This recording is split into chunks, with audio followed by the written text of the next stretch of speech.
discipline, and then everything will work out, right? Just personal discipline. That's all you need, and everything will work out right. And so we know that no matter how much Odie has read, no matter how much he's traveled, he's still stunted in his maturity and his appreciation of reality. Now, I think it's more so that he doesn't want to believe it. He doesn't want to see that the world isn't a meritocracy where all you got to do is do good. I really thought that shit, and I was disillusioned from those beliefs probably like in my 20s. The fact that Odie is this old still talking like that is kind of crazy, and I don't think it's actually him. I think he's just doing it to stunt. And if you want to use your marriage to stunt, so be it, brother. You also that person that goes to church, you understand how the Lord works, retribution, this, that, and the third. It is what it is. Maybe you ignore all of that. It's okay. But using your marriage to stunt and then try to shit on somebody else that weren't successful and then blame them for it without having any fucking information is crazy as shit. But anyway, everybody's got their points of pride. Oh, obviously, this is Odie's. Congratulations. Good luck to you, bro. I think Odie would like, I did call next, bro. I'm talking about this. Let him go. I mean, that you can go. There's nothing to respond. I'm sorry. Let me say this real quick. Dude, I'll go after Odie, I guess. No, I'm after Amadi, dog. Yeah, so look, when Odie's talking about discipline, I give you this on concrete. We don't know what happened. And I'm pretty sure Odie's going to tell us what really happened on each. But when he's talking about discipline, he's talking about, the behavioral issues, how things were put together. It could even be cultural, no doubt. All I'm trying to say is that we don't know what the hell happened. The other discussion could be, Michael, go ahead, brother. Next dude. Please shut your fucking weird ass up. All right. Well, no, I mean, so I think like for people like Odie or ML or myself, I think that I would say it's not that people in this room don't read, because Lion reads a lot. I'm not going to say Lion doesn't read. Rayaba I'm not going to say Rayaba reads because he failed the test. They were like, sure, he reads more than you. Okay, cool. Yeah, right. You read last. What was the last book you? The last book that I read was actually it was a compilation of works from William Shakespeare. Yeah, when was this? So that would have been like a couple of weeks ago. Right now, what's the name of reading? That was a couple of weeks ago. That's you don't remember the name of the book that you read? Who's the author? It's the works of William Shakespeare by fucking. I don't know. I was so a couple of weeks ago. All right, cool. I had to study different plays for something that I'm writing, but the book that I'm reading right now it's modern philosophy. I'm kind of like in and out of it. I'm trying to like learn about like. Not to cut you short, Alexandro, but this is what concrete is the bullshitting idea when I tell people don't have children if you're not married. They start with all this bullshit cultural. What is he mad about? What are you mad about? Let Alexandro go. Show your fucking personal discipline. Show some fucking personal discipline. Follow the rules and let Alessandro go. Don't get in your emotions. You don't want to hear your emotional outbursts. Get in the queue, nigga. Get in the queue, nigga. Get in the queue, nigga. Get in the queue, nigga. Yes, there's a queue. It's on Alessandro. Okay, my fault. Yeah, put me in the queue, please, at the end. All right, So who's in the I queue? mean, Can we repeat it real quick? Who's in the queue? I was on the phone. Who's next? All right, cool. Alessandro, then who? Yeah, it sounds like they're lying. It sounds like there's not a queue. So can I go after Alessandro? If there's not a queue? I don't see why not, bro. Yeah. Okay, thank you. Okay, bye. So yeah, I think the last novel that I read is going to be a short one called All Tomorrows, which is actually more like science fiction and shit. Like the more like real world shit I'm reading is modern philosophy, and it goes into like the various schools of thought. So they talk about philosophy of mind, philosophy of religion, and so I'm always kind of like reading little shit like that. But yeah, man, I think it's not that these people don't read, right? And so like I feel like they just read the wrong shit. So like a part of literacy is being able to not only understand the words that you read, but literacy, like there's levels to literacy, right? So like you could read something and not understand it.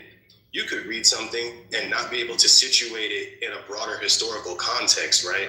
It's like if you're reading the Bible, but you can't situate it in the proper historical context as one of many theological compilations of texts or compilations of theological texts, right? Then while you're reading it, you can't see it for what it is, right? Like in your mind, this is the oldest book ever written, right? And stuff like, so you know what I'm saying? Like a part of understanding what you're reading is understanding who wrote it, when it was written, why they wrote it, what they were going through when they wrote, you know what I'm saying? The social climate that the authors lived in. And so I think like a lot of these people, they'll read like books written by conspiracy theorists, right? That'll tell you like African Americans are indigenous to Kentucky, right? And then we got to argue with Concrete and Lion all day about if African Americans, like if African Americans are the indigenous peoples of the America, and Concrete's going to be like, well, how do you know there aren't like ancient African cities in Texas? Because Texas is really big, right? And so I think like where there is ignorance, there is infinite possibility, right? So like if you are ignorant about world history, because Concrete didn't even know when the transatlantic slave trade was. He didn't know how Native Americans came into the Americas. He didn't know, right, that all of America has been mapped, right? So like where there's ignorance, there's infinite possibility. So since he doesn't know when this transatlantic slave trade, since he doesn't know where Native Americans come from, there's all this room for possibility, right? And his whole argument was because he's ignorant, it's possible that Black Americans are indigenous to the Americas, right? So I think like the problem would be when you're dealing with someone who's ignorant, you can just exploit their ignorance and they'll read, right? Like Lion reads. I'm not saying he doesn't read, but in order to separate the truth from the lies and the bullshit from reality, you have to have a certain level of understanding so that you can truly know what you're reading, right? And so that's why, like, they get triggered, they start screaming, they start interrupting, right? Because they can't challenge what you're saying. You know what I mean? So it's like, they'll start calling you gay. They'll start saying, you think you're smart. I've never said I'm an academic. Never said I'm like some smart dude. I don't have a PhD. I've never graduated high school. Let's go with that. Fuck it. You know what I'm saying? But it's like, you just gotta not be stupid, Odie. And that's what it is, bro. I think you are right. People in this room are stupid, not because they don't read, but because they're just fucking stupid. All right. Go in there. So, all right. So I'll be quick, less than 2 minutes. I just want to say there's a movie that came out. It's called Good Luck, Have Fun, Don't Die. Highly recommended for everybody. So like, it's a conglomeration of many films and TV shows that either you grew up watching or that you currently watch. For example, if you like the movie Terminator growing up, yo, we got a little splash of that. If you like Black Mirror currently, yo, we got a splash of that. If you like the movie that just came out, Weapons, yo, we got a splash of that. I'm just saying, it's we got every film, every show that. Yo, cute bitch ass nigga, what the fuck is wrong with you? So you got a splash of, all the great films, all the great shows. Highly recommend it. Go out and watch it. It's in theaters right now. What's the name of it now? Oh, it's called Good Luck, Have Fun, Don't Die. Good Luck, Have Fun, Don't The Die. next movie I'm going to see is that Michael Jackson movie. This nigga has to be an executive producer because he advertised this movie at least 76 times this week. Yeah. So Alessandro, you there, Lion? You going great? Yeah, I'll be. Okay, Lion, you there? Yeah, I'm here. Rayab, are you there? Rayab, are you there? Post and more. Rayab, are you there? Okay, Rayab's not there. Rayab's there. All right. Alessandro, the frustrating part about you, brother, is that you're all hat and no cattle. We've seen you in the limitations of your thinking and the extent of your creativity, the extent of your curiosity. And I can say, confidently are not impressed. Your grasp of philosophy is tenuous at best. your grasp of anything biblical or Christian based is tenuous at best. You are basically a superficial regurgitator of very simple stuff. And you don't have any curiosity beyond that. And I understand it's probably like your curiosity has been seared through like past trauma. You talk about your church hurt and your young earth creationism. And you probably got embarrassed by some white dudes who bamboozled you. And now you're a part of their cult. So, bro, we need you to think for yourself. We need you to think for yourself. And I helped you. I gave you a way to contextualize things. I told you that the entire population of America could live inside of Tejas. And that right there should give you an idea of how vast the land is in the other 49 states, right? And the idea that you know every crevice of every piece of the state because the United States has been mapped. It's just insane, brother. It's just insane. Just think about topography. Just think about the mountains and the valleys and the forests and the deserts. And then you think every crevice, brother? Because the U.S. has been mapped. I mean, they talk about the Grand Canyon. And I bet you that we can show you pictures of different artifacts in America, and you say, I don't know where that's from, and I don't think it's America, right? I don't know where that's from, and I don't think it's America. But the U.S. has been mapped. There's dialects you've never heard of. There's customs in America you've never heard of. There's dishes and cultures and all cities and you've never heard of. But the U.S. has been mapped. And we're in the information age. And you still haven't heard of these things. Still stuff about the New Orleans culture, which is very, let's say, prominent in our zeitgeist that you don't understand, that you don't know about. Unless, of course, you were born there and you know all the little nuances. But I'm just saying, I'm gonna use one city as an example. One city in one state that has all sorts of secrets that the outside world, relative to them, does not understand. But the U.S. has been mapped. If you can't figure that out, bro, none of the reading is ever gonna help you.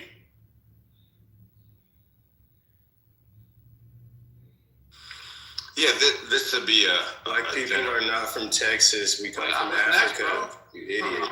I was next.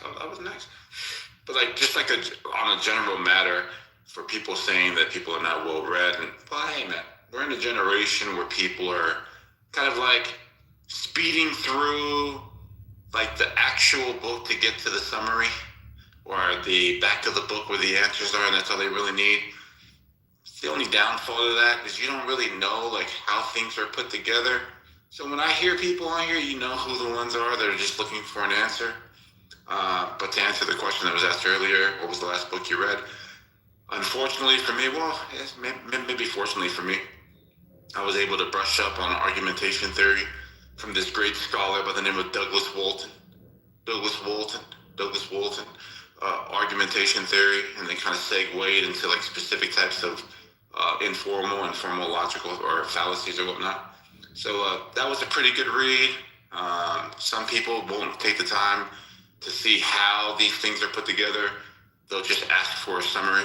They'll just like upload and say, hey, tell me what this means or something like that, right? And I think that there's a lot of like lost in translations or like application that happens in that type of a process. So people criticize chillism. I think that it's a little bit off-putting because people come here with like a certain, wheelhouse that they believe that they're pretty good in. And because other aren't a part of that, they just dismiss them as if they're like not smart people, not well for whatever the reason. But I'm a firm believer that there are certain people on here that don't really have to understand anything that you're talking about or referencing historically. They just have the it factor to just look at it for a little bit, examine like what your points are, and just see that you're full of shit. And be like, damn, bro, that don't even make sense. How did you get that out of that? And that's where a lot of people get uncomfortable. So when I hear people talk about, hey, man, I've been reading about this philosophical nature about how the world exists. And then you kind of like listen to him a little bit, you're like, bro, this nigga's full of shit. What the fuck does that mean? And then you start asking them questions, and they start cracking under pressure, and then it's over. And then people say, hey man, you're just a fucking idiot. You're just a fucking idiot. I think that if you're really an educated person, you would invite the challenges. You wouldn't cry, you wouldn't obfuscate, you wouldn't sit there and look for moderation. You would invite the engagement. And there's not that many people on this app that would invite the engagement. And, we travel like in different places. And I think Mother was kind of onto something earlier, pause, about like certain people who criticize chillism, but then come into chillism and then act as if it's all nice. But when we go to those spaces, they just sit on mute because they know that we know that they know that we know that they're like bogus for that shit, right? And I'm just saying, when I go to other places, chillism's out there, people already recognize like what it is, and that's how I argue, right? So I kind of move around in that direction. But for people to take an approach that they're like the all, I think that's a little weird. And to point at the conclusion of something and say, hey, you're wrong about something, when they're just pointing out that you just don't know how things are put together, I think that's some like self-reflection. I thought Concrete was on point. Like when he's kind of referencing these things in the general context, or we can kind of get to the narrow context, but whatever it is, if the shoe fits. If you draw a wrong conclusion, you're wrong about your conclusion. What the fuck? Y'all are retarded. Can I go before you guys get to beefing? I just to offer the book that I'm reading because, someone in the room may want to check it out. It's called Our Kind of People. Lawrence Otis Graham. It is Black History Month, and sometimes we hear all the stories of the usual. I wanted to examine the Black upper class and like what I'm using this and read this with like what happened, because after the I guess slavery and that kind of thing, these folks they have wealth, status, lineage, education. So it's pretty interesting and great photos as well. How they have photos from back, during that time, but it was very interesting. Yes, ma'am. Thank you, Tim. And can you please still man the position, Alessandra, before you go on? Because you started off wrong. Right. So I think before I do though, I think that's what's up, Miss Fifi. I'm also reading because I'm working towards an advanced degree, which require without locking myself for the industry I'm in. Like I'm reading academic literature for just to demonstrate competency in that regard. So I think I guess I say that to say depending on what you read, you're gonna have a different area of expertise. So I feel like within my field, I can demonstrate competency at a high level. You know what I'm saying? I think it does, man, lend to my literacy in other contexts as well. I think to the broader discussion of them, I just think it is Friday, it's Feedback Friday and shit.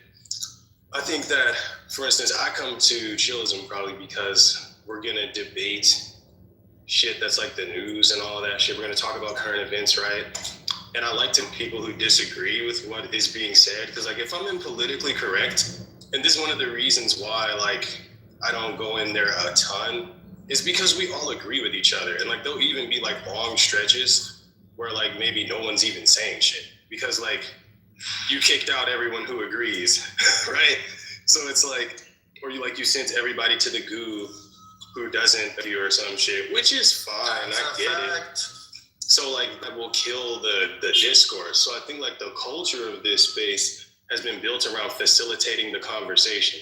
It's that's why I do come here for that. But one thing that I'll keep real is if I'm ever, Erica, if I'm ever going hella hard or some shit, it's because probably Lion called me a faggot or Mike won't shut up and stop interrupting me because they don't understand what I'm saying or something like that, right? But yeah, man, you feel me? Ultimately, the purpose of the space is to debate, so I fuck with it. Who was next? I'm after you. Go ahead, Lion. I'm after Lion. Wait, Alessandro was still talking. What are you talking about? He's not talking. No, I'm good. You got it. You got it. Guys, oh my I'm God, trying to. Nigga, you got hearing issues, nigga? Yeah, let me run the concrete. mental strategy not only goes before processing, but it also What governs. song are you hot mic you? Yeah, Hold on, nigga. Let's see this drop. Oh, shit. My bad. Nah, we ain't jumping on that, nigga. Why you tell him? On his audio book.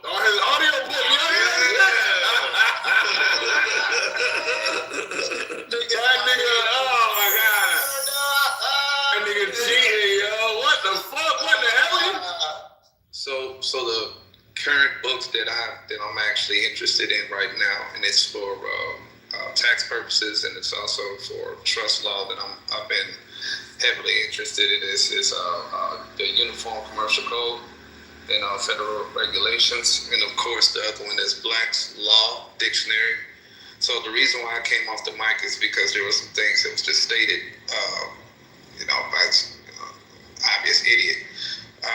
You stated that you understand that I'm a well-read individual, but your next statement after that, was the issue is, you said that it's what I'm studying, what I'm interested in. That's the problem, in your opinion.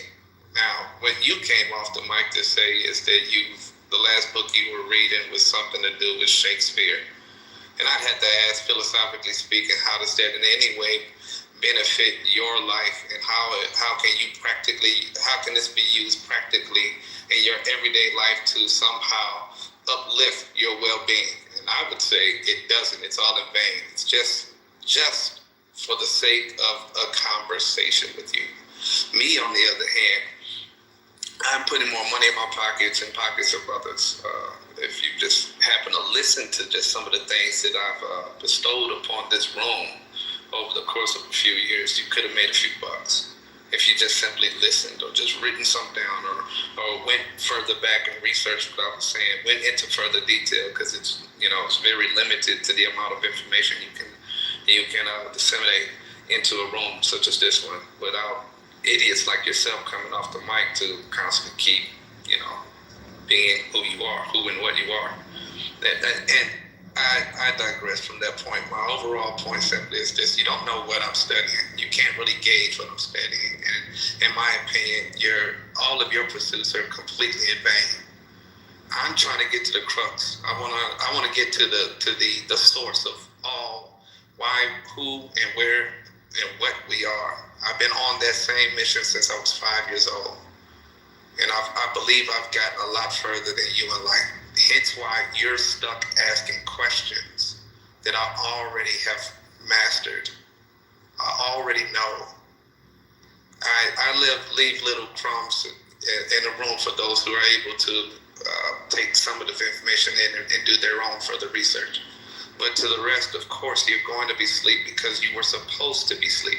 And that's also the crazy thing about what I'm stating right here is they were intending on that. They know that the mass amount of you are so brainwashed that the truth was right in front of your face in modern times. You wouldn't accept the fact of all of the conditioning. And you are a living example of that. By you telling me that what I'm doing is somehow futile, and I should be studying the weaker points of our experience by studying somebody else's philosophy on how they see the world, that's somehow gonna better me. You left, Ryan. Oh, of course. Whereas I'm studying, who are these people? Where do they come from? Why are they in positions of power? What is it that we call money? What is life? What is this experience? Who are the different tribes? Where is all of this going? That's what you should be studying. And that's what you'll find out. And when you do, you'll realize something. The more you touch on these core subjects, your life will, in time, become better. You will financially evolve. You will raise your level. You will move to a different status. and it would seem almost as if it was effortless. But as long as you're walloping in the same muck of stupidity and entertainment and sports and just all the vain things of life that keeps man stagnant and dumb, you will remain as such. I'm not on your path. You're the one walking around in circles inside of the on the slave plantation. I'm not there with you. I've long became an independent individual. I realized long ago that independence, meaning as far as a business is concerned, is far better than working for someone else. And it's because I understand the slave and servile part of the USC laws. You never were truly free. But you wouldn't understand that because you weren't taught to understand it. I speak all the time in this room about finances. I speak all the time in this room about how to financially liberate yourself. And you throw it over your shoulder. It's nothing to you because you like to wallop in your own shit. It's a lot of people that are like that. Some people will listen and write down the things that I'm stating. When I made my statements about XRP, you should really pay attention to what's going on. It's not going the way you think it is, and I can assure you of that because it was already long predicted. But you'll see. And when the time comes, I just want you to remember these conversations. Remember everything that I stated, everything that you doubted. And then, and only then, you will realize that you were a fucking idiot. Not here, Lion. Goodness gracious. Anyway, Lion, so in our conversations with you, El Normo, I had an epiphany, bro. And I want to share some notes with you, see what you think. And Mr. Finley, thanks to you, bro, I started studying logical reasoning in the 13 types of questions. If you know, you know. You getting ready? You getting ready? Yeah. We'll get more into that some other time, but yeah, it's crazy, bro. It's fucking crazy the way the world works. I appreciate it, bro. I want to say this real. I think you're in game, but I think this is my thought, right? I think you're gonna change your mind with your in game. How you say that? Wait, what do you think my in game is? So you said you wanted to have it for contractual purposes, et cetera, et cetera. Yeah. But I think that, and part of this is me from what I know of you, but part of this is also scripture. I'm not prophesying. I'm just saying because it applies. But I think that the Bible says that your gifts will make room. Your gifts will make room for you. Yeah. Right. And I think that because you have that, they call it the it factor, right? In law, there's certain talents that people have that present opportunities that kind of keep them in that lane. Because I thought I would stay out of politics permanently, right? Because I hate it, but I do have a knack for teaching, just politics on a 30,000 foot level. And so I found myself more involved at a nonpartisan level, much more involved than I thought it would be. And now there's potential checks involved, so I'm kind of back in. Not at a partisan level, but more of an educational level. And I appreciate that, bro, but I'm still nervous. I want to get it done, and then before I start counting my chickens. But I do appreciate that, bro. And to you, Lion, my theory is, you still there, Lion? Yeah, I'm here. I'm always here, bro. I have a really crazy theory, bro. I have a theory that you see their unity. And you see their let's say liberalness with sex. Put those two and two together and tell me what you think. See if you see where I'm going with it. You see whose liberty? Their liberty and their liberalness with sex. Are you saying the message, the propaganda that they push out? No, I'm talking about their community cohesiveness. Oh, well, they're not liberal with sex. They themselves are not. What you mean? they push out the idea that everybody else, the goyim, should be liberal with sex. What about the whole thing with you and normal, the 3-year-old? I'm interpreting that as like liberal in terms of that's like not conservative, traditional conservative thinking. That's some weird, wild shit. Oh, you're talking about the Dial 5 and 4 and also the Sanhedrin 55B. Yeah. When it comes to that, no, that's the Babylonian concepts. So, like, we spoke about it earlier. We talked about Deuteronomy 22. That's a part of the Torah. So that's Torah, right? And in there, it tells you that if you rape rape a girl, you're supposed to die. But in the I see what you're saying. There's like a divergence. But and it's because of the Babylonians' influence over the Jews of the time, which by the way, like had a reemergence in the 3rd century. So after Jerusalem had fallen, and these new Romans, whites came in and constructed their religion called Catholicism, another set of them decided to start claiming to be Jews. And they didn't pick up the Torah, they picked up the Talmud. And they started to act and behave as what the Talmud told you to do, which is have sex with kids, do whatever you want. This is 4 days in a row. We're not going back to that. Let me just say this. Let me go. Hold on. Let me just go to where I'm going. Lion. So when we look at the Epstein stuff, we look at what you're talking about in the Talmud, and we look at the cohesiveness of the community, how they stick together and they lock everybody out. Yeah, that's Torah. That right there is Torah. That's why I was telling you before that the Bible never spoke of like everybody coming together. Let me go where I'm going. What I'm going is I had the epiphany that I had, which is like a suspicion, is that they use a lot of sex to keep everybody together. Like a lot of sex in between each other and business partners and family members. Oh yeah, of course. That's in the, but that doesn't come from them. That's from Canaan. That was the Baal worship.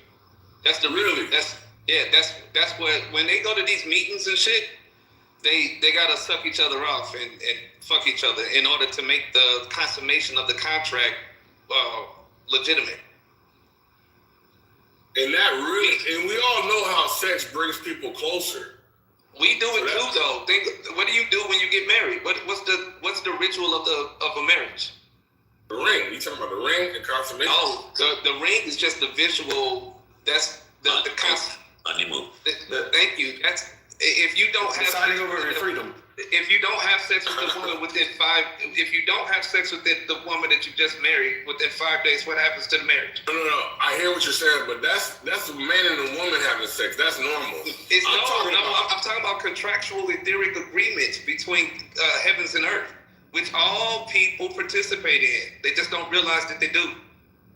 All people do. All right, I got you. I'm not disagreeing with that. I'm just going beyond that to say that the orgies are a part of keeping the community cohesive. You're correct. Amongst that, that's really where I'm going. And I was like, that's almost like a necessary part of them maintaining their cohesiveness, is that they have this affinity for each other and they're always fucking.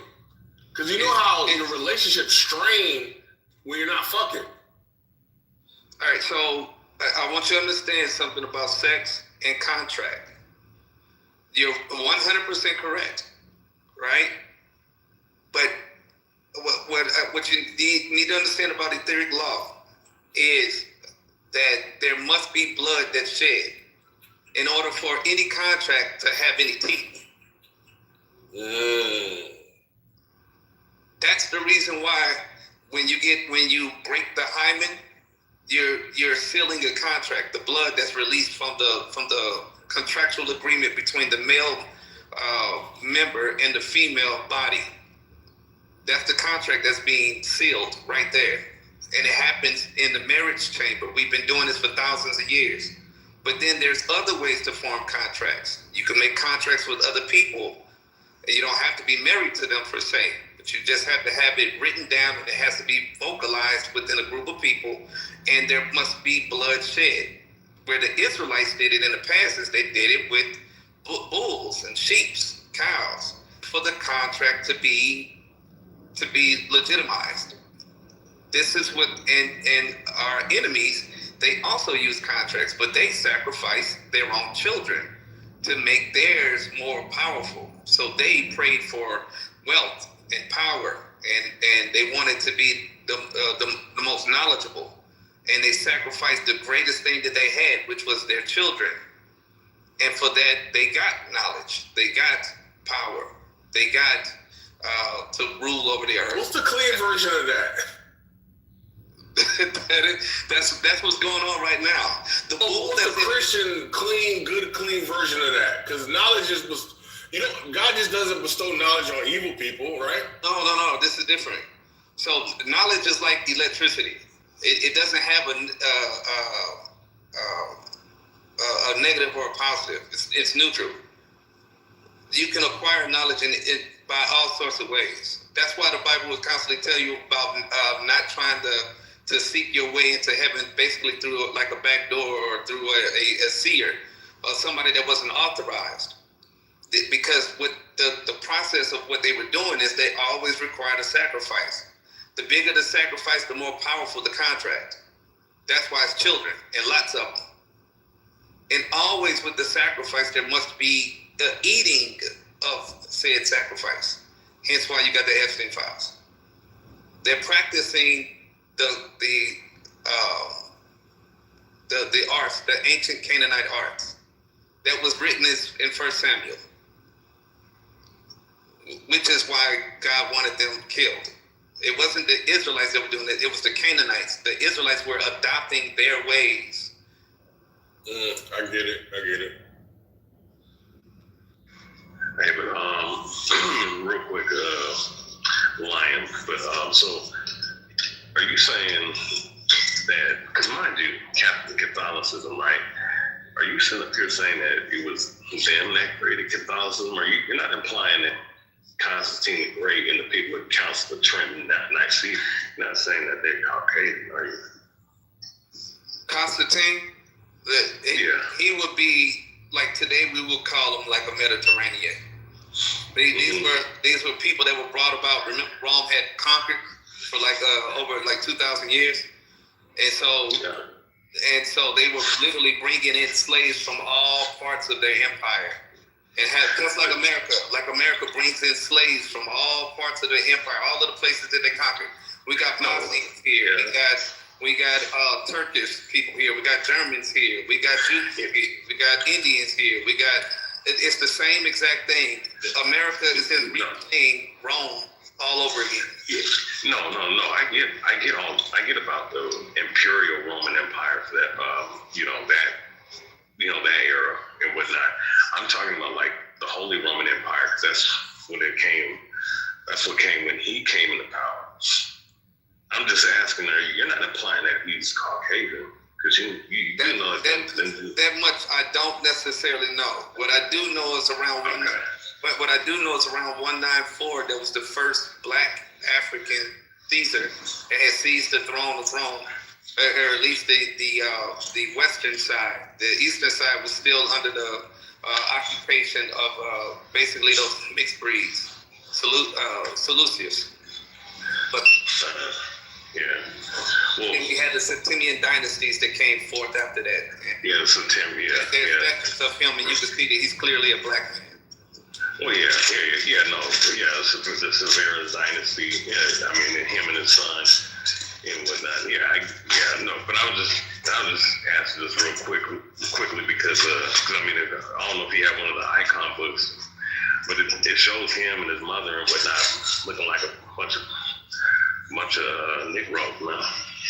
As a matter of fact, a large conglomerate of those consuls, they were depicted as black people that were ruling at the time.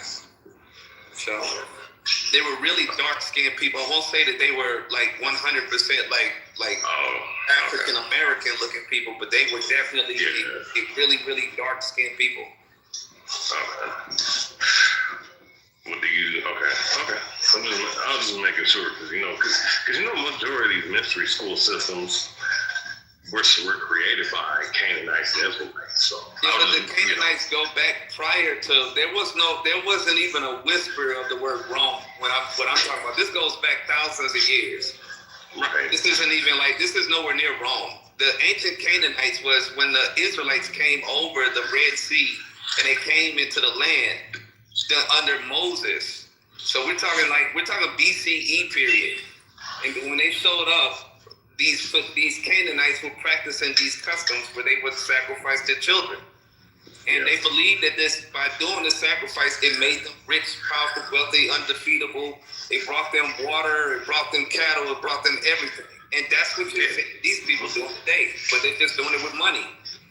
In the middle of New York City right now, Town Square, there's a big, gigantic bull right in the center. What do you think the bull is for? Merrill Lynch.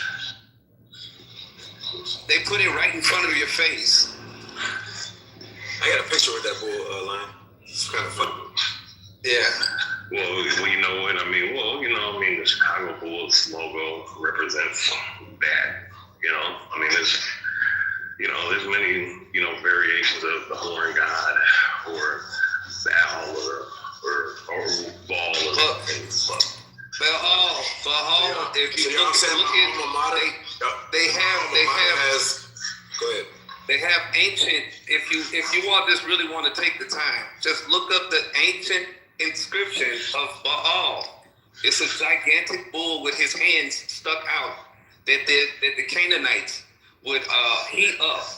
It was made out of copper. They would heat up his hands and then they would lay their children in his hands. That the child burned to death. But you said my alma mater has some demonic. Well, what is your alma mater? University of South Florida. Go Bulls. Wait, don't they wear the purple and gold?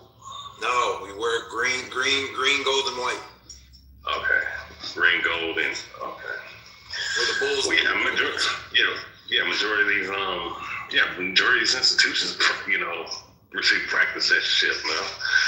Where do you think the alma mater comes from? It comes from the drinking milk. You know what I'm saying?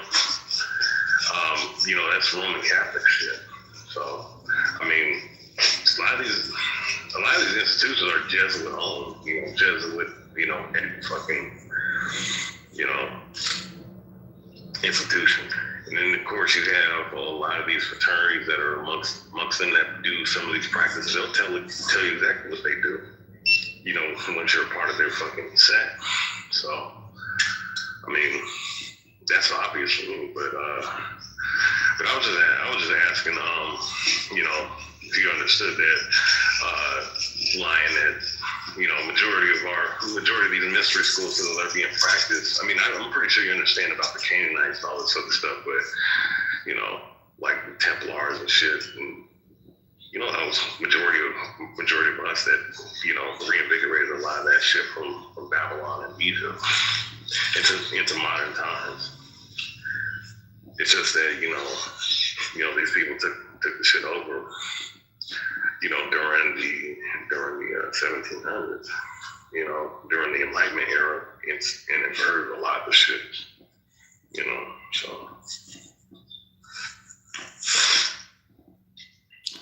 God damn, y'all just ate that shit up. Mystery school system, these nuts, nigga. Like, fuck all of this. Like, oh my God. All right. Bravo to Lion, though. Bravo, brother. Bravo. And you guys think this tariff decision is a good thing? The what? The tariffs. Yes. I want to grab a picture. Yes. I wanted to grab a picture of y'all real quick. Everybody in the room. Restraints on this crazy. Everyone in the room. There isn't any. What is in my PTR right now? I know, unfortunately. That's the sign for the Southside Crips. It's blue. And it is Southside Crips. What is this sign? It's for a wheelchair parking accessibility. Wheelchair parking accessibility. That's an ancient Sumerian symbol. What's another term? If you put that sign into Urban Dictionary, it's a vegetable. Yeah.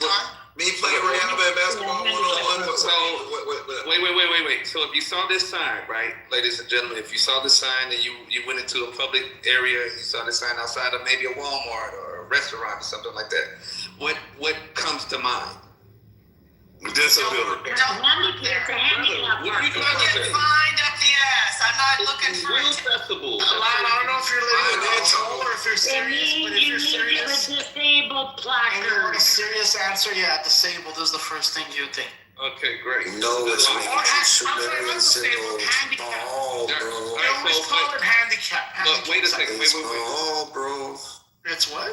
The handicap. Actually, it's an ancient practice out of the Emerald tablets. Was fighting the disc warrior. So that's the disc warrior. It's handy capable. Right, but why? I'm asking a question. Remember, Alessandro wanted to know the who, what, why. He wanted to know the hermeneutics. So why does this symbol pop in your mind and you automatically assume wheelchair accessibility? Why? Why does that pop in your mind? Why do those words or those It's not an assumption. That's just what it means. No, because if you look at the sign, right, I think they put a person in a wheelchair, it looks like, right? That's the point. It's just a ball. It's just a ball with a line and a C and The person in a wheelchair, nigga. What the fuck? So what I'm But trying. at the DMV, it means handicap, and you gotta have It's a their hidden message in No, this no, sign. wait. Now, ladies and gentlemen, hold on. Let's learn together. Let's just, It's like a man to want it all at once. Just relax, people. Now let's just assume that we've never ever seen them before. We're not even from America. We are a group of people or explorers, and we get to America and it's a dust bowl and we happen to run across this sign. What would we assume that it means? They see me rolling. Yeah, take a rest. Maybe sit down on a rock. That was a good one. They see me roll. I would think of Xavier from the X-Men. Oh, right. Same. You would think what? Xavier. Professor X from the X-Men. No, you don't Misinterpreted, right? They can misinterpret it. So what is? I would think of child sacrifice All right, so that was taken from the Canaanites in the 17th It's got to be century. related to some kind of sacrificial stone, right? no, it doesn't have to be any of those things. What the overall point I'm trying to get you all to really see is that you're being conditioned. You don't need words. Just a symbol in itself puts so many different thoughts. But all of you are right. But you don't actually need the words to put the thought in your mind. And that's what hieroglyphics was. And that's the conditioning that I'm speaking about. You understand what a red light is at a stop at an intersection. And the reason you know that is because you were conditioned from childbirth to understand what the red light means, what the red stop sign means, what this symbol in my PTR means. Without ever questioning anything, you just do what you're told. You're conditioned to do what you're told. And if someone like myself was to come around and say that, hey, no, actually it means this or it means that, you would say, oh, you're stupid. You're dumb. You don't know what the fuck you're talking about. You don't read the right shit. I don't know who taught you anything. Obviously, you're uneducated. It's what's happening here in the room. But it's not just here. I get what you're saying, but is there Do you think something the about the correct way sign? of doing it is like You're all correct. The entire point of what I'm trying to explain to you is this: that we're all being conditioned. We've always been conditioned. You don't have a single thought of your own. You don't. Everything that you know or you think you know is based off of something. I can break down what he's saying. He's making it complex. All he's saying is art is abstract. Art, you could interpret to mean anything. But the difference is, someone said that this drawing meant this, and therefore everybody who saw this drawing that it meant this, and they interpreted that it meant this because they were told that it meant this. But art is abstract, so you were originally correct when you thought that this piece meant this.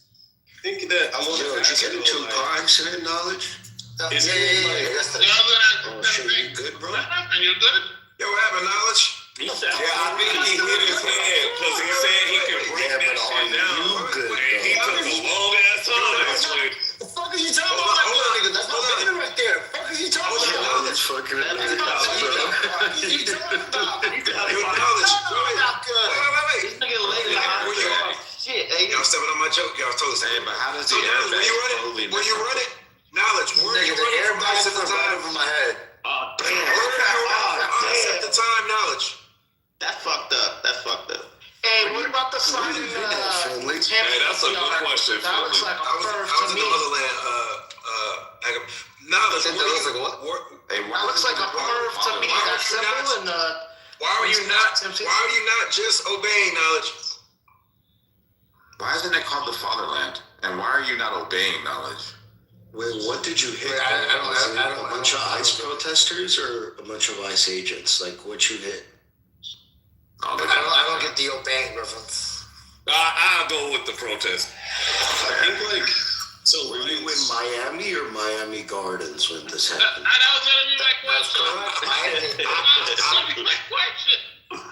Yo, Mr. Fendi, how was Nigeria? And, It was just good. for Finley, Yo, Matt.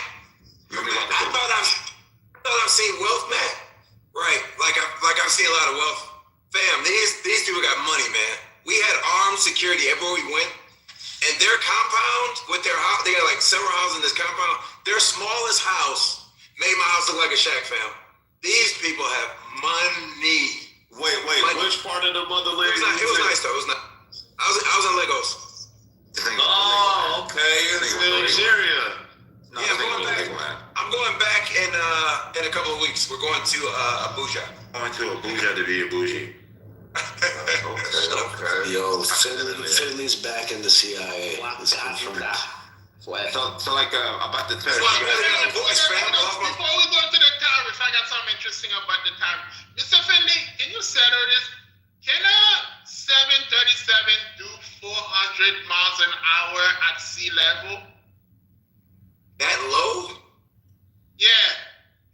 Oh no, you wouldn't. You can't legally. But it can if you're trying to crash it, can it? If you're trying to crash it. What the hell? Yes. Philly. You would never go that fast, that low. Right, can you though? One, you burn hella fuel that low. But if you let the will. Can you? If you wanted to, yeah. Are y'all talking about technically can you do it? Justin said a question. Yeah, you could do it. Yes, you could. Okay, thank you. I think you said something for us we were talking about yesterday. Yeah. Ignorance creates a world of possibility. Some conspiracy theories 9/11. about 9/11. All right, so like you guys have already aired it out that this isn't actually what people think it is as far as the tariffs, right? It's just like one route that they're saying he can't do sweeping, but he can still do targeted, right? Yeah, but he's also gonna have to issue a refund. But I think the most disturbing thing about the tariff is Frank Lutnick behavior in the matter. So he bought a bunch of the, what do you call that again? Right to rebate, I think it's called. I forgot what the term they use. So he kind of bought the tariff from people at 30 cents on the dollar. So now he gets to recoup the entire dollar. Now, as Commerce Secretary, how is this legal? That's not a conflict of freaking interest? Right. We'll have to check. Good God. It's not illegal. Well, like a lot of Would be people the dumbass thing to say, right? I mean, it's legal if he got the proper financial avenues to buy the debt. Right. So yeah, it's like no the right fireball, to right? tariff refund.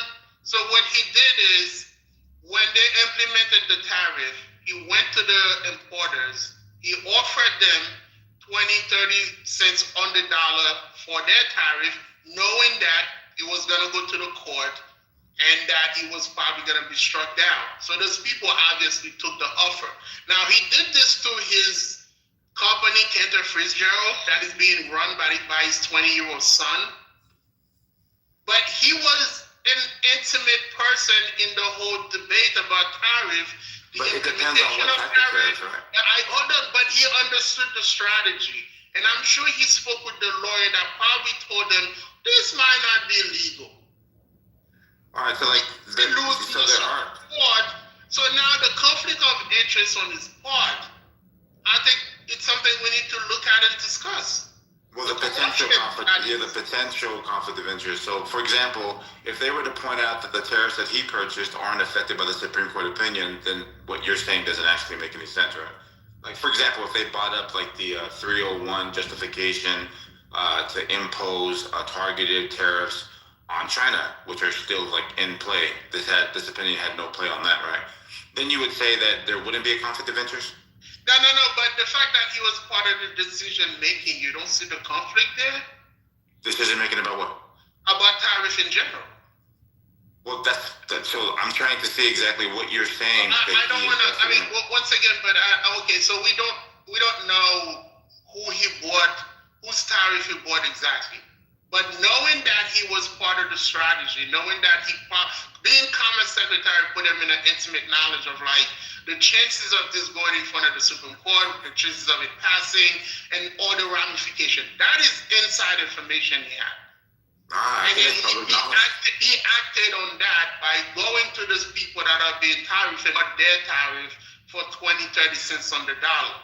Now, you can say, yes, it's a gamble, blah, blah, blah, but he had intimate knowledge.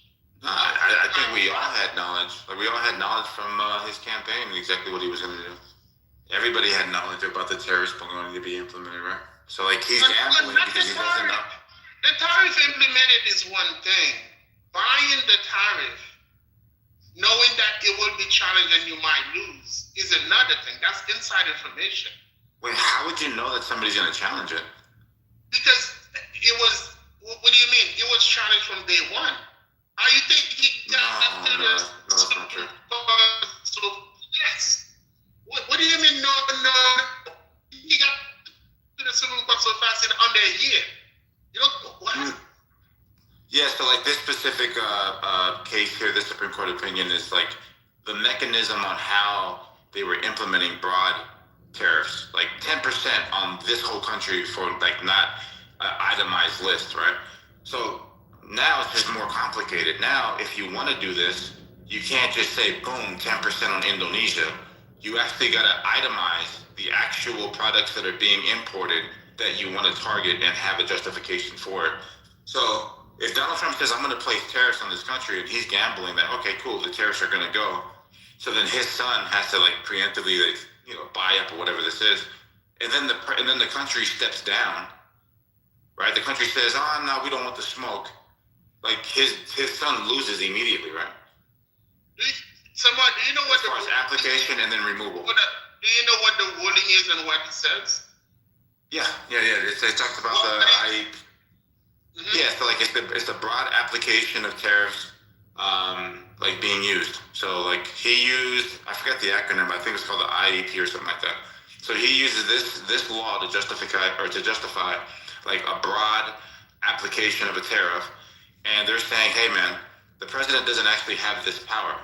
You have to go about it in these other ways. Like for China, the tariffs are justified by a different statute, which is like 301. Okay. So those are still imposed because that's not what was being challenged. It was just this one reading here. So any of the like broad applications. What was being challenged was the fact that Trump didn't have the authority to impose tariff without Congress. Wasn't that what the challenge was about? No. It's the justification that he's using. So when he says, hey, I'm going to apply this because of national security, and the way that I'm going to use this is like the international economic or whatever the hell the acronym is, right? They say, no, you're actually reading yourself into that, utilizing the regulation of commerce, and we don't believe the executive has the authority to do that because it's not a part of the list of the tools that he's allowed to use. Like, he could just say, hey, we're no longer going to trade, this and that. So there's tools that are listed, and that's what's being challenged. In this specific statute, or in this specific statute that they're talking about, are tariffs a part of the toolbox? The people are saying no, he's saying yes, and the Supreme Court justice said no, it's not a part of this toolbox. But he has other toolboxes that he's implemented tariffs on, and that's the more targeted, narrow, itemized list that I described earlier. So all the tariffs are still applicable to China, but the broad ones where he's like, hey, 10% on everything, right? Like he can't use that justification. So anything that's tied to the statute that was being litigated is the only things that are being affected right now. So that's why I was asking you. I'm looking right now. Yeah, Justice Roberts says, in light of the brief history and constitutional context of that asserted authority, he must identify clear congressional authorization to exercise it, which means he needs congressional approval in order to affect tariff. And he doesn't have the power to affect tariff. He doesn't have the No, he already has it. Constitution, right? It's just under different circumstances, right? So he just needs to use a different justification. The circumstance provided, he needs Congress authorization to do so, and he did not seek Congress authorization, which strike down all the tariff. No. So now we're in the hole. Hold on a second. Now we're in the hole for $150 billion. Well, I think we're gonna be in the hole for $150 billion of refund of tariff. All right, so you're wrong here. So let's say there's 5 toolboxes, right? No, don't tell me Come I'm on, bro. Come on. Show me the part where it says it's only applied to specific tariff. Yeah, so all you gotta do is read Kavanaugh's opinion. Yeah, Kavanaugh is the dissenting opinion. Kavanaugh opinion don't matter because they lost. Bro, do you know how stupid this is? All right, hold on real quick. Hey, Matt, hold on, bro. Hey, Matt, if Kavanaugh's dissenting opinion is that, hey, this is going to read in this toolbox, but it's still applicable in these other toolboxes. No, it doesn't matter what Kavanaugh thinks. It lost. That's his opinion. Isn't Matt right on this? Bro, you know the law I of the land. am right on this. The majority opinion is what's applicable. The majority opinion is what applicable. 60% Trump. All right, listen, Matt. Kavanaugh's dissenting opinion says, well, he could have done it this, and that. None of that matters. No, that's not what... Matt, that's not what I'm saying. What is the ruling about? Okay, some more. What is the ruling about? Yes, the ruling is about one justification. I think the acronym is like IE, like AP. That's the people that won the lawsuit. No, bro. It's I think we'll read it and come back. I think you should make the decision and come back. Hold on, bro. I have a feeling. God damn, bro. You want to put some money on it right now? No. I have a feeling you read it. Yeah, you want to put the money where your mouth is, bro? I'm not sure of what you're reading. So why don't we put $50 on it right now? Don't do the money thing. You know I don't gamble. So don't do the money. What? Nigga, you put $1,000 on Sykes' head. Oh my God. Wait, some more. Because I think we're right. Since we're joking about that shit, we plays around. Aren't you guys right about this in different ways? Like, I think you're Samoa, aren't you saying like, if he justifies it in another way in accordance with what Kavanaugh has indicated, then the ruling won't really matter, right? Yeah. Or no? No, all right. So what I'm saying is the only thing that's being litigated right now is Donald Trump reads in a statute, a congressional authorized statute, that I can use it here. And the Supreme Court says, no, you can't use it here, right? Because Congress would read this in for you. They would have to like write this in for you for this specific thing, right? But there's all these other things that he could actually like justify it by. Like the tariff with China right now is done through a statute like 301. Right, and Kavanaugh is saying do that. Or find other ways. No, Kavanaugh, and the reason why I reference Kavanaugh is because in his dissenting opinion, he talks about the fallout. And he says, oh shit, look at all the refunds, all the chaos here. This is not saying that these guys can't use the targeted method, right? They're just saying you can't use the broad method. The broad method is in this toolbox, and we're not saying you could do that unless Congress writes you in. But these other targeted, Congress has already gave you the justification for it. They've already authorized you to be able to flex these powers. So that's why. That is not true. Congress has not given. Put some money on it, brother. Hold on. Congress has not given Donald Trump the authorization to levy tariff. Oh my gosh. Listen, Bro, this is horrible. Listen, if I'm wrong, just put the law that they voted in. That's all you gotta do, bro. Bro, the same, hold on, the same one that Joe Biden used. Samoa, first of all, before we continue. Shouldn't you be open just to look this up to I'm fact check me? no. I'm open to new information. And if Okay, well then show us by Googling it. I'm asking you to provide. Let me do it. What's the question? Let me do it. I'm asking you to provide the authorization. What's the question? If Trump to levy tariff. Does the Supreme Court opinion stop Donald Trump from using targeted tariffs? How about that one? Is that good? That is not what. Does the Supreme Court opinion use what? Does the Supreme Court opinion released today about tariffs stop Donald Trump from using targeted tariffs? Answer, no. Targeted, no. Blanketed, yes. Say the second part. Say the second part. Stop Donald Trump from what? From using targeted tariffs. Targeted, using Targeted, no. Blanketed, yes. See, like, even Philly knows. Like, Matt's taking a bad L right now. I think Samoa got you, bro. Today's decision this is not bad, about bro. targeted tariff. Hold on. Today's decision in the court ruling, the case was not about targeted tariff. It was about blanketed tariff. The tariff on China was a blanketed tariff. He did not tariff when he decided. He came on TV and said, "I'm gonna put 150 on China," and that was when the deals fail, blah blah blah, and all that crazy stuff. Because that is actually one of the things that just go on mute, Matt. So when he touched on it. So I Just go pulled on mute, Matt. Come on, man. This is a bad L. I pulled a mic. ChatGPT. Does the Supreme Court opinion related today about tariffs stop Donald Trump from using targeted tariffs? This is how it answered me. It said, yes, today's Supreme Court decision does limit Donald Trump's ability to use specific tariff authority, but it does not absolutely bar him from imposing any tariffs at all in the future. See?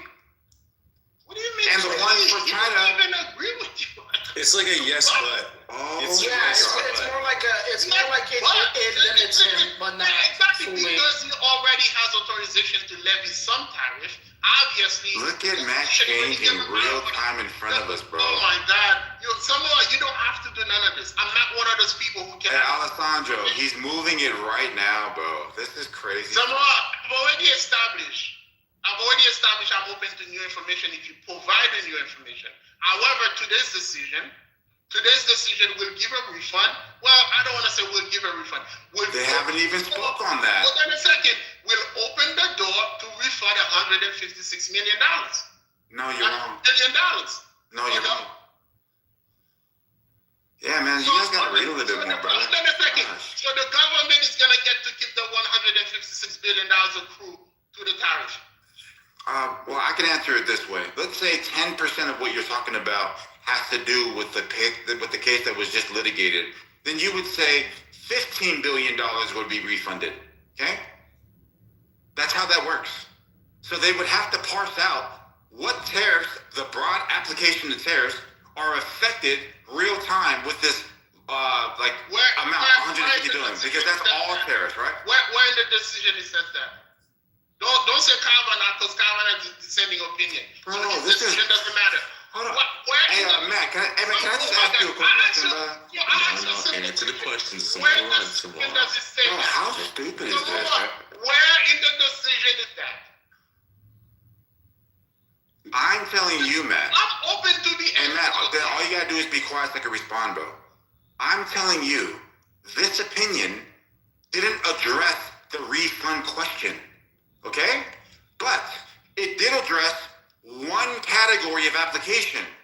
So, if there was $150 billion of quote-unquote tariff revenue, and the one category of application is removed, and it only covers 10% of $150 billion, then you would only have to refund $15 billion. Show me in the decision where it says, bro, Mo's running. What is going on, bro? Listen, once again, you're doing all the command, but theatrical snap. How, bro? I just told you it's not going to be there. We having a civilized conversation. Where Brother, you're not being civilized. I'm open to be educated. where in the You decision? keep saying that, but you keep talking. I'm saying it's not there. You can't answer the question because you blow your It is not there. That's not the question. Hold on. Because Donald Trump used blanket tariff on Listen everyone. to what I'm saying to you. Because Donald the Trump question. used blanket tariff. Hey, Matt, for a person that keeps claiming that they want correction, you do talk a lot, bro. I'm telling you that the opinion, the question that was answered by the Supreme Court was not how the refunds or how much of the refund is going to be refunded. But Matt, can I ask him one question? Because I think there's a question that's at hand. Like, Matt, are you saying that the president has no authority to implement tariffs under any circumstances? If you are, then you're incorrect. I think Samoa's point That's what he said from the beginning. and it's like Samoa's point is, okay then. So now y'all are talking past each other. So all I'm saying is like, bro, he thought the Supreme Court opinion removed all implementation of tariff policy, bro. I mean, it says it right here. It says Supreme Court blocked off the tariff program Trump put in place under IEEPA as a There you go. But it did not categorically ban all presidential authority to impose tariffs, only that the president can't use that emergency law to do it without clear congressional authorization. Exactly what I said. Trump, That's not what you said. Don't say thank you. That's not what you said. We all know. Don't say the same thing. Bro, you know how deep is this crazy, bro? Hold on a second. We all know that's what Trump did. Trump did not go in front of Congress to put tariff on China or anybody, which means he applied a blanket tariff on everyone. Right? Now the president you're talking a lot. You don't know what you're talking about. Then all you gotta do is Let me get after Matt real quick, bro. I'm gonna Let me ask just my cook this nigga, question, bro. and then you can either answer or don't answer and run away. Show me the law that gives Donald Trump the right to impose tariff on China. Y'all talking about that Supreme Court decision? Yeah. Listen, I will bar out the conversation. Bro, all you gotta do is just be quiet, bro. Listen, let me put the gun head on the table. If you can show me the law that gives Donald Trump the right to impose tariff on China by Congress, I will bar the conversation and say you're right. It's 301. What? It's like, 301. It's 30. What is it? Hold on, bro. 301. The What justification. What are the Hey, is there any way you can just go on mute, bro? Like, we listened to you talk for like a minute and a half uninterrupted. Guys, Just clarify. you shut the fuck up, bro. Come on, man. All right, so. Are you talking about USC 301? Yes. Okay, let's see what that is. All right. So the tariffs that are on China, the targeted ones, right? The same statute that Joe Biden used to put $19 billion on like specific items. This has it's not affected by this opinion at all. So when Joe Biden implements it and then Donald Trump points out certain things, he says solar panels or this or that or this or that or this or that. These are what we call targeted tariffs. He can use them. Wait, say it again. What was it again, Samoa? Say it. Look, under what? You said Yeah, US 301. The number. 301. We're gonna. Bro, you guys are derailing my point, bro. Why don't you Google it while I'm talking, bro? No, because I'm looking it up here and it's mentioning of things that you said, I think. So that's why I'm clarifying. Oh yeah, just go and read it. So it's saying here. Chinese tariffs. Go ahead. So it says here that Trump can't use emergency powers that were just invalidated to do tariffs on China. It says what laws might still allow tariffs. Legal experts point to statutes like Section 232 of the Trade Expansion Act, national security tariffs, or Section 301 of the Trade Act, remedies for unfair trade practices, and then specific congressional tariff authorizations. All right, thank you. But the key point is Trump would need to rely on or get Congress to act. The emergency authority he no longer available. All right, thank you. So these are three different toolboxes. Remember when I used toolboxes? Okay. So the 301. Which was the president reacting to? All right. So just real quick, because you just got here on me, right? So I'm saying that the China tariffs that are implemented right now underneath the statute of Section 301 are not affected by this Supreme Court opinion. Okay. It's pretty clear that that's what I'm saying. This guy thought that the opinion removed all executive flexing. Don't say no. that's not what I said. Just be quiet. That is not Just what be I quiet. said. Just be quiet. You clearly just said that the Chinese tariffs were affected by this opinion. I'm telling you, it's a mixed bag. So that's why I said, if you take the $150 billion number and you were to say, what tariffs were actually affected by the broad application, and somebody were to say to Matt, 10% $150 billion, then that means that that's all that's being refunded. Because all tariffs are implemented justifiably through these certain sections that Red Rum just read. One of them is Section 301, which is the one that's applied in China. I gave you Joe Biden used the exact same statute, right? To implement the $19 billion hike in tariffs. Okay, so these things actually work. Now, if you don't know how they work, you can't blame me. You can't say, hey, I'm open for correction, and then run your mouth the whole time when I'm trying to correct you. That just sounds stupid as hell. And then you can't say, don't listen to Kavanaugh, because Kavanaugh was a part of the dissenting opinion, when Kavanaugh is the one that tells you how this actually works in the real world. That is the dumbest thing I've ever heard. Hold on a second. The sweeping tariff that Trump interrupted, actually this ruling affect the sweeping tariff that Trump elected. It implied all the tariffs that Trump enacted without Congress approval. That is what the ruling says.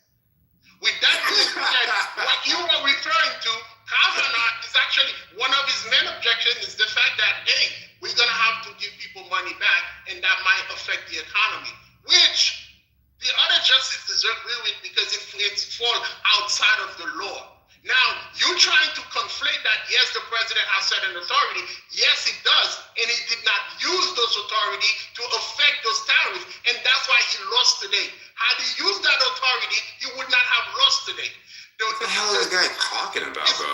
I think there's a little bit. Bro, all the authority has been in Samoa. Shut up, bro. I get it now. Hey, if I could just finish this real quick, bro. Can you move out the way real quick so I can pack this little weird ass thing up? We let Matt finish. That's imposed on Yeah, he's done, bro. So every EPA was being struck down. Yes, that's why we said broad. And then who falls under Be that? quiet, bro. Come on, man. Who falls under that rule, Samoa? Not Section 301 with China. Once again, Trump did not do Section 301 with China. He used a sweeping tariff. Why don't you put some money on it? Because he put it on the entire country. Put your money where your mouth is. Once again. Hey, Red Rum, can you Wait, question. Are we? Yeah. This is a broader question. Wait, hold on, Red Rum. Is there disagreement in the idea that China conducts unfair trade practices? No, is there a disagreement on that? No, Red Rum, just hold on. Because that's what it comes down to, right? Because why would we be against tariffs if they are doing fair practices? China was tariffed under 301. He's right. It was tariffed under 301. Yes, can you type this in? I already checked, bro. I got you. Oh, Alessandro has already checked it. Section 301 was imposed for Chinese tariffs. Matt loses again. That's correct. That's factually correct. He loses again. In some way.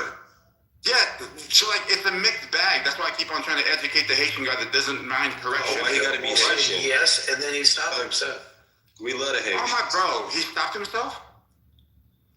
That was hilarious. You were like, yeah, I think it's a mixed bag. You stopped so abruptly. That was beautiful. When he said this ruling is going to lead to a $150 billion refund. I said, no, it's not. I said, if you're doing the math, I'm just using basic numbers for basic-minded people, 10% are affected by the broad application, then you would only have to refund $15 billion. Because the rest of it's all justified underneath Section 301. That's how that works. Hey, is this the same thing that the pediatrician were the same thing? No, but I'm just trying to understand, are people against putting tariffs on China? That's not the topic. That's not even an argument. That's not the topic. I get it, but that's the whole biggest point of it, right? No, it's not. It's about Matt not knowing what he's talking about. No. The ruling today is about the power of the president. No. Why this is actually very important. No, it's about the interpretation of the statute. Hold on a second. Hold on. Hey, don't you get tired of being wrong, bro? Well, let him finish. Don't be curious. What's going on? What is wrong with that guy? I mean, don't you got a daycare to go to? Don't you got a green card to get? Yeah, but don't you? Does your forehead need a green card? Hey, Samoa, don't you got an island? Hey, Kang, bruh, I love Africa. I don't hate no Africans. Which type of African are you? Nigga's a pirate. What the fuck? Hey, you Somali? That's what's happening, bro. That's what's up. Listen, I'm Somali, I'm Muslim, go ahead, sir. Sorry, go ahead, man. There is 2 points I wanted to bring up with the tariff, and we got fast-tracked with some other bullshit. One is This nigga was wrong. Is the Fred implication with the right of tariff refund. That I think is very corrupt in our system. And I think that should be investigated because he was part of the decision making and he knew the ramification of what could happen if the government loses on the tariff. Secondly, I think it clearly shows the limitation of the president when it comes to tariff, and that Congress have the final say so on applying tariff on people. I guess under certain circumstances, right? And I think this is what the broader discussion I wanted to bring about. But Samoa is a strawman. It's a fact. That's a thing that you wanted to carve out. You wanted to carve out. For 1 second, Samoa. Can you go just 30 seconds, bro? What the fuck? I've been trying to say something the whole time, dog. So why don't you cut this Haitian nigga off? Well, bro, I've been trying to get up in there because I honestly think you're right, bro. I appreciate it, man. I'll be real quick. I know you guys are having back and forth, and I can see what's happening, but I think that Samoa is ultimately right. I think the ultimate question is, has this stopped Donald Trump from doing what he's trying to do? Samoa is right. The answer is no. Right? So, there's other ways of having the exact same effect. It may be more tedious.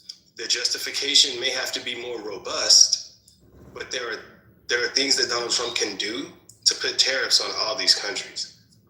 You see what I'm saying? I think Samoa's broader point is going to be, the president can do this. They're just saying your justification under these particular statutes falls short of our standards. Am I wrong, Samoa, or not? No, it's how if this specific statute is interpreted, do tariffs belong here? It's not about the president or anything, because there's multiple presidents. It's about this statute's interpretation. Well, I don't mean the president. I mean the executive office. Does the executive office have the authority to just be like, fuck the world, tariffs on everybody? Obviously, no. No. Right, and that's the point, is that the assumption that was being made by Matt was that this affected all tariffs. And that was like, what the fuck? Bro, yeah. Whatever. I think we're saying the same thing. It's pretty clear. But the problem is that nobody even, so once we all seen the hearing, you kind of read the tea leaves that it wasn't going to go in Trump's favor. You've already started seeing the PR stunt of what they were going to do in response of an adverse decision. They said, okay, cool. It's not going to be that easy, but we're going to be able to do it through itemizing every single reason and every item that we're going to tariff from this point forward. Bro, that's what I'm saying. That's what I'm saying. Yes. Just be more specific. You can't be like, fuck the world, tariffs. No. You have to actually justify your shit and go through the correct process. And that's all they're saying. Right. And he has to meet certain criteria. How can you say right after we just that was the part that didn't make sense to me though. You just said right, bro. You're not paying attention. Well, okay, I'm trying to pay attention. We're not paying attention. The thing is, it's listen, they are telling Donald Trump, hey, the sweeping tariff you can't do. What Donald Trump did, a year ago, 6 months ago, was sweeping tariff. Well, yeah, that's obviously, but all of the tariffs wrong again. So now, hold on, everything that falls under the category of sweeping. He's wrong again. I'm giving you your win. Everything that falls under the sweeping tariff will have to be refunded. How is that a win for our country when we got to go get money? Oh, can you say that again, bro? I need you to come back here. That's a different point, though. No. That's literally how I started the conversation, because I really wanted to talk about the corruption of the Commerce Secretary. That's what I really wanted to talk about. I remember that. Yeah, you went in line. The fact that he bought the tariff, the right of tariff from people, them well knowing, hey, there's a chance we might lose this and we might give the money back. So now he's gonna be benefiting billions. And we don't think that's corruption in our government. We don't think that this executive branch is corrupt. Hell no, Donald Trump would never do some wrong shit.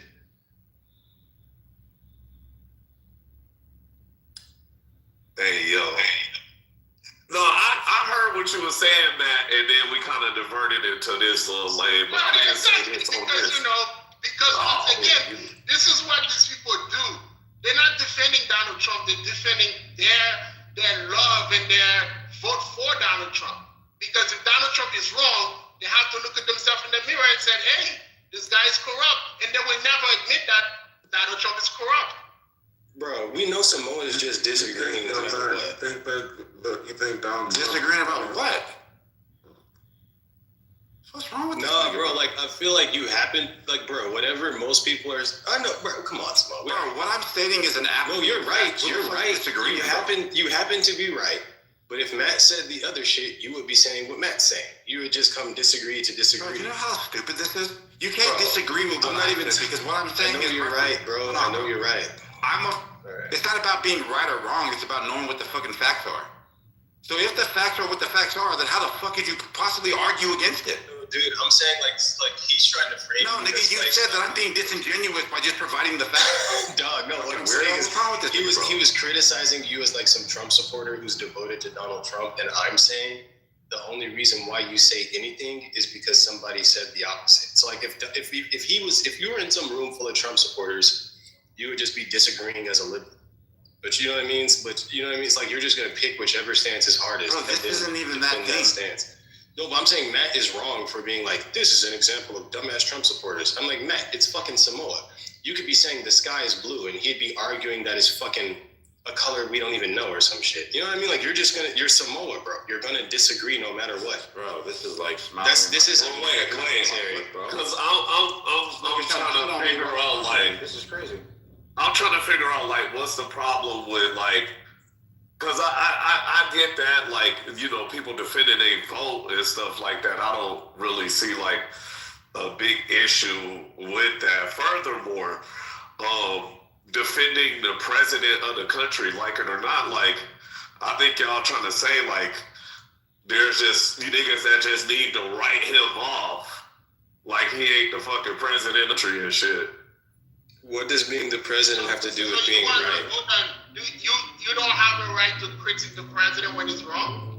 Oh, I definitely have a right to critique, but regardless, let me ask you this though. So still the president. That's the thinking of a sheep. That's a sheep thing. His presidency, right? I guess I'm a sheep. I'm not trying to say you're a sheep, but I'm just like, I don't give a fuck who you are. You don't think it's wrong? You could be the president, you could be the janitor. Hold on. You don't think it's wrong that Kitover Fitzgerald bought the right to tariff refund? Wait, what? I don't think the president owns the right to what? No. Kitover Fitzgerald. So Kitover Fitzgerald is the firm that will run. Oh, right. You know what? Hey, that's wrong? Look, on like some Nancy Pelosi shit, you know.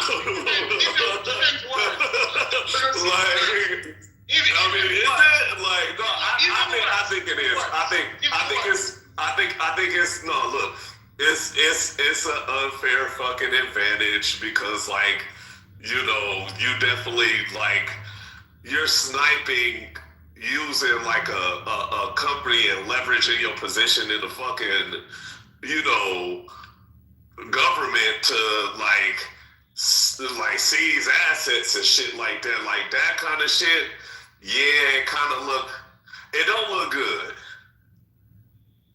I'll say that. It don't look good. All the way wrong? I don't know yet.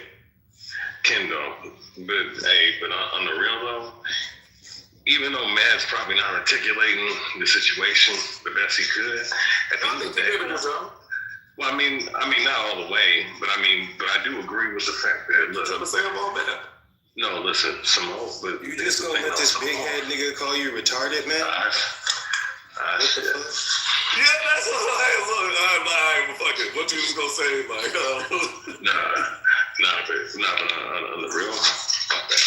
on the real, what I was about to say was, you know, look, at the end of the day, the thing with Samoa is that, and people like Samoa who have an invested interest, which I don't know why, because it's actually going against his invested interest in defending this particular individual.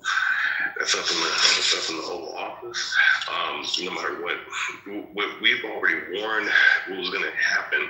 Like people who already understood what these tariffs represent. These dumb motherfuckers are still going to defend this shit because it's either they don't want to be wrong or they're a fucking fanatic of this clown, bro, that's in office. Do you at least admit that this dude, Samoa, is a zealot, for whatever fucking ideology that he follows? Nah, I don't, because like he might see the financial advantages of like implementing these tariffs, which is like, hey, let's bring motherfuckers back to the table to renegotiate their deal. You know what I'm saying?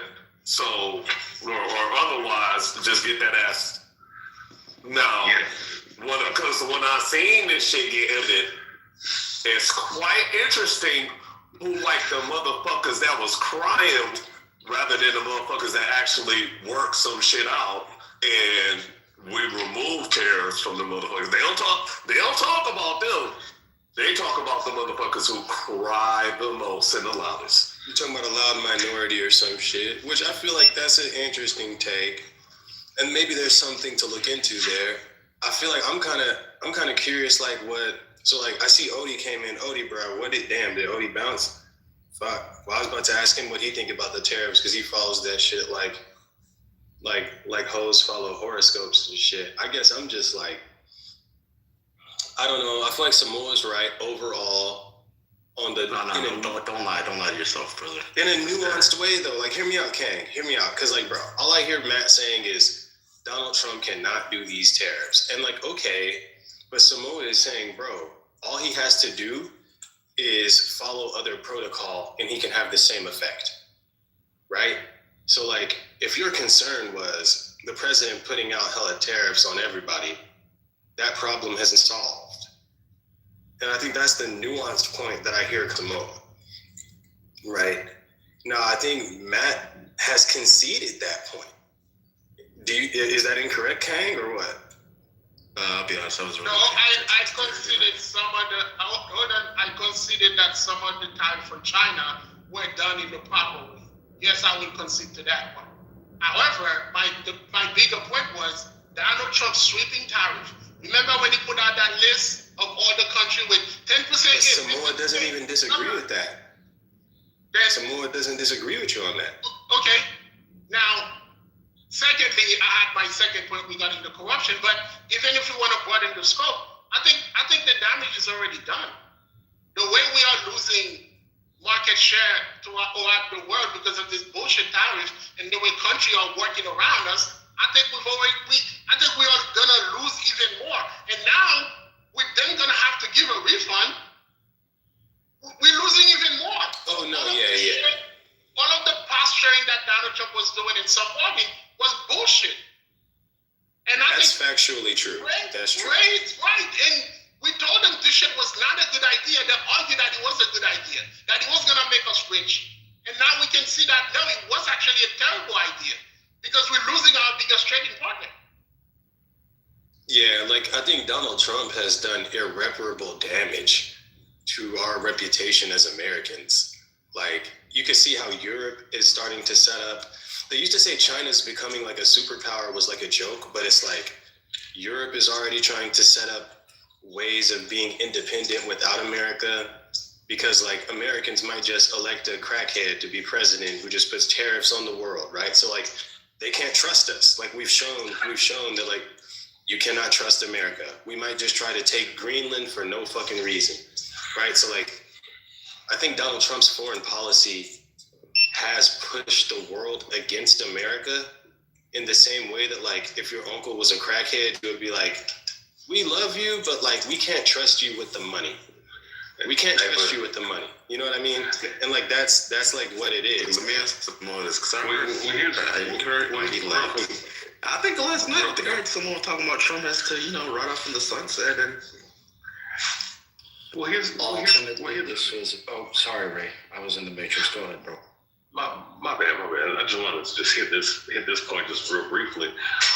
What dumb motherfucker puts tariffs on fucking movies, bro, that come out that are foreign, but and whatnot, saying people who smoke crack. Mind you, all these films are filmed outside of America, bro.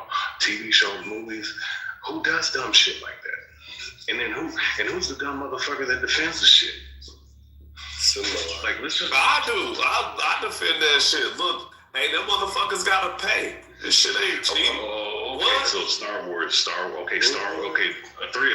the greatest movie trilogies of all time. Got Star Wars, right? Star Wars, Godfather, Goodfellas, Fella Good, I don't give a fuck. Fella pay. You know what I'm saying? Yeah. Tariff, you know what I'm saying, nigga? Hey, look, listen, bro. Look, it's the money gonna get used in all kinds of ways, and furthermore, it gives us a chance to like look at ourselves and be like, hey, what can we do here, you know, to prevent like all these tariffs and having to pay and shell out all this little money and shit like that. I think it's great. I was gonna tell you, Ray, that nigga Marty's an op, by the way. He is anti-reparations, by the way, so you know. Well, he's anti-reparations. We got a whole debate about it in space today. Not today, but no, that's a whole different. That's a digression. That's not even. Before we change the conversation, I think this is one of the few times in recent history, like at least in the last couple of years, that a victory for the American people and a victory for the American system. This, just like the Supreme Court not allowing Biden to fucking forgive student loans, just blankly forgive student loans, is a check on unilateral power. And I think that finally we have some good news to talk about, right? That he can follow other measures and laws as the executive, and he can point to other laws that protect him being able to impose tariffs, but it puts a check and balance on the executive branch to not have unilateral power. So this is a great fucking decision, and it's nice to see that it was spearheaded by Roberts, who's a conservative, and a majority of them being conservatives voted along with it. Right, it was a 6-3 vote, I think. It's a big deal. That's actually really helpful. How did Clarence Thomas vote? I wanted to ask. Does anybody know? He voted with Trump.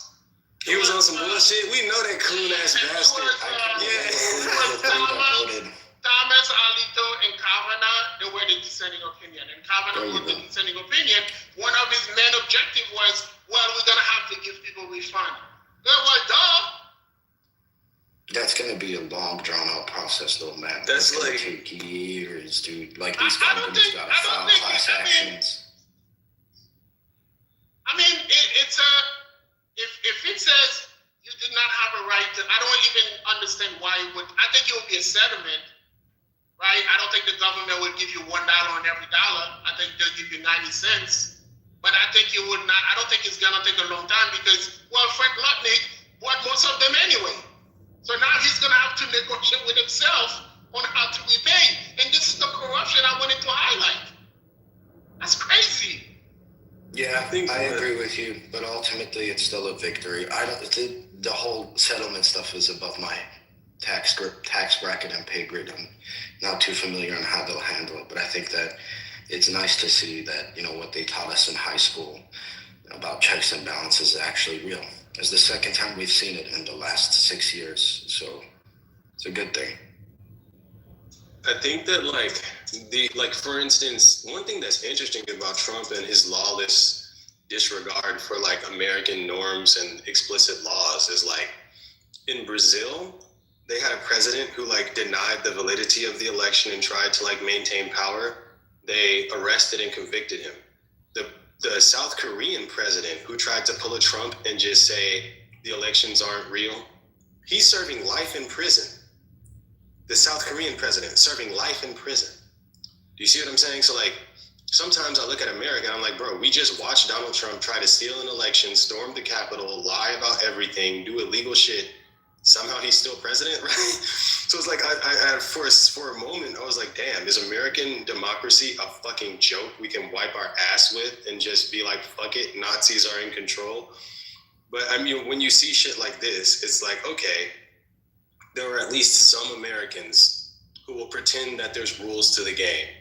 right? They won't try to like Samoa shuffle their way into like fucking fascism and bullshit. So like I think that this win is meaningful. It shows that like I think that like when I look at the Supreme Court justices and how they voted, I'm thinking anyone with a fucking brain who has studied the law knows that the president can't do this shit, right? And so like if they were to rule otherwise, there would be an uprising among judges, among lawyers who would just be honest and be like, bro, this is obviously bullshit, right? Like there would just be too many legal experts who know that this is bullshit. So I think that's what pushes the Supreme Court to honor and keep the law, because there's nothing stopping us from becoming North Korea, right? There's nothing stopping us from becoming Russia or China. Yes, it is. What? No, but the only thing that's stopping it is people that disagree with you and who are not sent to prison. We got a constitution. Like, what the fuck? But what does the Constitution mean if you can just say it means whatever Donald Trump says it means? If Donald Trump says the Constitution means we can do whatever the fuck the president says, that's a dictatorship. Like, what the fuck are we talking about? Like, so I'm just saying, like, checks and balances. To keep it real with you, bro, I believe we should abolish the presidency. We should just have a primary ambassador who represents our interests to foreign countries, and we should have a commander-in-chief. That's a separate office who controls the military. But there should not be like one president who has all of this authority to where we have to debate whether or not he's fucking king. Fuck that. There shouldn't even be one guy. There should be the House of Representatives, the Senate, a head of the military who we vote for, and an ambassador to all nations. But there should be no fucking president. We don't even need that shit. Why not do the French? Like, that's the French system. It doesn't have to be exactly like the French system but I think that the fact that you can run Don't we kind of already have stuff like that, like the Secretary of War? Yeah, but we gonna look soft if we do some shit like that. The chief of, for instance, like what is the commander-in-chief is the president. The president is in charge of the fucking military. And the president controls the executive branch. So like you have three branches, right? You have executive, legislative, and judicial. The executive branch is controlled by one dude. Right. Fuck so that. You know what I mean? Like it should not be controlled by one guy. Like that's crazy as fuck. The French system. So the French system is the president of the country do international politics, and then they have a prime minister that do national politics. No, I don't even believe there should be like one dude that does national. I think they should have to. I think like the Congress and the Senate should just be in charge of damn near all legal shit. They should just be in charge of everything, and they should have to fight. Like, I think it's too easy to consolidate power into the presidency to achieve a fucking dictatorship. As we're looking at, we're like the entire country is having to fight against one man. Do you see what I'm saying? Like, it shouldn't be that fucking hard. It shouldn't be like one dude gets elected to the office of the presidency. Now we all have to fight this one dude. Fuck that. There should be like 50 different people who have to argue about what the fuck they want to achieve. You know what I mean? It shouldn't be as simple as but then one guy fucks up everything. People are on the same political ideology or path. That's much harder to achieve than one guy.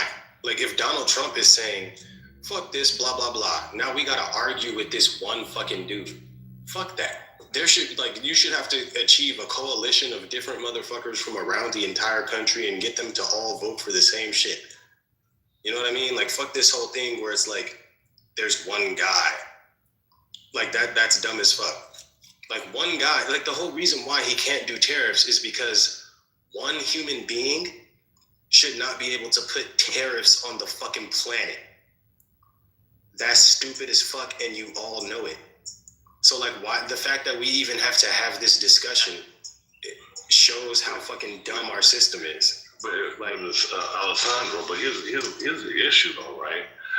If this was any other administration, these motherfuckers would be filing their fucking forks and pitchforks and shit and coming after this motherfucker. But for whatever reason, they're allowing this dude to have full autonomy to do what the fuck he want to do, bro. I think that's a structural problem though. So I'm critiquing the structure.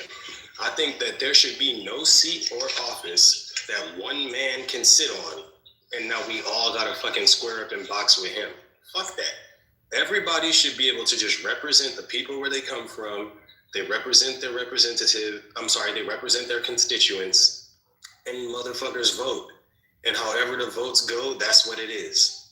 There shouldn't be like one guy. That's stupid as fuck, in my opinion. I think the only reason why, and even as a little kid, I used to think, why do we have a president?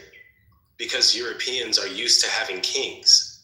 Europeans are used to having kings. There should be at least one guy, right? No, fuck that. I don't like, because there was a king of England, they're like, well, yeah, there should be like a president. No. But We don't fucking need a president. We don't. Happened today, right? I mean, one guy made a decision, and then another branch says, yeah, that decision is not good. You need to go talk to the other branch in order to come up with that decision. But When we had normal president, for instance, I think tariff on Chinese cars like 100%. That went in front of Congress. And Congress approved it and said, yeah, there's a reason why we need it, because we need to protect our own auto industry. And it was very specific, very targeted. And I think the decision today says you cannot take Samoa country and tariff everything coming out of there 15%. That's a sweeping tariff. That's what that is. And they said, no, you can't do that. Congress does not give you the right to do that. And I think, like Agap said, this is a win for the, because it shows that the system is working the way that it was intended to work. The check and balance. No, the fact that we had to fight for this shit shows that it's not working to the extent that I would like it to. There's been a lot of, okay, so the tariff constitutional, that's one thing, but Donald Trump has defied over 50 court rulings, right? The Trump administration has over 50 court rulings, right? And they're all operating at the behest and under the leadership and direction of this man. I'm saying there are 3 branches of government. One of our branches of government is controlled by one person. That's a fucking problem. It's not. And that's all I'm saying. Alessandro, can I interject real quick? Yeah, go ahead, man, please. So watch, during the Articles of Confederation, 8 presidents served, right? And it was a ceremonial position, like they really didn't have any power. And everyone realized that there needs to be a unified power, especially during times of war, right? Like, imagine having to about national security issues with like 50 people or even 12 people. There's more of a chance that state secrets might be leaked. It takes longer to make decisions. And when time is when there's a potential threat to our national security, we definitely need one person. The problem is we're voting in mentally retarded crackheads, as you said. So it's giving us a lot of issues. But we definitely need to have a check on the executive branch. And the one thing every president has in common is they constantly expand their powers, right? Because everyone wants more power and no one really objects. So it's kind of getting out of control, especially with like the military authorizations, right? We keep starting wars based off something we signed into place to go after Al Qaeda, and we're broadening the word terrorism to give the president more power. So it's becoming problematic, but there is a lot of utility in having one leader, especially in times of. I appreciate that. I think that I would like to clarify. I did offer originally, we should have general elections on a national scale where we vote for the leader of the military. And then we should also, like, I'm not saying just abolish the office of the presidency. I'm saying abolish that office and create a new office that we vote for, which is like the leader of the military. All he does is manage military conflict in foreign nations, and we should all be able to vote for him and get to have shit to do with tariffs or domestic policy. Right? So like, I do think how our military works should be consolidated into a small handful of individuals who can respond at a moment's notice. I can understand and respect the need for a commander-in-chief. We should have a commander-in-chief, but the commander-in-chief should not also be the president and then also be able to like send ICE officers to like strip people out of their homes and shit. You see what I'm saying? So I'm saying like, we should take what the president does and divide that into separate offices. Why can he send random people to run through the streets and like round people up, but then he can also bomb Nigeria? Like, why the fuck does one person need that much authority? Like, he can send ICE people to run through the street, shoot people in the head, but he can also bomb Nigeria, but he can also put tariffs, but he can also like that's way too much responsibility in one seat. I think we need to break that shit up. That's all I'm saying. Well, actually, that's usually how it works. Usually, a president does not have the unilateral power to implement or do the things actually that you're referring to. So you're absolutely correct. That actually does happen. However, that's because that's also what what their cabinet is for, right? Certain secretaries are for, right? The administrative cabinet. Does he appoint the cabinet? Wait. Okay. Wait, let me just finish. I'm sorry about that. Now, so with that being said, when you have people in your cabinet that don't answer to you, they answer to the Constitution. It works the way that it's supposed to work.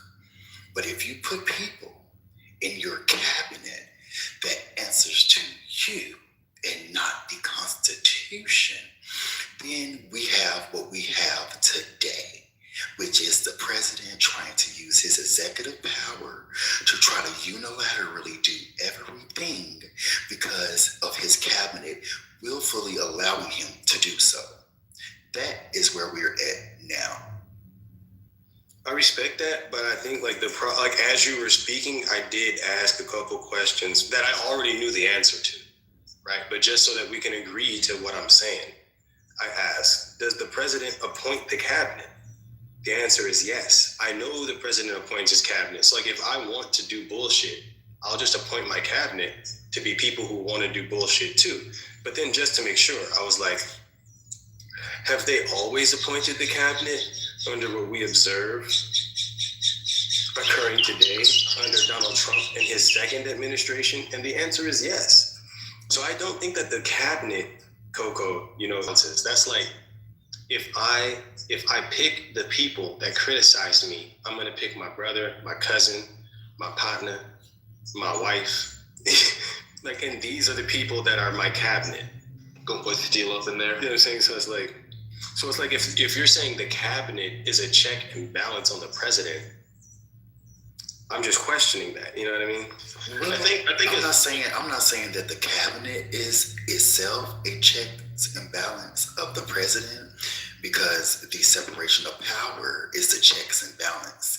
However, if the president is a genuine president and an outright president and a president that actually upholds the Constitution and puts genuine people in his cabinet that also upholds the Constitution, we won't have problems like this. But when you have a president that's with the fuck shit, and then he puts people in his cabinet that's also with his fuck shit, this is how we get here. Can I go after you, Kang? Because I knew you were trying to say something, so I'll just go after you. Yeah, I mean, I think, listen, Alessandro, I think you do have a valid critique, but I also hear what Coco's saying. I think what the bigger concern at hand that I think what Coco's trying to get at is that the issue really isn't with the president or the people in power, but more so the people who elect them to be in power. Because here's the thing. Let's say we had your system, and let's say, for example, we were to have your system, right? And we had this, like, I guess, first. What the fuck was that, bruh? My bad. Go ahead, do your thing. Well, I just dropped the knife. I was about to cut some potatoes. What did you hear? I'm like, what the fuck was that? Drop? No, you seen it coming. And you was like, somebody came and I was like, this wouldn't want to be too much noise. But no, I was saying that I think the issue more so is the voters, because even if we were to have your system in which like we didn't have, like, let's say one person running the executive, office or whatever, right? If we had some cultic-like voter base like we have right now with Donald Trump, I think the same issue would repeat. So I think really the issue is more so on the voters rather than it is the system, because I think you could have a perfect system, but if you have people who are very impartial, Unfortunately, we don't have people who are impartial, but if we have people who are very biased, I believe in our society, who don't prioritize education, who are very reactive rather than proactive, we'll end up seeing a Donald Trump also manifest in other systems rather than our own. So I think the issue really is more first. I think, okay, with the issue being the voters, I think that we get like Trump backlash. A lot of Trump voters are starting to realize they fucked up. I think at this fair to say in America, a Trump supporter is considered a stupid person. Like even in America, it's like you gotta defend pedophiles on top of defending global warming, denying global warming, on top of pretending there's no such thing as racism, on top of defending ICE, on top of you know what I mean? Like they're asking you to defend, you just have to defend too much bullshit. Like we could deny this, we could deny that, but at a certain point, I think Donald Trump, like, it's almost like he's gone full extremist. And I think America is not a complete extremist nation.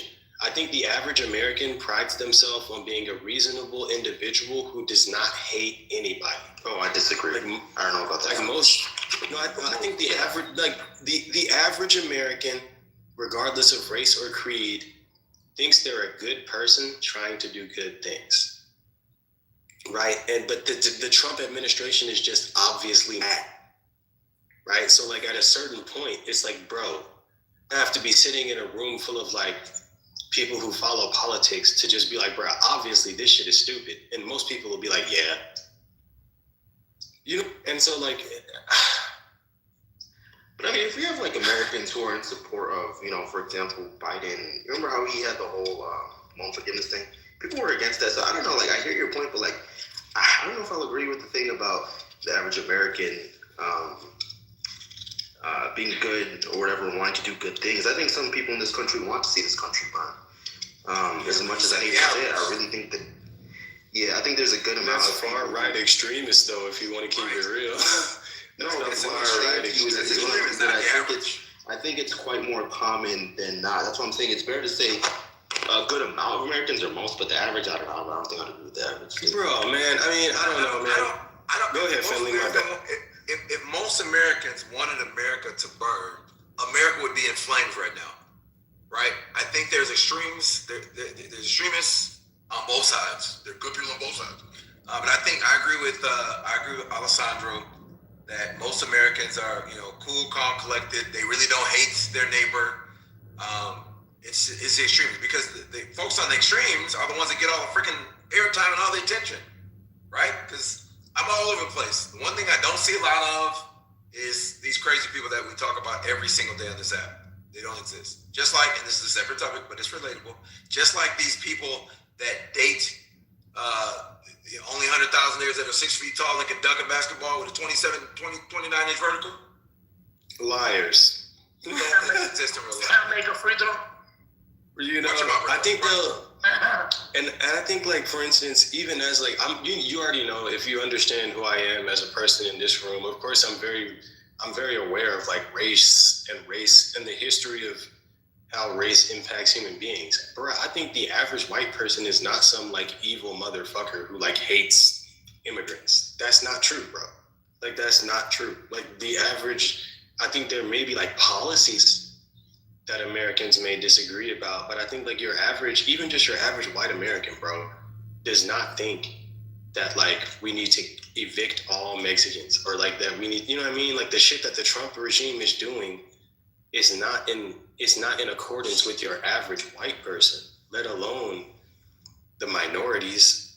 You know what I'm saying? Like, and I feel like that's where he's starting to lose, because like your average American is a good person, bro. I'll stand by that. I'll die on that hill, bro. Like, your average American, regardless of race or any of that shit, is not out here like, we hate these motherfuckers, kill them all, fuck the economy, do tariffs. What the fuck? Like, your average American is not like, put tariffs on the world, even if it fucks the economy up. Like, that doesn't make no type of sense, bro. Like, the average American is just, I feel like the people who voted for Trump did not think that he was gonna do all this shit. and we're starting to see them leave him in massive numbers. Like if you just look in Americans under the age of 30, Donald Trump has swung by 40 points. He was winning, like Donald Trump was winning among like young men. Now he's losing. Because you can't. Yep, that's true. You can't justify this shit. You can't justify this shit. Alejandro, So it's like, I agree with you, right? But they went on TV. They came on this app. And we know people that come right here in this room and told us that the tariff was a good idea. Exactly. Thank China you. these are echo chambers of like. China was going to pay those people trying to convince us that the person selling the product was going to pay the tariff. But They I don't think. fact news and told everybody in the country China was going to pay the tariff. Now this is after Donald Trump told them in the first term Mexico was going to pay for the war. Now it's hard for me to believe that the majority of Americans are not fucking stupid. Right. Well, most people are stupid, but what I'm saying is like most Americans, like bro, like you're talking about building a wall, which like I think that they could be mistaken, and I'm arguing with you on this following point. When I encounter a white person that believes Black Americans don't deserve reparations, and that's most white people. Like most white people, like my aunt was born without civil rights. Most white Americans will look her in her face and say, even though you were born without civil rights, you don't deserve reparations. That's not because they're racist. That's because they're stupid. Wait, what? Do you see what I'm saying? No, like no, I'm like they don't understand. Why can't it be both? Well, no, racism is like, no matter what you tell me, I don't like you, right? So like racism is like, I accept the fact that Black people has been fucked over for centuries and never been given a fair shot, but still fuck you. That's racist. I think a person that's stupid is a person that thinks like, well, slavery happened and then it didn't happen and then everything was fine and Black people are complaining for no reason. That's not a racist. That's just your average white American. So like you're saying the average. Go ahead, sir. Go ahead. No, I'm saying like your average white American doesn't hate Black people. No, sure, yeah, they just don't understand our struggle. So because of that lack of understanding, they disagree with us on. So do you see what I'm saying? What do you struggle with, Alessandro? Right. So I think that I'm talking about populations. I think you don't understand what I'm saying, Redrum. So hold on, wait. No, it just sounded like you were including yourself. That's why I was just curious. What you? Are you asking what Black? Are you asking me to explain the distinction between Black Americans? No, I was asking about you specifically. Oh, is that because you're retarded and you can't? You included yourself when you said ours, so that includes your terms like that. So when you say when I say Armenians, I don't include myself when I talk about Armenians who died in the genocide, right? That's you. Yeah, that's you. That's not me. But Alessandro, but I don't want to compare that because you call my skin color. But so that's the unfortunate thing. I didn't hear what Nathan said. What did you say, Nate? I didn't catch it. So I just was asking because you include yourself. What you mean? Like, if the quick answer to you, dude. I'll just answer Redrum in 30 seconds. Americans say we defeated the Nazis. Were you alive during World War II? We had a revolution. Were you fighting in the motherfucking Revolutionary War in 1776? I get it. So you don't mean yourself then. I get it. I mean us as a group, you fucking idiot. Now, if you want to ask me some dumb question, you can, but that doesn't mean it's valid. It's not dumb. I'm trying to clarify. It's obviously yes, we went through slavery as Americans. Alessandro, can I ask you this? So when you say the average American is good, by what measure are you like quantifying good? Because if you're also saying that the average, like let's say, person isn't in like support of reparations to like let's say level up the disparities that exist in this country, like do you consider that to be good? I think that when I say good, I mean, do you come to the table honestly ready to hear every perspective? Now, I think that the perspectives that are offered to our average Americans do a disservice to Black people, right? So I think with that being said, I can't expect you to understand where I'm coming from when everything that's been told to you is the opposite of the truth. Right? I can't expect you, but no, you can still be a good person. Like, but you haven't been given the tools that you need to engage appropriately. Like, what do you like? How would you quantify, like, or at least what measure, like how would you define good in this sense? Because like that's what I'm a bit confused on. Because like I would argue that there's a lot of people who still support this whole bootstrapper mentality, which of course makes poor people poor and stuff like that. But people basically, whenever you talk about like any aspect of disparities, people will more so on the individual rather than the person. And so like to me, I don't think that's good, personally, right? Like, so when you say good, like by what means do you like mean it? America, I think that America has learned from how we've treated indigenous people and black people to be like, look, racism is bad. That's a gigantic step. No, hear me out though. Hear me out. No, wait, no, I'm building towards what you're talking about. Is that a parakeet or a cockatoo in the background? I'm sorry? Is that a parakeet or a cockatoo in the background? I'm just standing outside, bro. It's a cardinal.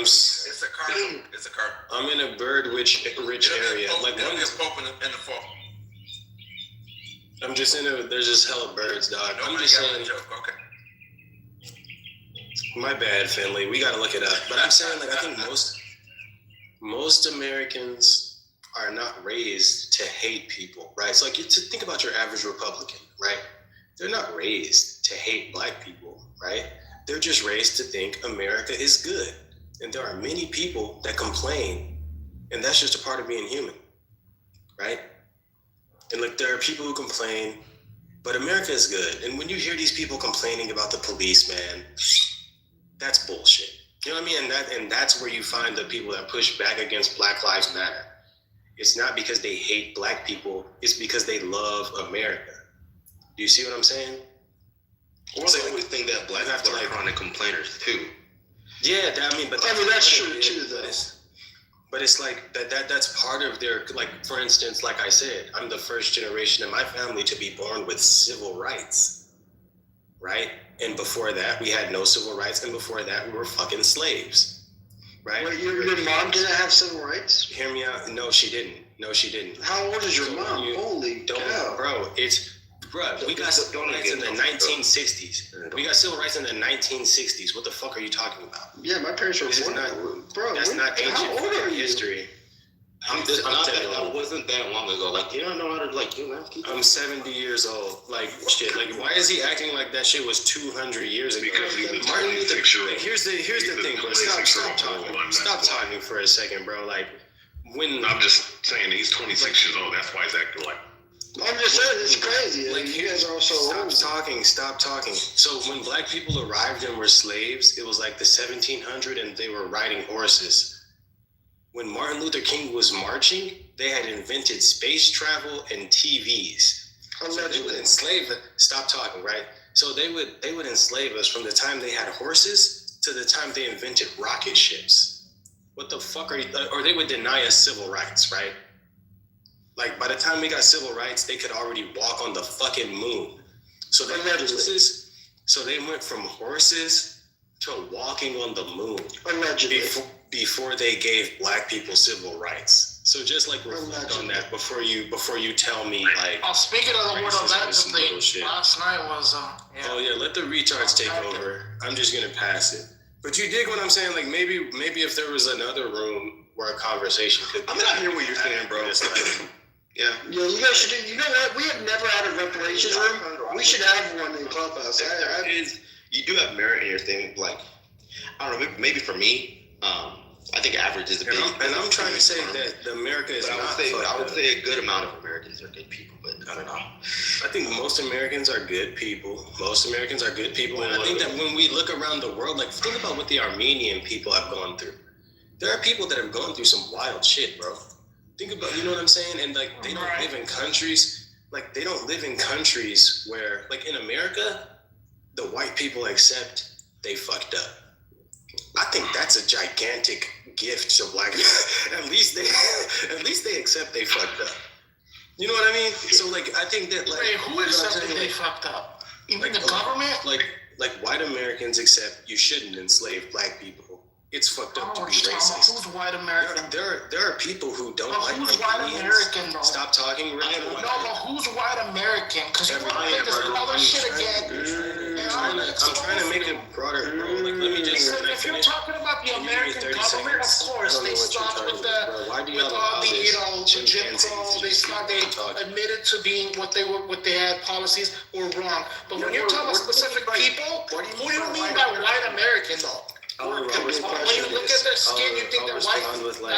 So anybody that's white. So am I a part of white? You would call Finkel Keeganstein a white American. People, I don't know. You're talking about Keeganstein.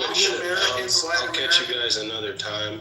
I think we appreciate you. Thank you. I think that I'm pointing out. Wait, are you saying another thing? I thought you were leaving after I finished this, right? Well, then why would we care what you're gonna say if you're gonna leave? No, what do you mean? What? He's gonna just get a final statement? This isn't closing arguments here. What are we doing? You're being fucking fine. Either leave or have a discussion. What do you want to do? Do you want to argue with me about whether I'm gonna leave, or do you want to just let me finish? No, because what do you do? I mean, either have the actual discussion with either Red Room.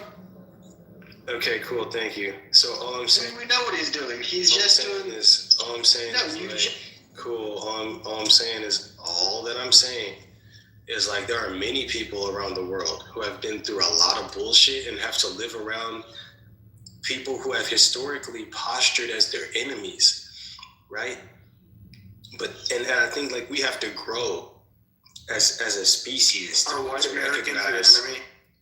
No, not even. I said I literally just said who I've postured as. Yeah, like come on, bro. In many cases, I use the word posture to show like I don't. Man, come on now. In this conversation, I've been trying to say white Americans are not your enemies. Exactly. Right? That's what he was saying. Like that's been my whole point. Well, guess what? They're my enemy. And I don't understand why you're trying to like make this like weird. Like all that I'm saying is, man. Like the most people, and I think that America is unique. America is a place where we have learned from our mistakes and tried to uphold some degree of forthcomingness. You know what I mean? And like, I hear you. So all that I'm saying is like, man, what are you saying? Allow me to finish, right? So the people who have oppressed the Armenians, well, Hispanics are replacing all you guys. Right? They accept all that I'm. Okay, bro. I'm literally just trying to like show how like other people have it hard. Let him finish. Like let him finish, or I will drop you like I dropped my panties for Joe. What? Thank you. There are other. Thank you for putting that image in my head. Who gave Dynamite? People, right? There are other people who have been oppressed by cultures who have no respect for them. Like the cultures that have like oppressed. There are cultures that have been oppressed by people that don't accept they fucked up. That don't acknowledge, like for instance, if you're a black person and you go to the Middle East, they have anti-blackness, but unlike America, America acknowledges that anti-blackness is wrong. If you go to the Middle East, they won't acknowledge that. They don't give a fuck, right? So like you have to recognize you're lucky to be in the. That's actually a good thing. You have to recognize that you're lucky to be in a country where they acknowledge like it's wrong to be racist. That's not even fucking normal. Do you see what I'm saying? But maybe if y'all are too ignorant to have the conversation, if y'all just want to fuck you too, stop. Oh wait, that's Kang. My bad, Kang. My bad, Kang. My bad, Steel. But you dig, man. I mean, I think that the retards have taken over the room. It is what it is. You know what I mean? We're gonna pretend that like America's bad. It's like, bro, America is something you can work with. I mean, I think America is the index finger of humanity pointing towards the direction that we should go. And as a people, we should uphold American values and just honestly keep it real. But you know what I mean? Whatever the fuck it is, you dig, man? Fuck it. If y'all want to be racist and weird, that's fine. Well, there are three American values. Hispanics are replacing both white and black America. You guys are both going to become the minority. Yeah, I don't care. So there's three American values. Out of existence, buddy. Yeah, I don't care. I'm a good, clean, elite black, so I'm not worried about that whole minority thing. So there's 3 American culture traits that I wish that we would not have adapted. And Dr. King talked about these. That's the extreme racism, number 1. The extreme materialism, number 2. And the extreme militarism. Those are 3 American values that I wish that would die. I wish if those American values die, we will be a much better society. That's why you want to know why these people are screaming about, oh, the racists, they're going to take over. They're going to treat us like the whites treated minorities. Because it's the extreme racism part, right? It needs to die. They need to let it go. All 3 of those reasons are the reason why America is so prosperous. They're the reason that America is going to fail. No, so the reason why it's failing now is because of multiculturalism. That's why America's falling. I sure was still talking. I'm pretty sure I was still talking. Those 3 reasons are the reason that America is going to fail, right? The house divided can end, and greed will not stand, right? It's not going to stand. Materialism is going to about like American consumer debt being like the real problem and not like the nation's debt. It is a problem because we're very materialistic. Most of us do live behind me. Now, there's also an income problem. I'm not going to lie. There's 2 things to be true at once. But those 3 things are going to be the fall of this country. This experiment that has been going on for 250 years? Yeah, this year, 250 years. Is not going to make it to 300 if we don't solve those issues. It is a problem. 60 years, but okay. So, yeah, No, it's 250. Well, the Black Mirror changed everything. I thought in the queue, it's Elise next, and then Goo. So sorry, Steele. Yeah, go ahead. So we're talking about what? Chivalry? Man, Elise that died 60 years old. Unfortunately, what, nigga? What? I'm not talking now. You want to be ignorant. You want to be ignorant, nigga, talk. You think that? No, you want to be, no, go ahead. You good. All right, Elise, I appreciate you, dog. What were you saying, Steele? I mean, yeah, no, I think that you are right. I think America is very unique in the regards that we are a country that has been, quite progressive since especially post-World War II, right? Damn near every other decade, you see a direction in which this country has moved towards the right direction. I would hope that continues, especially throughout the rest of our lifetimes and, of course, even forward from that. And yeah, I do agree, right? Like, I would agree with that 100%. So, yeah, I think you made some good points. I think a lot of these people just came in and they just heard certain parts of what you were saying and they just tried to make your point seem as if you were this, like, divisive type of guy, right? But I do think that, once again, with that progress, there's, of course, weirdos who are trying to push back against that, and this room is a prime example. You were trying to move the conversation forward, and here they go, oh, these white people, are you trying to say white people are racist? Multiculturalism. This country was founded on multiculturalism.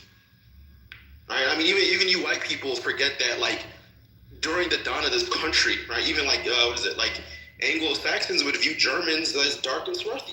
Same with Italians. Instead of pointing the finger, you should, like, help them. What teach you them. forget is that through the evolution of this country, they had realized that, we can't be doing this.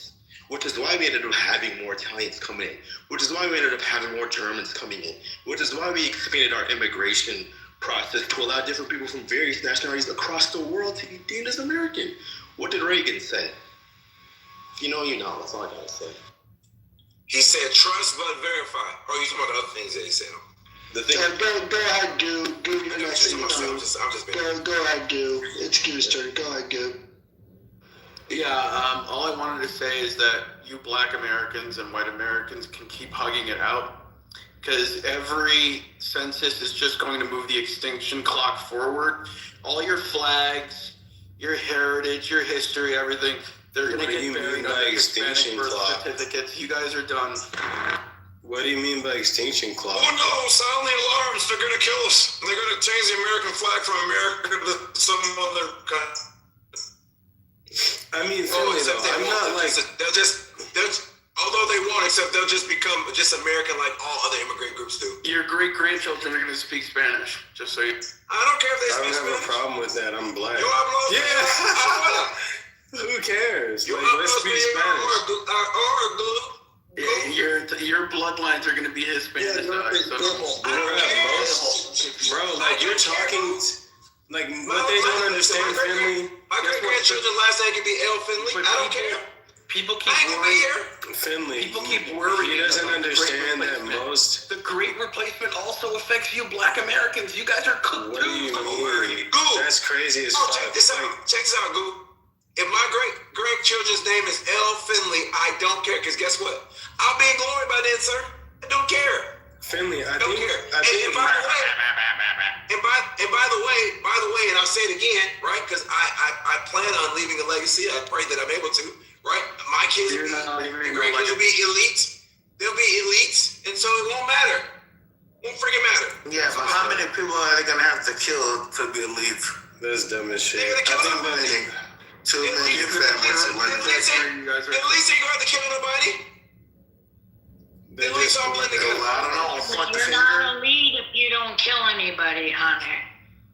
I think he's talking about like, are you calling shots that require decisions regarding life or death, which is on a deeper level. But I just feel it comes down to like, look, bro, as Americans, and I don't give a goddamn. I'm a motherfucking American, and you can suck my left nut, bitch. We are the coldest people who have ever roamed the earth. You can suck my left nut, and I stand on that. Right? America to the end of the motherfucking road on everything. Right? It's not about race. It's not about whatever the fuck you think it's about. We already won the game. The only question is, can we lose it? Like, if America falls off, it's because these idiots voted for Donald Trump. We had it in the bag, and then Trump fucked it up. You know what I mean? Trump like galvanized. Some bros whining about Trump. You know what I mean? Like, I don't give a fuck what you're talking about, bitch. Stop talking about I'm talking right. Like, the fact of the matter is, like, look, man, look, here's what I'm saying. Like, please stop talking about talking right. Like, bilingual Cuban. As an American, right? Here's how we move, bro. As an American, Hispanic. I hear you talking while I'm talking because you have to. Like, I know you're like a retarded idiot. Like, why can't we? Why does it have to become that type of room? You bloviate. You don't start playing the drums. I'm about to grab an instrument. It's all good. We can talk at the same time. It's all good. You make it happen. You know what I mean? You're already an ass because this content is worthless. No one cares. You can just wait until I finish, or we can just talk at the same time. Don't leave. No. I work from home. I do what I want. And you're a bitch. Work from home. So here's what I'm doing. Work from home. How about you be inspired? Like, you know what I mean? Work from home is code for unemployed. Okay, cool. You're good. What is your bachelor? Let's go up the ladder. Let's start off with high school, then we'll go to bachelor's degree. And like, what education do you have to where you can tell me that I don't need to be doing what the fuck I'm doing? What are you doing? I have two PhDs. Okay. You're a PhD as well? Pubic hair. Hold on. What was your dissertation written about? I wouldn't answer that question. Yeah, because you don't have a fucking PhD. I have two PhDs. Fucking faggot. Get stage, you like. This is what I'm saying, bro. Like, you always end up arguing with a retard that can't even tie their shoes about like some complex geopolitical issue. And it's like, what the fuck? And in his mind, it's blah blah blah. But that's just because he's retarded. So it's like, okay. I like how you point out the flaws of somebody instead of trying to help them. Mr. Finley, I was next on the queue. I was patiently waiting. I was patiently waiting. I'm next on the queue. I'm patiently waiting. In the queue. No, you've been going just now. Are you done? I just said go ahead. No, because I was talking. I'm after I didn't start talking. Mr. Finley did. You know what, bro? I'll let whatever this weird. Thank you, appreciate it. I wasn't talking about you. I wasn't even talking about you. Fucking let that word go. Let out the land, and then Keegan, and then Nathan. He just gave up. He just gave up the mic. Thank you, Don, and thank you, Don, for hosting and moderating a good conversation. I truly do appreciate it. What I want to say about a thing. Who said this bastard could go first? You just did. You just said that you allow. No, I said Finkel Keeganstein. All right. Yeah, I'm Finkel Keeganstein. Thank you. Oy vey. So what I want to say is that there's been a few statements made like the individual Alessandro who said, people don't understand the complex of geopolitical. Even though he made the statement of America was founded on multiculturalism. We have to understand it was founded by WASP, right? That's white Anglo-Saxon Protestants. And then in 1795, they decided we're going to allow an immigration act for good men of white background, of good morale to come to this nation. That's when they started allowing more Germans, more Italians, more Irish. Still created a large problem because you had a drastically different culture come in, but they still had this underlying understanding because it still was a European culture. So much different than the multiculturalism that we see today that was implemented in the 1960s from the Immigration Act in 1962, and that is now that we have a lot of, as Gura said, a lot of Hispanics, a lot of Muslims from the Middle East. These individuals, completely different standard of life, standard of living, and that Black Americans and white Americans have both a sense of nationality, like nationalism, to care about how their nation is going, and the idea that we should, be voting in individuals who have policies that have open borders, and that would be helpful for our nation, or that we should not care if our children speak Spanish, is a really, really large issue to me. And if you don't care of how your nation or how your people will be after you die, you are the nation that I despise the most. That's the boomer. Excuse me, let me finish, please. Let me finish, please. Yeah, let me finish, please. You're the generation that I despise. The boomer generation, which is that I will not give anything to my family. I will not let you inherit anything. I care about inheritance. I care that my children will inherit something that's better than me.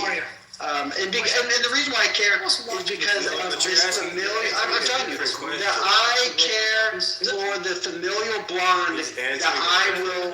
I'm answering why I care about this. Why I care about. I'm answering why you care about that. I asked you a different question, fucking idiot.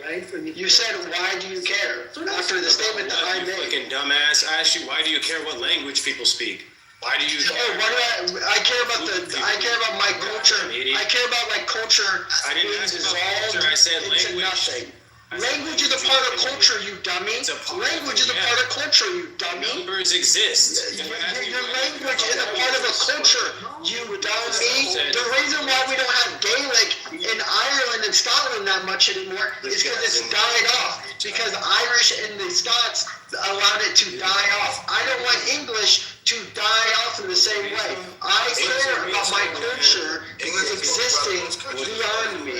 I care about my children inheriting a country that cares about their European culture, their European language, their European traditions to continue on. And I think that we should, as Americans, believe the same, but we don't. And this is why our country will dissolve into madness. Because everyone thinks that, is this country in an incline or a decline? And we all understand it's in a decline, but we don't know why. I'll tell you why. It's multiculturalism, it's immigration, and it's liberalism at the end of the day. This is the dumbest thing. Yeah. It's on Nathan. I'm out to Nathan. Oh, sorry, go ahead. We got a queue? Yeah, it's a mini queue. It's Nathan, then it's myself, and then I don't know. I want next. I got after Nathan. It's Beyonce. No, it's Nathan and Finley. Elise has to get in, and then Chorizo. Let me go after Chorizo, please, Don. Okay. Yeah, that's Add fine. me in there. And can you throw it in the chat, please, Don? Yeah, say again real quick, Nathan. Who else? Nathan. It's Nathan and It's then Nathan, me, and then I don't know who else after me. Chorizo, I think you said. Nathan. Okay, Nathan, Finley, Elise. Alessandro after Elise. That's fine, whatever you want. And I'm after Alessandro. Steele, and Chorizo wants in there too, okay? Yeah, that's fine. Okay. Go ahead, guys. It's on you, We're on Nate. Nate, Finley, Alessandro. I'm sorry, Nate, Finley, Elise, Alessandro, Steele, Chorizo. That's reasonable. Go ahead, Nate.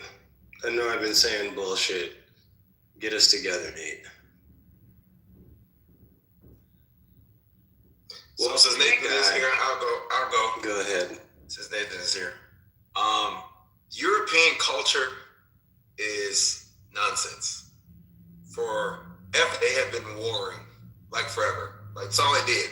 Germans don't think English. English don't think they're freaking Irish. Like they're not one culture.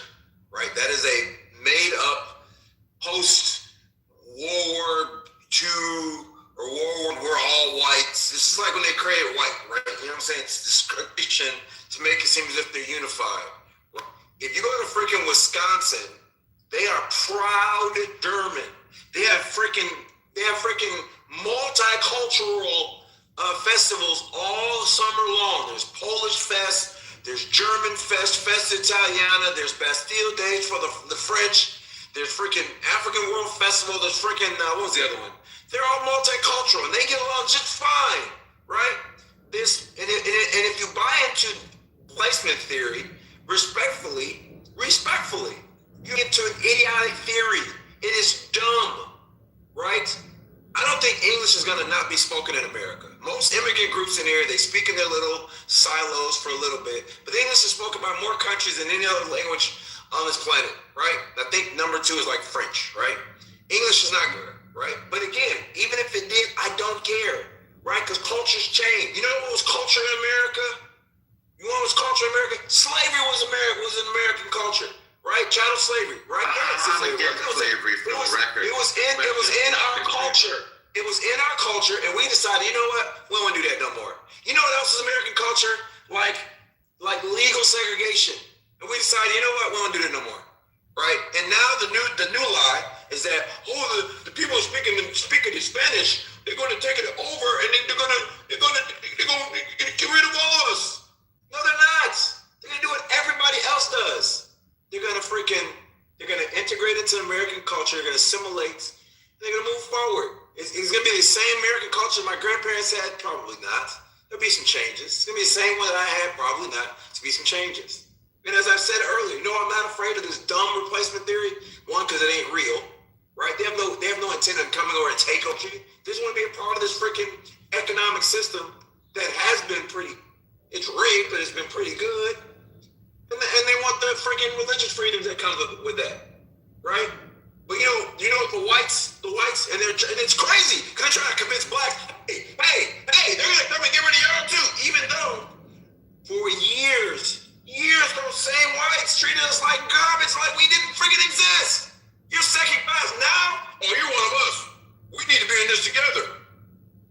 When they could have made that argument after Reconstruction, but they chose not to. And so now they're trying to say, hey, we're all Americans now. Man, y'all so full of it. Get out of here.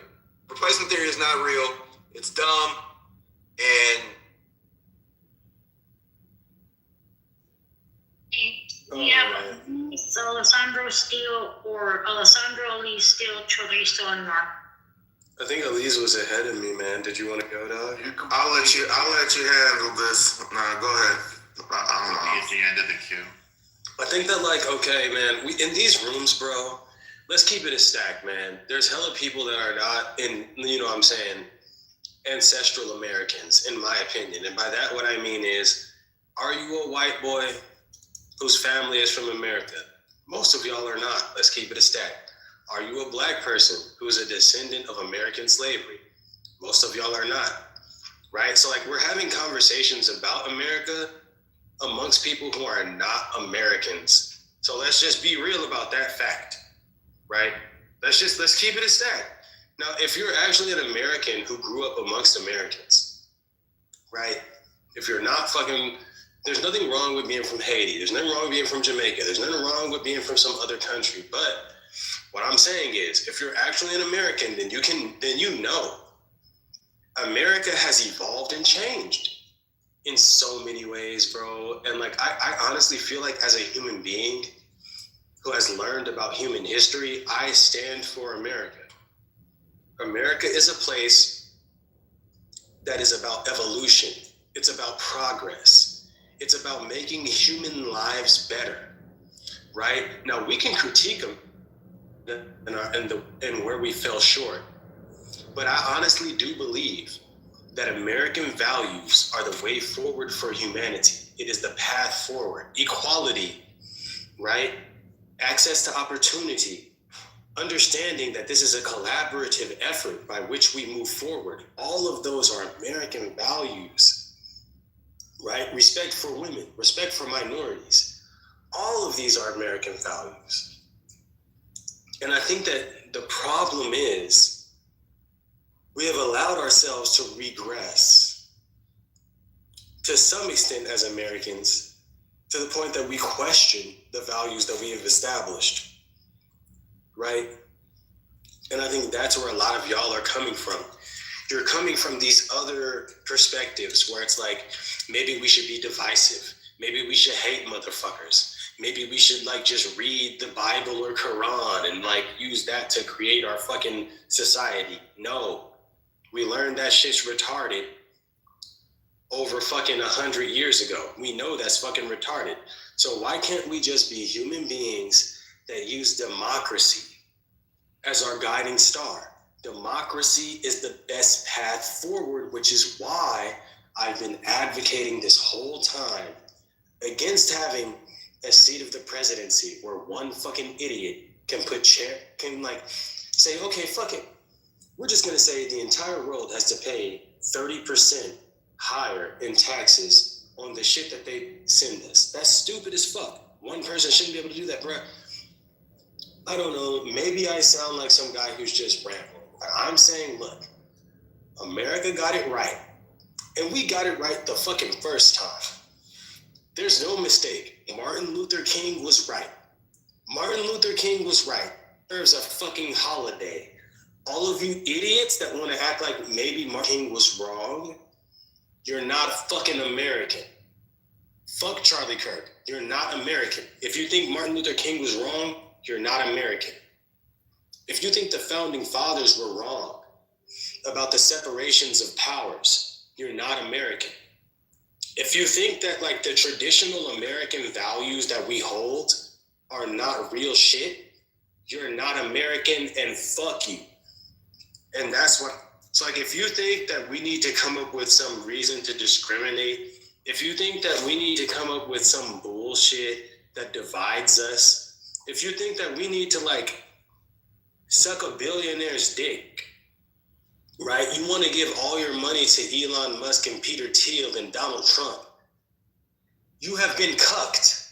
You are a cuck, billionaires. You want to suck Peter Thiel's dick.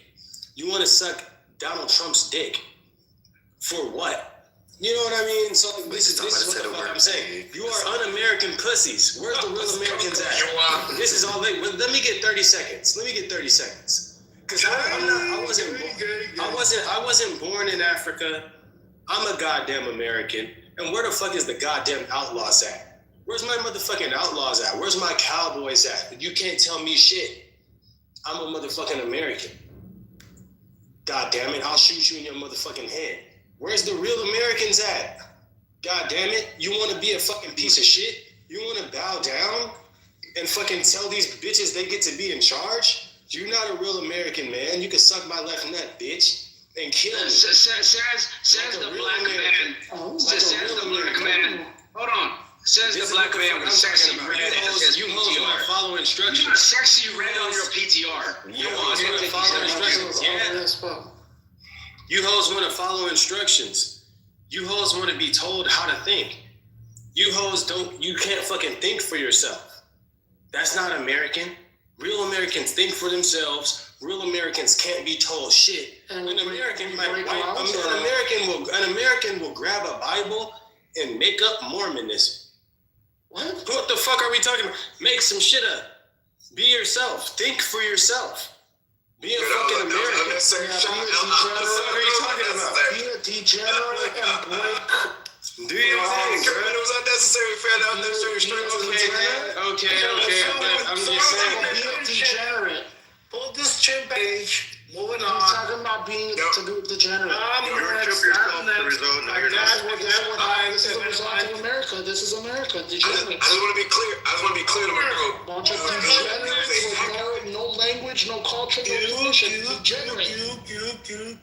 accurate. It was accurate, but that straight was There's no order. There's no order in this goddamn room. There is order. Stop it. All right, here we go. 2 points. Wait, I thought I was going before you. Oh, my bad. I'm chipping out. I'm sorry. No, you did. No, he's chipping out. This funny how we got these ultra-right extremist conservatives who want to claim that they're pro-America, that it was founded by white Protestant Christians, right? There's no such thing as ultra-white conservative. I mean, ultra-radical, right? That's fine if you believe that. Conservative is the first thing to the middle, so how does that make sense? Anyways, as I was saying, it's funny how these people say that, but he doesn't even know his own history. Not all the founding fathers were even Protestant. A lot of them were, guess what? Some of them were even deists, right? So, I mean, if you want to talk about being American, at least know your fucking history about this country. Bro, when did I say Protestant? The idea, just 1 second, bro, don't need to be fucking sensitive. Let me finish. All right, then, man.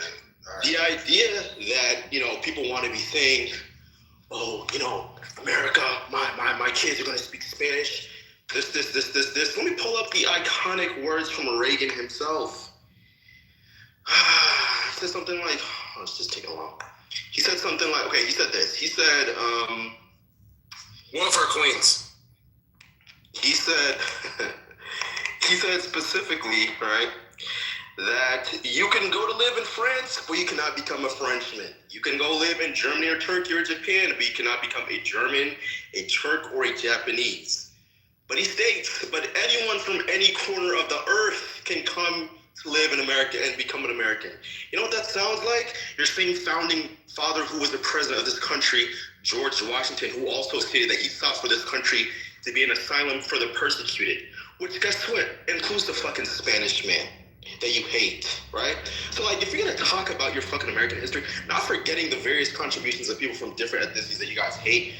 Some of you guys hate on, Jewish people. Some of you guys hate on other demographics of people who have played a major role in building the America that you're benefiting off of today. Most predominantly, the group that gets slept on are enslaved Black Americans, who you guys constantly berate and constantly deny when they talk about, once again, the disparities in this country. So if you're gonna talk about fucking America, stop being a fucking crybaby like some little white bitch. Excuse my language for even saying this. Because your birth rate is declining and you want to start crying, oh, my kids, they're gonna speak Spanish. Well, guess what? They're probably not gonna even look like you because your birth rate is declining. And it is estimated that in the future, most people are probably gonna look mixed or some sort of fucking, like they're gonna look like some sort of a combination of different various demographics or races. So let's please cut the fucking fear mongering out. It's the greatest country on earth. Let's please cut that shit out. And it's not built by your fear. You can try to bring that fear shit, but it's never worked, and it will not work in this country. So if you want to cry, just go to your basement and wipe your fucking nasty ass, bitch ass tears. It's fucking annoying. Hey, man, Steele, tell the motherfucker, Steele. I love what you said. Spoke the true goddamn American. I like that. Anyways, 2 points. One, Nathan Knowledge, those of you that live in Florida, the House just voted 50 to 30 or 80 to 20. No more property state taxes. So it's fucking no more property taxes in Florida. That's phenomenal. It's just an advisory. They gotta put it on the ballot, fam. Oh, not even so. Constitution Amendment. I hope so. We end up taxes. We hit it close. It's a terrible idea, but go ahead. No, my taxes went fucking through the fucking roof. Wait, what? Okay. We're getting closer to no property taxes in Florida. Just say. You said what'd you say, Lon? What did he just say? He said his property taxes went through the roof or something. I don't know. No, he said no property taxes. No property taxes. We're getting closer to no non-school property taxes. Yeah, which is great. Which is terrible, but I'll let you finish now. So. And we'll just pass the bill to the peasants, okay? So that's not the way it works. I'm okay with that. Listen, so I stopped at Buc-ee's to get gas for a conversation in the morning. I asked 4 people, how bad is it to work at Buc-ee's? All 4 said that it was toxic as fuck. They get fired for being on their phones. Managers have the ability to phones if they're on. If you show tattoos, you get fired. If you're late, you get fired on the spot. And they have this rule typically that's known in Buc-ee's that if you last 5 months, most likely you'll last 5 years. If you last less than 4, most likely if you don't make it 5 months, you get fired. So it's not a very nice place to work. However, 3 of the 4 people said the reason why they stay is because they make good money. And I think 2 were making 25, and then the other 2 were making $20 an hour. So that's all. Yeah, man. What's 3 times 7? 21. So I like the shit. So America is an opt-in identity. It's unique in that regard. So I agree with, I think it was Alessandro who was quoting Reagan. Maybe not though. Maybe it was Steele. Can't remember. Maybe it was Steele. Yeah, it was Steele. Yeah, sorry. Thank you. Yeah, Steele. Yeah, it's an opt-in identity. They all saw the same. You sound like fucking Slick Rick. Anyway, well, that means that somebody who was brought here against their will in chains is not any more of an American than an Italian who came on a boat fleeing for his life, or a Jew who came on a boat fleeing for his life, or Norwegian. And whoever it was, I guess it was Mr. who was saying that this idea of white culture is BS. He's right.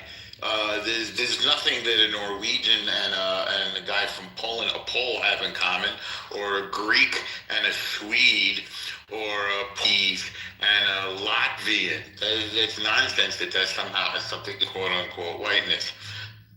So you're right about that too. By the way, America is not a culture of indigenous people. Okay, we're not an Iroquois culture. We're not an Oglala culture. We're not an Apache culture. We're an Enlightenment culture, and the Enlightenment comes from Europe. There isn't any question about that. And it's a culture that we all share, and it's a culture that we all enjoy. Can I go it's after a culture when we're done. I'm out there on normal. When we're done. What the it's fuck, a culture. family? Is there? Okay. It's a culture. So there is a queue. There was a queue. No, wait. Well, I'll go after Coco. So like Finley, Coco, then me. Oh no, I'll go before me. So our Enlightenment, European-based culture has certain principles which we all enjoy, which has made it possible for us to enjoy the amazing lives that we all have, the amazing privileges that we have all inherited, which include freedom of speech and freedom of religion and freedom of association, which include due process, which include the Second Amendment, which include the reasonable expectation of privacy. We've all opted into this. It's a privilege. It's a privilege that was devised in the European Enlightenment, even more specifically in the British Enlightenment. And this is what makes us all Americans. As Alessandro suggested, shared values. And by the way, the kind of person that is a universal acceptor, I looked it up, in terms of blood type is AB positive. So people with AB positive blood type can accept blood from any other person. America is like AB positive blood type. We will accept anybody from, now we may have to change that because some people seem to want to undermine this culture. But as of now, we are open to anybody who's willing to accept these American values. I'll land it there. Was it Finley or Coco? It was me. Go ahead. So Eleanor, I agree with actually almost all everything you said. I want to really quick El Trezo's comment about taxes. The tax situation in Florida is just dumb. It's stupid. You know who's pushing this? The majority of the homes in Florida, the majority of the properties in Florida are owned by non-residents. The majority. The minority are owned by people that live here. And they're pushing to relieve themselves of property taxes because they don't want to pay for none of the infrastructure because they don't care, right? And if this passes, we're going to do them a big, sweat, sloppy kiss on the lip. Here you go. Thank you. You can just have your beautiful mansions down here. And so what? The water is terrible and the streets are trash. So what? So I didn't interrupt you, El Trezo. You're speaking nonsense, though. You're speaking nonsense. I'm a native. I'm a native Floridian. I own 4 houses in Florida. I don't care. 4 fucking properties in Florida. And I only own 2. So you got me by 2. Your motherfucker's garage is worth more than your 2 properties combined. Yep.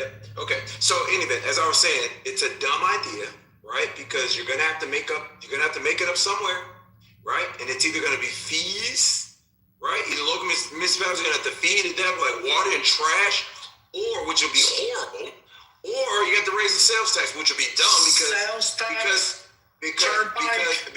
can I finish? Or sales tax, right? Which would be dumb because a good chunk of our economy, and the reason that we've been able to not have income tax is because of tourism, right? And if you raise the sales tax too much, you're going to hurt tourism, which would be bad for this state. But hey, what the hell do I know? I only understand economics. Are you in Texas, mister? No. I'm in Florida, born and raised, sir. Hey, my guy. All right, so you're a Jew. This is the by default. right? The real part, not the fake southern part. Yeah, you look at Disney, right? They raised prices through the fucking roof. And they saw a decline in visits and sales for about 6 months. Right now, people get used to it. People are fucking paying an arm and a leg. Somebody that I know flew down from Connecticut, wife, 3 fucking kids, the whole Disney vacation cost them like something fucking stupid like $13,000. People from abroad are coming to the United States, to Florida to visit and pay. People will bitch and moan for the first 5-6 months, and guess what? They'll turn to fucking peasants. They'll shut the fuck up, and they'll be happy without owning fucking anything. That's the Teresa, I think I helped you get across the border, nigga. I don't know why you talking about America. Teresa, this is why you're wrong. Chill, buddy. This is why you're wrong. So Disney is not the only tourism, right? There's Disney, there's SeaWorld, there's Universal, right? And there's a ton of other ones, right? Disney is right now coming in second to Universal with respect to like visitors, right? In the last year or so. Because what has Universal figured out? You cannot price out people. You can't do it. It doesn't work. They didn't Disney faithful are eating it, but they're losing a lot of I forget what terms they use, right? And they're trying to figure it out, right? But it comes down to pricing. People are not just going to eat the price and keep going. People are starting to go to Universal and freaking I forget what the other ones are, but they're starting to choose other options. And there's a whole report that Disney did, right? Disney did this report. And they're starting to figure out, hey, maybe we can't do it. And if you raise the sales tax, I'm trying to say, from my experience. My complete thought. You're more than welcome. If you raise the sales tax, it's not going to just hurt Disney. It's going to hurt all of these other hotels and all the other ancillary products and peripheral products that are included in Disney and SeaWorld and Universal. Like, you know what I'm saying? And Fun Spot and all the other ones. It's not a good thing. It's not a good.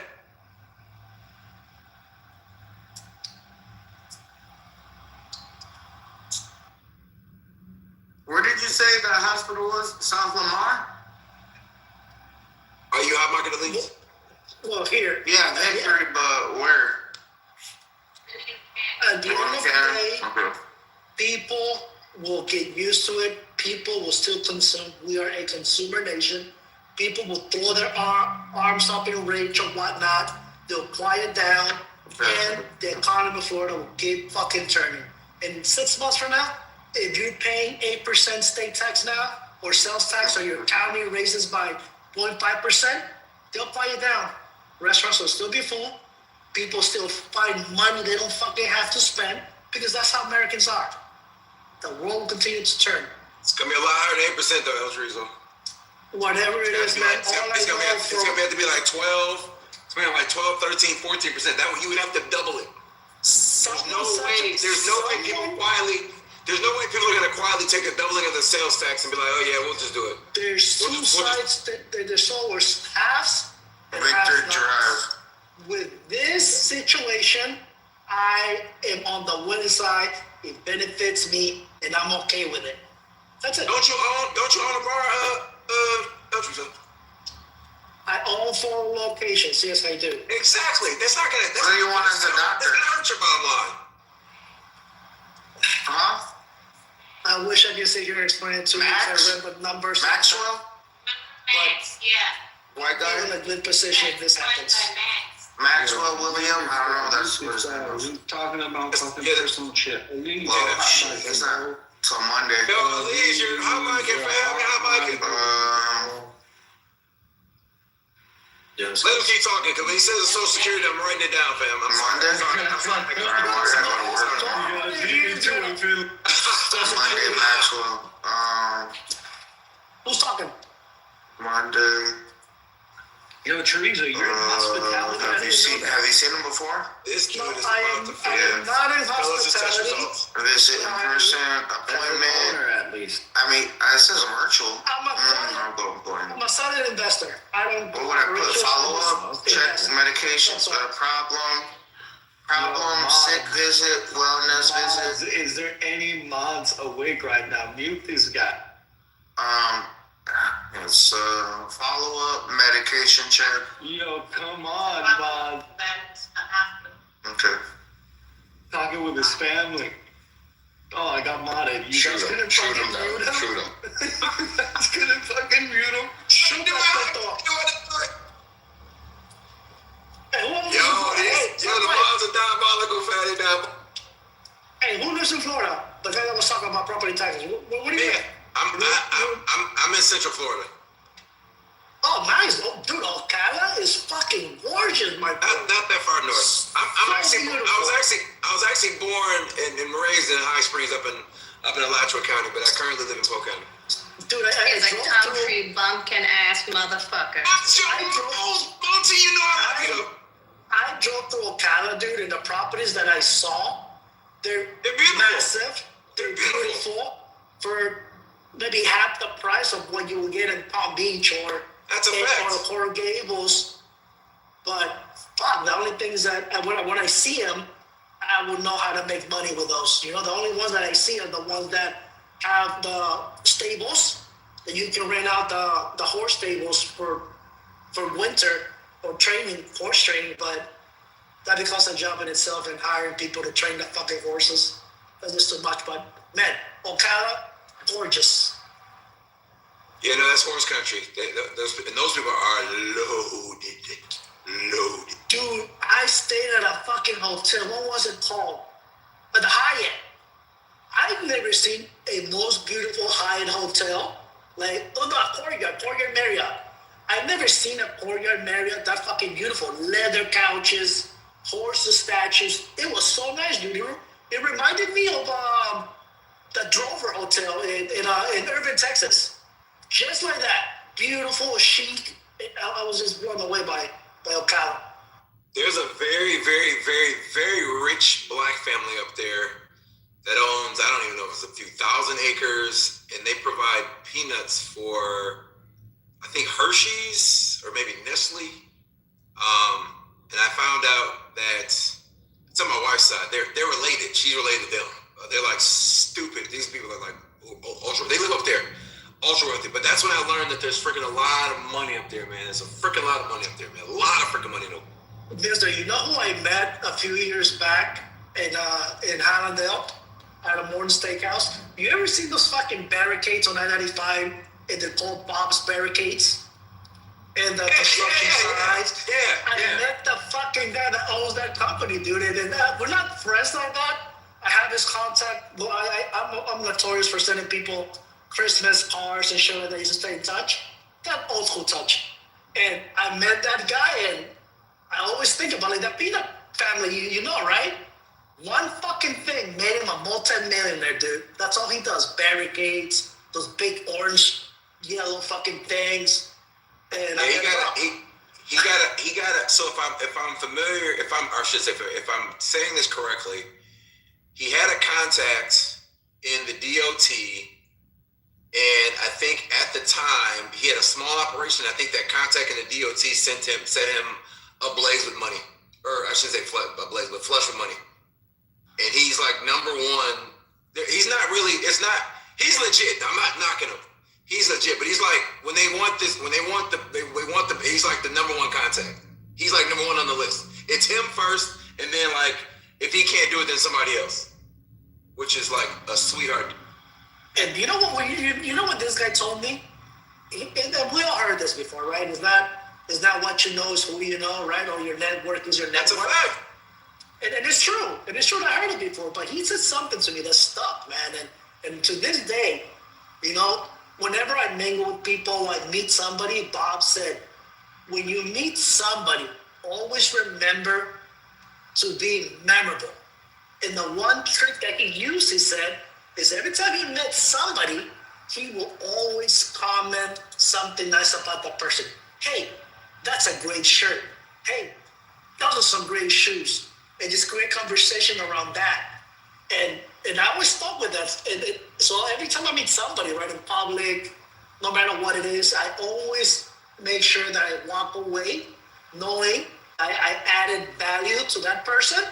And not much, but I generated some business and leads out of applying that habit in my daily interactions.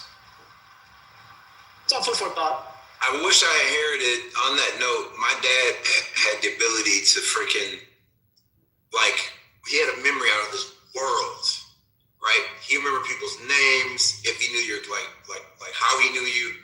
He was amazing at, even with people that he, like barely saw. I wish I had that, because people like that, I wish I had that ability. There was one other person I knew that had that ability, was my old pastor when I was in law school. He had a church of about, I want to say his church maybe about 2,000, maybe 3,000 people. He knew every single member by name. Every single one. People like that blew my mind, but like that talent would go a long way with what you're saying, El Chorizo, and like memory people. And it would, because you establish connections like that because it feels genuine. Actually, it is genuine with them because they legit like to love and know people, but I just wish I had that talent. People want to be recognized. People love the sound of the name. That's a fact. That's a fact. All right, can we go back to calling out fucking black Americans that are fucking American? They gotta go to motherfucking Africa. I don't get it. Listen, I stopped at a turnpike on my way back up to North Florida, and I bought a fucking bottle of water. There was this fucking black dude that looked like fucking True Daddy, right? And I bought the fucking water, and the fucking guy, I scanned my card, and you gotta follow the prompts in the machine, and the fucking thing asked me to tip, and I didn't tip. And he said some shit like that, oh, you can't help a brother out, this, that, or the other. And that's the problem with black people. These motherfuckers think that they deserve fucking everything without getting up. We do deserve everything. Motherfucker. You know what? We do deserve everything. Who debunked this country? He fucking said, I don't know how. I like to wear things that not many people know about. I had a fucking Patek. Well, I have a Patek. Oh, that's a nice Patek. How the fuck did he know? Like, to make me feel guilty because he's a fucking peasant and he made horrible decisions in his fucking life. That's how black people always fucking play the victim, bro. Hey, listen, we are the victims. We are the victims. We built this country. Anybody can go online and see what a Patek is, even though I don't know what it is. Slaves that went to Brazil. Those motherfuckers had a The ones that came here, built this country. The ones in Brazil, in Ecuador, they burned alive. Teresa, you're saying It's not my fault. retarded stuff right now, bro. It's not my fault. Listen, Chorizo, it ain't my fault they let themselves get burned, fam, and we survived. That's not my fault. We built this country, fam, and you got to deal with it. And we are entitled to whatever we're entitled to. Fill in the blank. And we're not lazy, sir. I wonder who was better, the Chinese or the blacks. I think Chinese were better. They're smaller, more energy, less energy, require less fuel to move. Right? He only saying that because that's who he like to fuck. I'm not racist. I hate every motherfucker. You know what's crazy, bro? I think, I was watching a picture of Knowledge. I think when there's ample, check it out, bro. I think when there's ample evidence that there are other factors that contribute to a community's like difficulty to ascend economically, socioeconomically, I think when there's other reasons and you purposely deny those and try to do your best to minimize those other reasons, it's hard to think of any other motivation besides preconceived biases, and you're just trying to uphold these biases you already have. But if someone's giving you information these communities are subject to this, or historically been subject to this provision that stifled them economically, or that provision that stifled them. If you're fuck all that, and you're just gung ho to wave that all away, I can't think of any other motivation to do that. Like I said, like I'm assuming that we're all people trying to we're all truth seekers. We're trying to come to something approximately that approximates the truth. And it confuses me, the motivation of someone who ignores those facts that are like absolutely important and absolutely contribute to like the current state of these communities. You know what I'm saying? Like you're saying, all the reasons Mr. Finley's giving you, you're like, oh man, fuck that. Like, so then, well, I guess like what, blacks are just inherently like lazy or whatever. Is that what you think? Like, what do you think? Me, I will tell you my experience. Listen, I don't think that all blacks are lazy. I don't think that all blacks are what society pretends them to be. Now, the few experiences that I fucking had have been pretty fucking bad, bro. I don't think I've ever had I had a couple of positive experiences, like in business, right? Like, I don't do business with black people. Like, business to the level where we're talking large amounts of money. Because they're fucking shady, bro. They're fucking shady, they're scamming.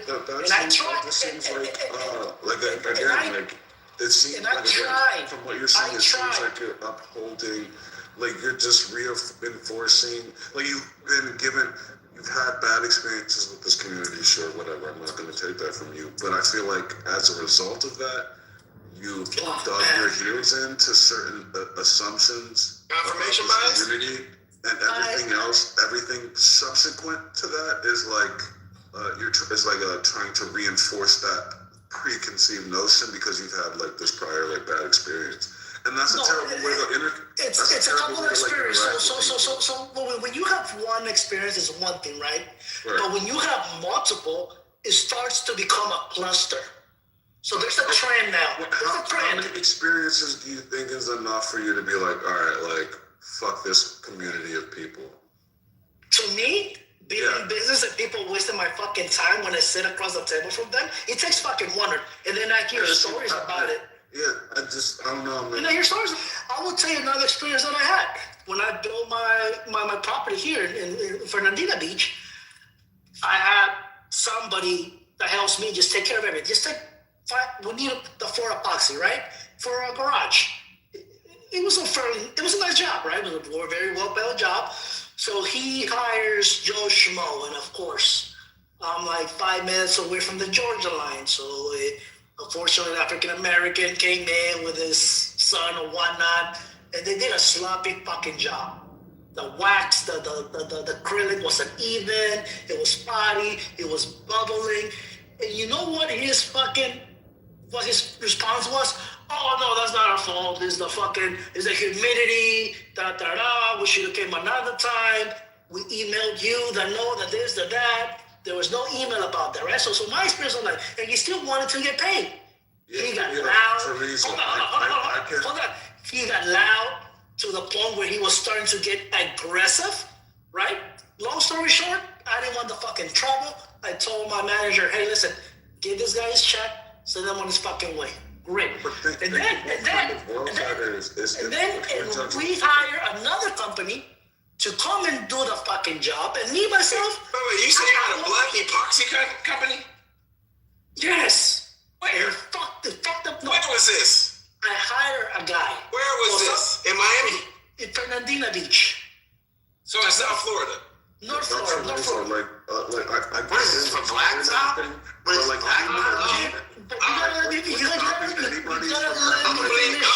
fam. I don't believe it. Wait. I have a point to make on this issue. What's stopping you? Hell no, because we ain't letting your white ass finish. What's up, big lie? Give him, Lloyd. My high. And then Yo, Chorizo, you can hear me? Get his white ass. I paid 2 times, 3 times the price, right? So I hire another company, me myself, out of Jacksonville, right? And I paid almost double the price. And this fucking man came in, he looked professional, leveled the floor, clear everything. I don't believe this. I'm just keep it a buck with y'all. I believe it. I'm not making I'm a nice ass with my experience, and I'm telling you, Let him point the finger. I'm gonna go out there. Let him point the finger. It's fine. Yo, Chorizo, what's stopping stopping anyone else from having like a handful of bad experiences with like Mexicans. Mexicans are this, and just like stamping like a whole like identity. It's horrible. This is how these people are. 100%. That's fucked up, right? Horrible. That's a narrow. But I will tell you, and I think not only do like it's not harmful to just other people, it's harmful to you, and it's you do yourself a disservice viewing the world through that lens. Like I'm going to judge. You see, I view the world and everything that I do. No, you ain't saying the right shit to him. I view the world as a transaction, right? Whenever there's a project going on and I need framing work, guess what? I hire fucking Mexicans or Latinos. They're gonna come. They don't say when they're coming. They don't say when they fucking leave. All I know is they get their fucking job done just like that. Compared to some other races, they're fucking lazy and take forever, right? You sound like a white Karen. Yeah, Mexican. but this some Karen shit. And personally, bro, like in like a working capacity, I'm just talking. Look. I done had like bad interactions with motherfuckers that I didn't personally know and shit like that in a working environment because we stay in a competitive fucking environment. You motherfuckers done like slided you out of some money and did a sloppy job and shit like that. Oh well, should have read the Yelp reviews. Sucks, right? But that don't here in No. That don't give me a whole clear frame of somebody's culture and background. I'm not finna assess that off of a fucking like work environment because I hired a couple motherfuckers to do some sheet metal work or some shit like that. Like, get the fuck out of here, Eltro. You know that's some bullshit. You know it. Let me tell you what. Wait, real quick. I want to tell you what. I want to push. No, because that ain't. Yeah, that's just an unfair measurement assessment and shit. This like why I said. Well, go ahead. I'm listening. I just wanted to say why. This is why I don't believe it. Right. This is why I don't believe it. I'm leaning towards that too. Why? Because I'm raising an eyebrow. He said an epoxy. He said a black epoxy company in South Florida. No, that's why I'm raising my eyebrow. Because Jewish. Hold on, Philly. It is black epoxy company, and just like it's black terrazzo mechanics and all kinds of shit. I'm not saying it's not. You just gotta. It's not. I'm not saying it's not. This is Mr. Finley, you're missing something. It's a epoxy company owned by a black dude that they did work for me in North Florida. Let me. Okay, so number one. Okay, fine. That clears it up because you know I was gonna say black epoxy company in South Florida. Number one. Number two, you're saying they're rude. Like I'm in Central Florida, and I have the privilege of being around a lot of black entrepreneurs. Like most of my dollars circulate with black people with respect to like everything, plumbing to electricity.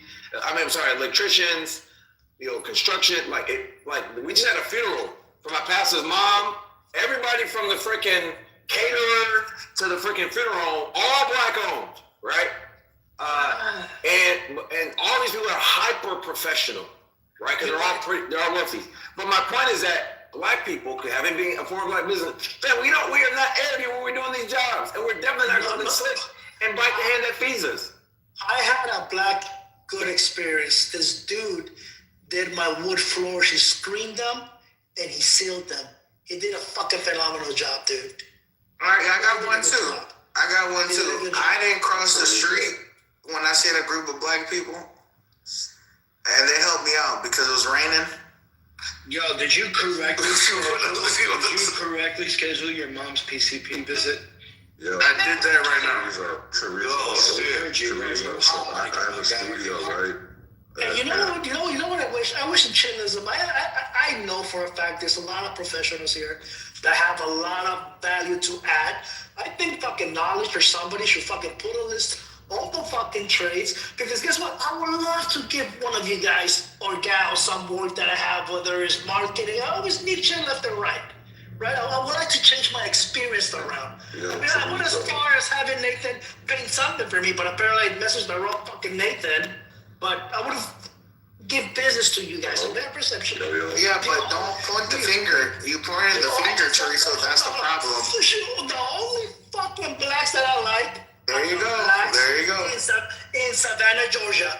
They're well educated, very well spoken. They don't act. They don't coon out, as you guys would say. Why don't you help? Why, instead of pointing the finger, why don't you help them? Like, instead of pointing, you're the problem. I am not motherfucking Jesus, bro. I need. They don't have to be Jesus. El Chorizo, you're not Jesus, you Jesus, fam. No offense. We know you're not Jesus. Jesus loves everybody. You know what? Hold on, Chorizo. Just about that earlier.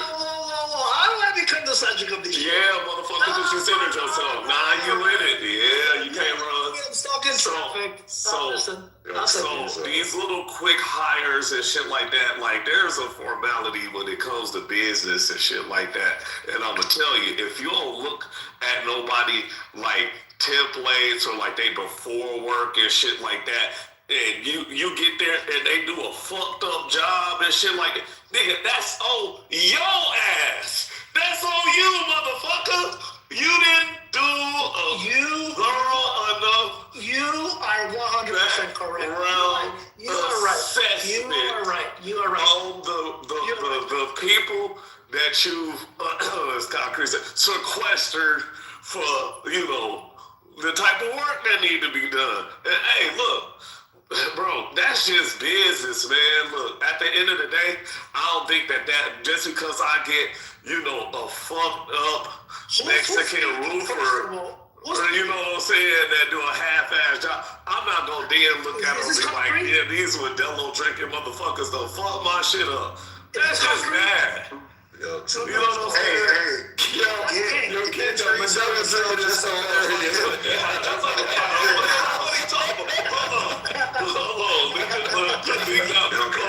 That's hilarious. Look, as a good, clean, you know, professional. I'm not gonna stop talking to y'all. Shut up, because I know y'all can hear me. I know y'all talking over me. No, we didn't just hear you. Just talk. Your mic is a little low. It is a little low. I ain't gonna Yeah, we didn't hear you. That one down there say, what did you say? Yeah. Hey, I will tell you the experience that I had in Miami, bro. Okay, y'all not hearing me for real? My shit is fucked up. We can hear you. It's a little bit better now, but it was pretty low a minute ago. It was pretty low like a minute ago. My check is right. Because I have a studio and shit, Altriz. I record artists. That's cool. Oh, yeah. Can you record me? The one type of artist that I have the most reoccurring problems with are rappers. Like, and it's usually niggas, bro. Like, it's either like coming late for a booking. Are they Jamaican by any chance? Coming in the middle of a booking and realizing, yo, I have another client in a couple hours. I can't stretch you more than maybe like 30 minutes, 45 minutes. I gotta set up for the next client. They're not realizing that, and it just happened. Like, all right, I had to structure like my shit differently. I had to be, all right, like, first of all, it's upfront payment, half. I just had to, like, tweak a little things. I could have been like, man, fuck rappers, man. These niggas are all the same, da-da-da. But instead, I think what's better is you guard yourself against fuck shit. And that gives you an opportunity to kind of take people for what they are. Like, anyone has the potential to be a great person. Anyone has the potential to be a piece of shit to me. Taylor, that's respectable. Don't sympathize with this Chorizo nigga that's pointing the finger. Louis, like I get, listen, if I open a business in the black community, I will tailor my process, right, to that community. But the stuff that I deal with and the two things, like the epoxy shit, that's a service thing. I get it. I'm not really tripping over that. The one really bad experience that I had was involving a lot of money in Savannah. It could have involved a lot of money. That's the type of shit, not the. I feel like you're letting that taint your vision of how people work. And I think you ran into an asshole that happened to be black, and now you're saying blacks are assholes. Right? Yeah, that's confirmation bias. No, it was probably a Somalian, but okay. And I tied that experience to other experiences within my circle, right, that we've had, and I validated, you know what, it is right. So for me, myself, I just stay away. I stay away from. Dude, that's a terrible choice, sir. I just stay away. You're missing out on opportunity. That's what I was getting at. I think you suffer for it at the end of the day. Trust me, if money comes in, my business is not suffering at all. Another million on the bottom line is not going to make a difference. Is that going to make me or break me? Honestly, so. Look, I'm not saying you're suffering in any ways. I'm saying the potential suffers. Your potential to get a hold of like some new client that forges some beautiful future business related like that. You're eliminating the pool of that possibility. You're stifling that potential. I'm not saying you're struggling in any way. And I need to go a particular person to build the bridge to get to that business deal. Cross that bridge when it comes. As of right now, with a couple of projects I got working on, I have no bridge like that to cross, and I'm gonna stay on what I know and continue to push forward and finish 2026 fucking strong. That's what I'm gonna stick to. And that's okay. Listen, maybe one of you guys, I don't know what you guys do, but maybe I'll have an idea or something or need something done. And guess what? It turned into, hey, you do this, I need this done. This is what it will cost. You tell me, I pay an invoice, you do a great job. And guess what? We'll continue to work and work and work under this app. Maybe have better luck over here. I don't fucking know, but we'll cross that bridge when it comes. Yo, two things. L, if you, I pitch for a living, so if you need to move some weight, I'm your man. I just don't move across state lines no more. Yeah, just one bad incident. Oleg wouldn't represent me. He was bogus for that, but it's all good. And then Louis, I was just in your home country, fam. I was in Lagos.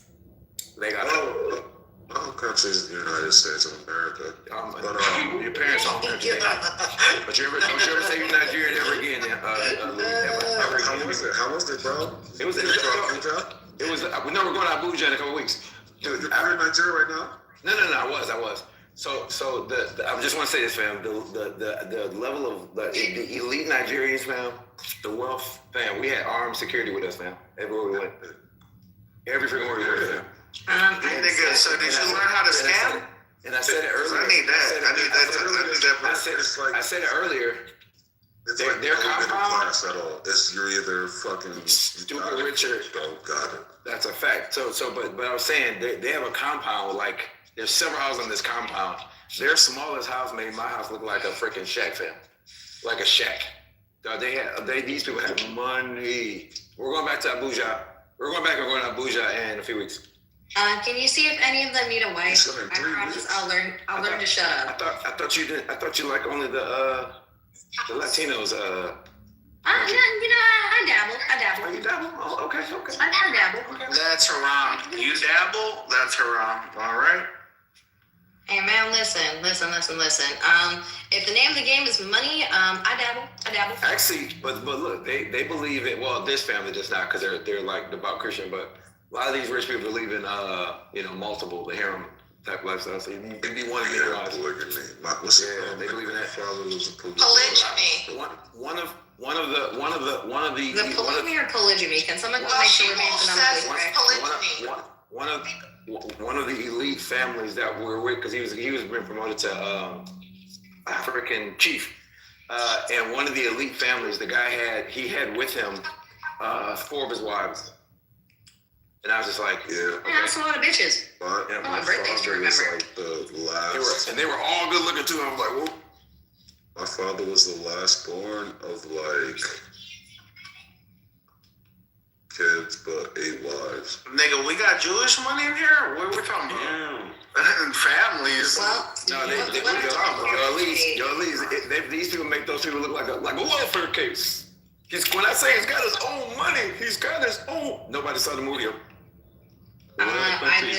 came for the realization. I can't compete with pretty Nigerian women. Godspeed. I thought you were a Texas cowboy, mister. But that doesn't mean you're in Florida, nigga. fucking drop dead gorgeous. Yeah, those cowboys out too. Beautiful, baby.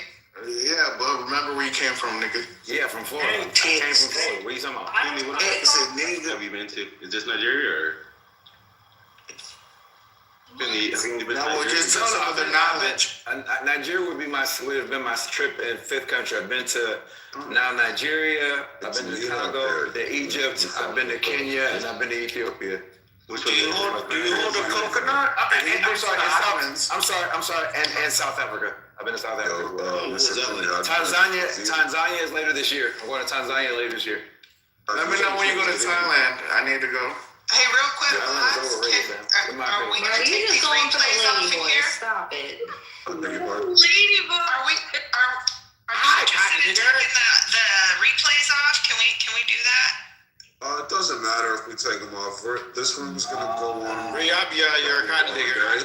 Oh, so then I think, One thing about the replays is they don't. If your room is active for more than like 6-7 hours, the replays automatically delete. I don't know if you've noticed. We've had a bunch of rooms.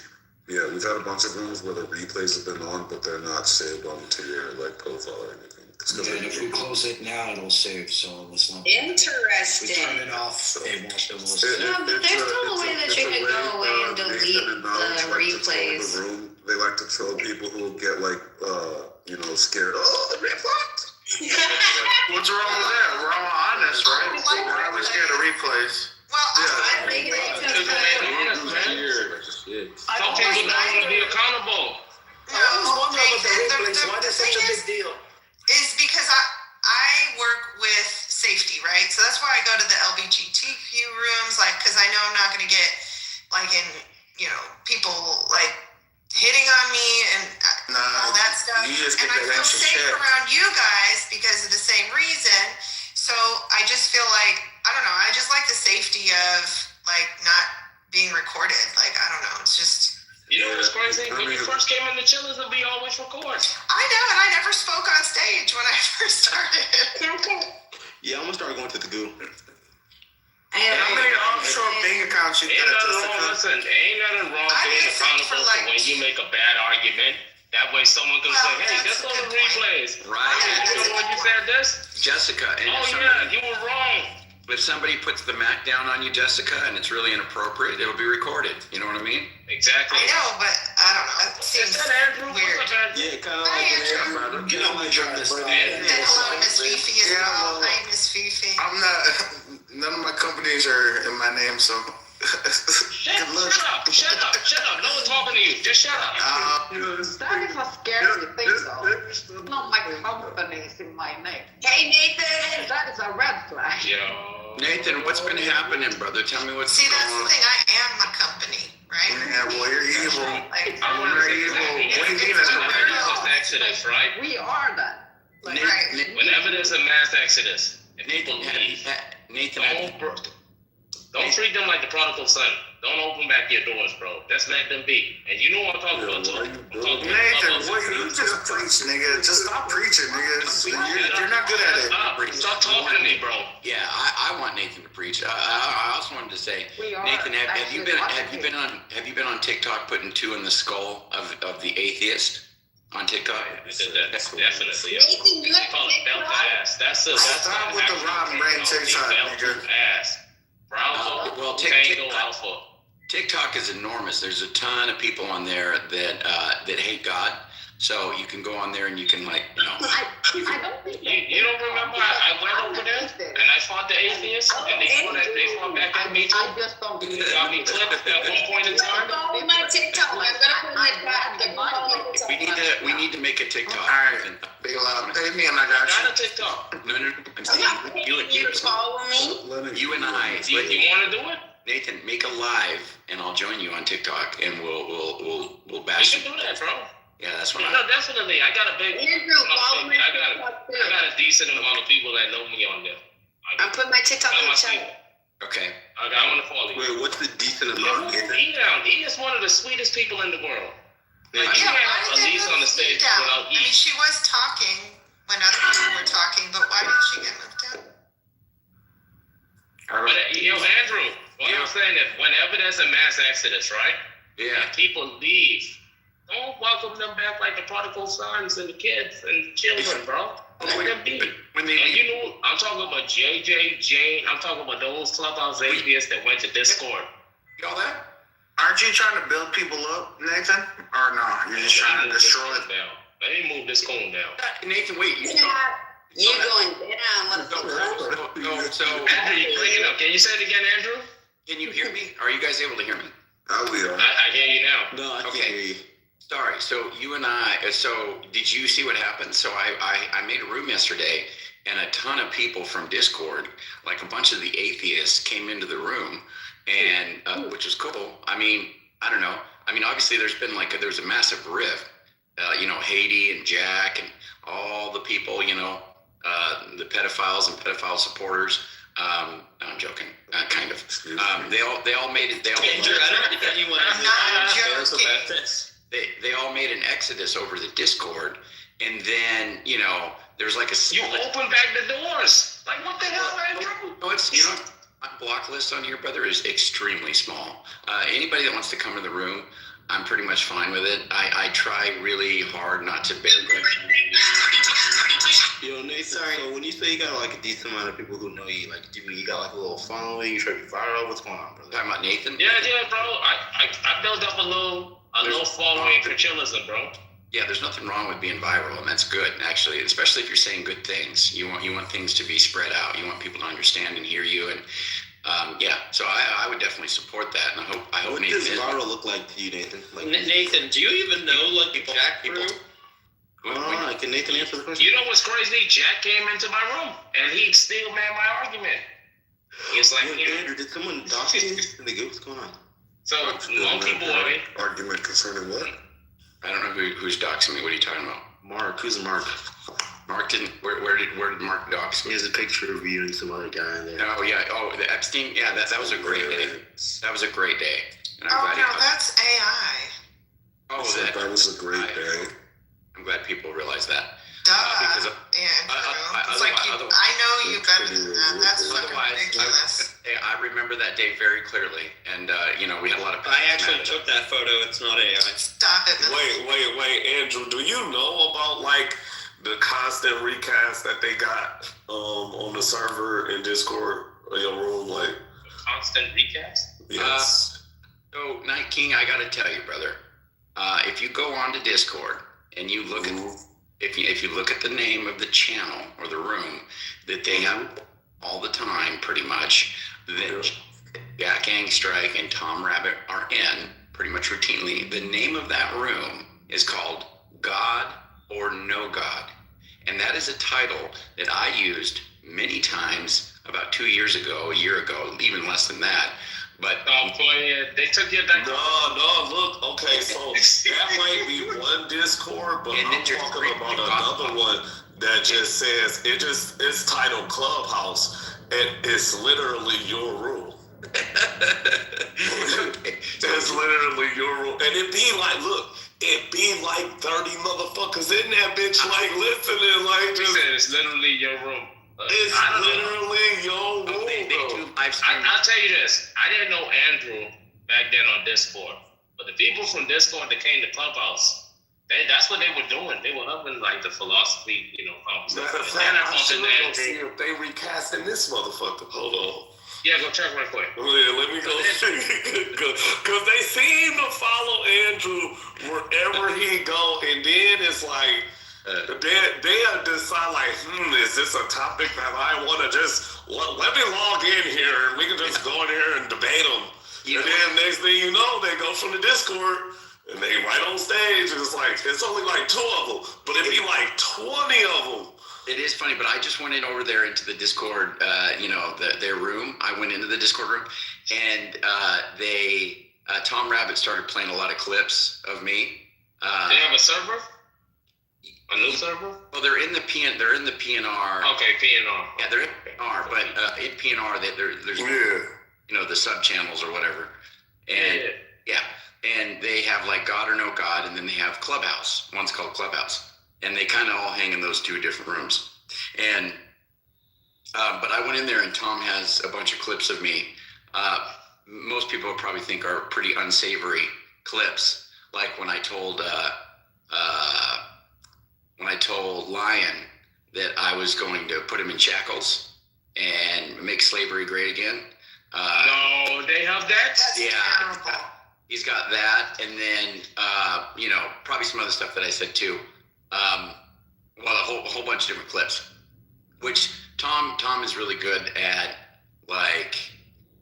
portraying the narrative. Yeah, okay, so here it is, but they ain't recasting you right now.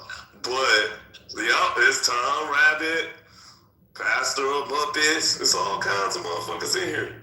Jason Lee. Oh, you're talking about PNR. Yeah, it's PNR. No, Jason Lee. Oh, you know Jason Lee Scott? That's jackass, right? Server? Oh, they got you muted, Kendo. Yeah. They got you server muted? Yeah, I'm looking at it right now. Oh, Kendo, they don't like them some Kendo, huh? Oh yeah, because I went in there with a couple of my Calvinist friends from the other side. Damn. Them up, nigga. They got Violet there. You see Violet at the bottom right over there? Oh fuck. You see Violet in there, Kendo? Yeah, I see Violet. That ain't Violet. Is that our Violet? Look at underneath Tom Rabbit.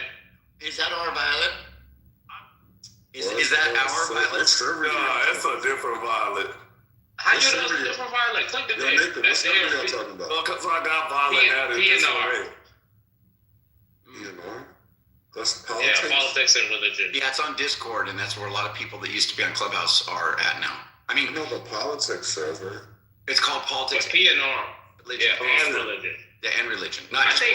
Before I came into Hillism, I was politics server a lot. Yeah, there's a politics server. I was a Destiny server a lot. Yeah, there's also a politics server. Straight up politics, right? But then there's politics. Politics. Yeah, it's called. So politics started that new wave where they. So politics started with that. Hey, we can have people from different servers. Sorry, people who came from different servers. We can have our own little room inside our. So when me, Bart, Knowledge, and Johnny, when we left PNR, we went to politics, and that's when we first started. We had our room, Abrahamic and Heretics. I've been in that room. That's good stuff. Yeah, I told you, Nathan. I found where you was birthed at. I found the one. No, that's not where I was birthed at. I don't know. So look, it was like this, right? So there would be servers that would be popular for like a good month or two, and then afterwards they would be built up by people, and those people will leave. And it's usually like Tom Rabbit. It's crazy. You see like a wave of different people. Like you see like Sully. Well, I met Albedo and PNR, but like you had these other ones with Godless Girl and a bunch of Shamos and all that other stuff. They would all find each other for some reason in a server, and that server would be popping. And then after a while, server just dies out. And then afterwards, I think it was Gunslinger. He had this nice server, and he got into it with this woman. I can't remember her name, but he got into it with her. And then afterwards, everyone went to PNR, and from then, PNR has always been the server. If you want to see everyone you knew for like years, you go into PNR, you're gonna run into them. It just became like the home base. Is the Abrahamic and pagans or heathens, is that thing still going? Is that defunct now? Is that shut? It's actually still in politics. Recently, Johnny, he just got the rooms back, but it's Abrahamics and Heretics. And crazy thing is Bart, he's doing that right now again. Yeah, Bart is doing that back again. I like Abrahamics listening and to Bart. Heretics. Yeah, man. Who owns the politics server? Nick, you add me real quick, buddy, on Discord, and then send me like the link to the Abrahamic and Heretics room. Are you able? Yeah. Okay. Here, I'll. Do you know? I don't think I have you on. What's your name on Discord? I'll just add you right now. It's the same. It's Nathan R 23. Your name? I gotta pull this nigga Amadi up. It's not letting me. What's your username? Nathan R 23. Nathan R 23. I'll send you an invite or a thing right now. What we should do, man. I mean, not Art. Oh, Art. Oh, that's so funny. Dude. There's a Nathan R 23. So confusing. users on Discord. You can literally put in almost anything. And That's his twin, Andrew. Yeah. Okay, so Nathan. Can you hear me? There you go. Yeah, we can hear you on me. Yo, Amadi is trying to get up, but I can't invite him. So, we'll take all it. Take off the hand raising, not needed. I don't want to do all that. Hey, that's cool that I'm recording now because you know that Lion, he lies so much, Nathan, that I'm so glad that you have the replays on because then we can catch his lies because you got to go. Lion just says a bunch of stuff that he just straight up just says stuff that's. I'm pushing back on that. Lion doesn't lie a lot. He does not lie. Lion doesn't lie. He does not lie.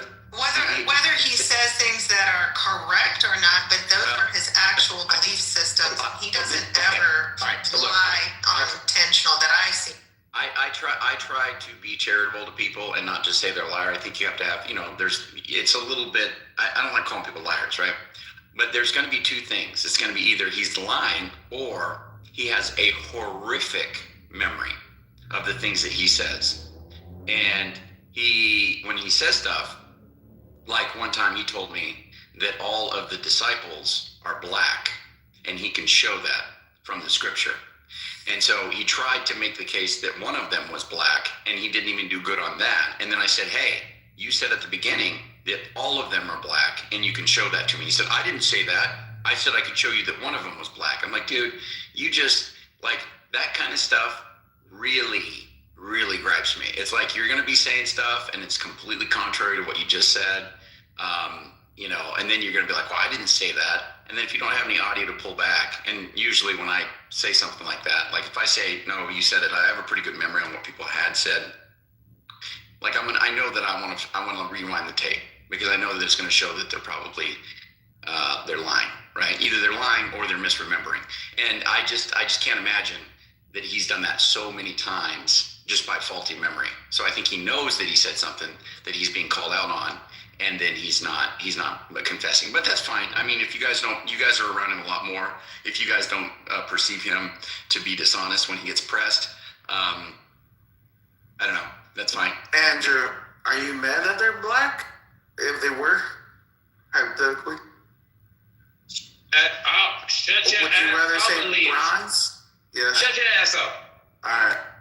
Yo, why you doing my son like that? But anyway, so I whatever, but I mean, I think it's kind of good for people who are like, no, you said this and you said this. Because the other thing is, Nathan, there's people that are already like recording the room at times, right? I know. Yeah, bro, they got a whole thing. Why you put Bima out there like that? No. You guys forget. Y'all black now. Crazy. No, look. I'm not trying to rip on Bima. It was kind of open public thing, right? There was jokes made about it, right? But the thing is like, it's like if people are going to be, surreptitiously recording and stuff like that, you might as well just do the record. People can all have equal access to it and kind of be like, hey, you said something, and then go back. And then not to mention, Nathan, there's some banger conversations that happen sometimes. Like there's sometimes you're like, man, I really wish that was recorded. Like when Ethan has come in here or when Sasha has come in here and just clean up shop. Like, that's good stuff, right? When you have Samoa and Sasha going back and forth, and Sasha's just. Andrew is a chillism hater. You hear he only brought examples where his people came in here. He is right. But he is right because we need to memorialize these people that defend pedophile Donald Trump. So that 10 years from now, when they say, oh no, we did it. Oh no, we were always against it. Just for them. You know what I mean? Let me respond. And I can put you to that. Black ass better be here, man. 10 years from now, Black ass better be here. Okay, thank you. I remember this shit. Okay, go ahead, Mrs. But I do want to respond to Hagop and Matt. Okay, I'm sorry. I don't know. I had technical difficulties, so I did a hard reset. But Andrew, you said that someone said that you said something about some shackles. Did you say that? Slavery great again. Yeah, I was super upset, and he was being racist and saying all this stuff. white people and we're the devil, et cetera, et cetera. So I just made a comment like that to him. Okay. Y'all was basically trolling each other, deeply. Well, no problem. I'm trolling, but Still not okay. Yeah, still not okay. Understandable, but I just wanted to know. Oh my God! Shut up, you. It's context. Real quick. People have got to be able to have a little bit of discernment between being mad at somebody who's being a racist, who's saying things that are extremely hostile and offensive, and then somebody just responding in kind just to offend that person, not meaning to be racist generally. You got to be able to have a little discernment. So I'm not saying that somebody should say the thing that I said to Lion. I'm not defending that, but I'm telling you I said that pure anger towards him being just absolutely deceptive and dishonoration. And so I just said that to him because he was just using the most race, he's basically saying, white people are garbage, they're devils, and black people shouldn't trust them and all that stuff. That's very extreme. One of the things that I recognize a lot in these rooms is that as soon as people start losing a fucking argument, they go for personal attacks, and that's off their ass. And if you come in here starting with that, like, you've already lost in my book. Jealousy. This is based.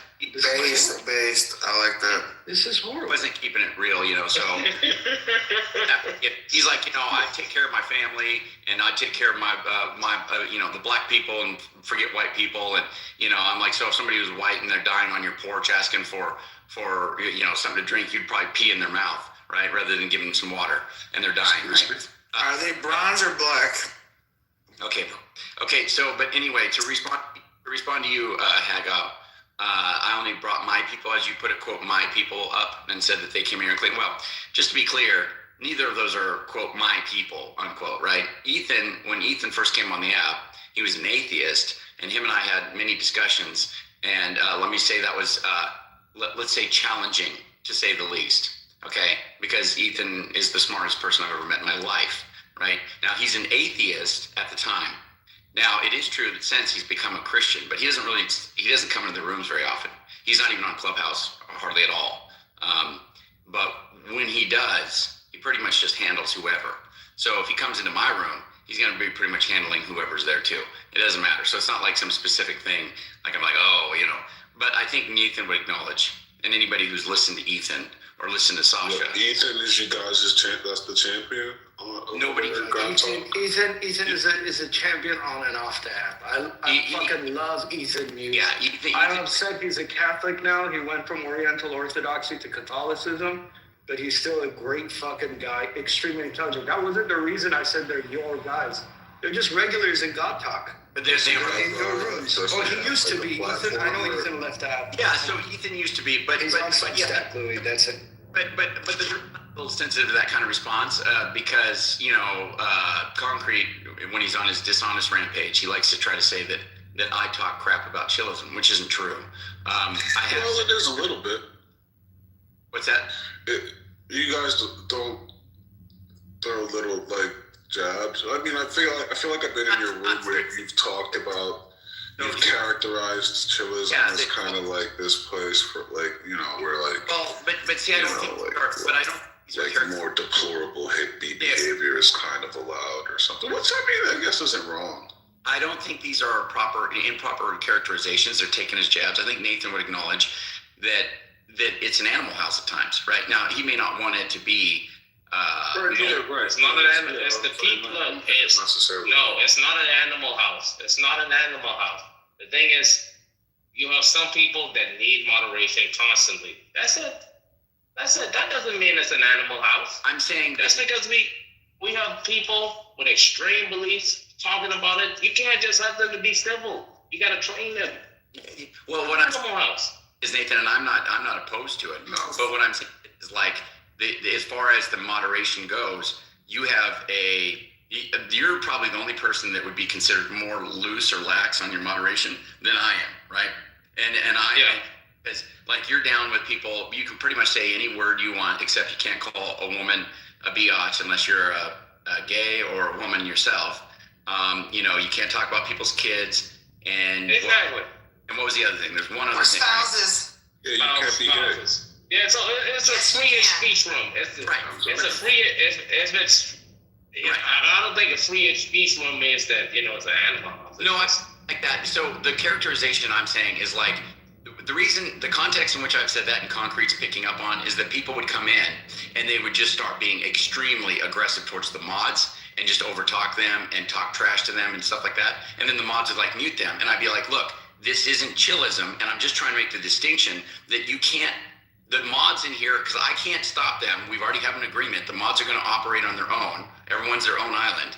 And you guys are going to get kicked off. You're going to get kicked out of the room or kicked down, and I'm not going to stop the mods from doing that. This isn't chillism where you can come in and just say whatever you want to the mods, and the mods will engage you. Now, if I see what you're saying.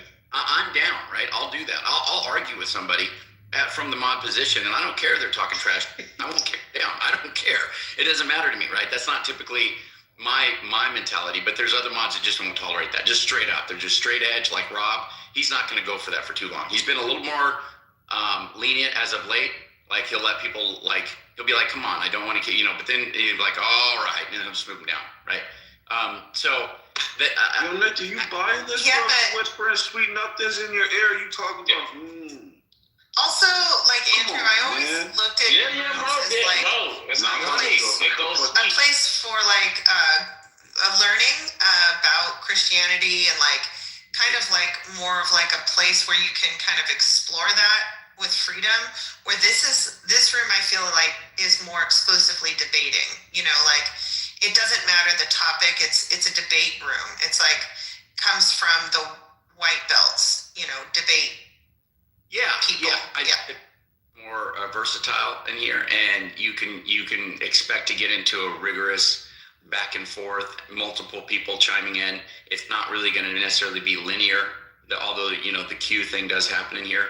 But so there's just kind of and so some people, by their lights, that's extremely disorderly, right? And I get that. I understand what they're saying. I love the chaos. Yeah, but there's benefits to that too. Right. I mean, if you want to just jump into a room and you don't want to be restrained, you want to be able to say whatever to whoever, this is the place to be. Right. If you want to come in and pop off some slurs, you can do that. Right. And it's so I think that people, it's like their brown paper bag at times. It's like you can put your head in it and you can say whatever you want. Right. So some people feel like that. But I'm not saying, but that's not to say. I'm not sure if this is the place to come pop off some slurs.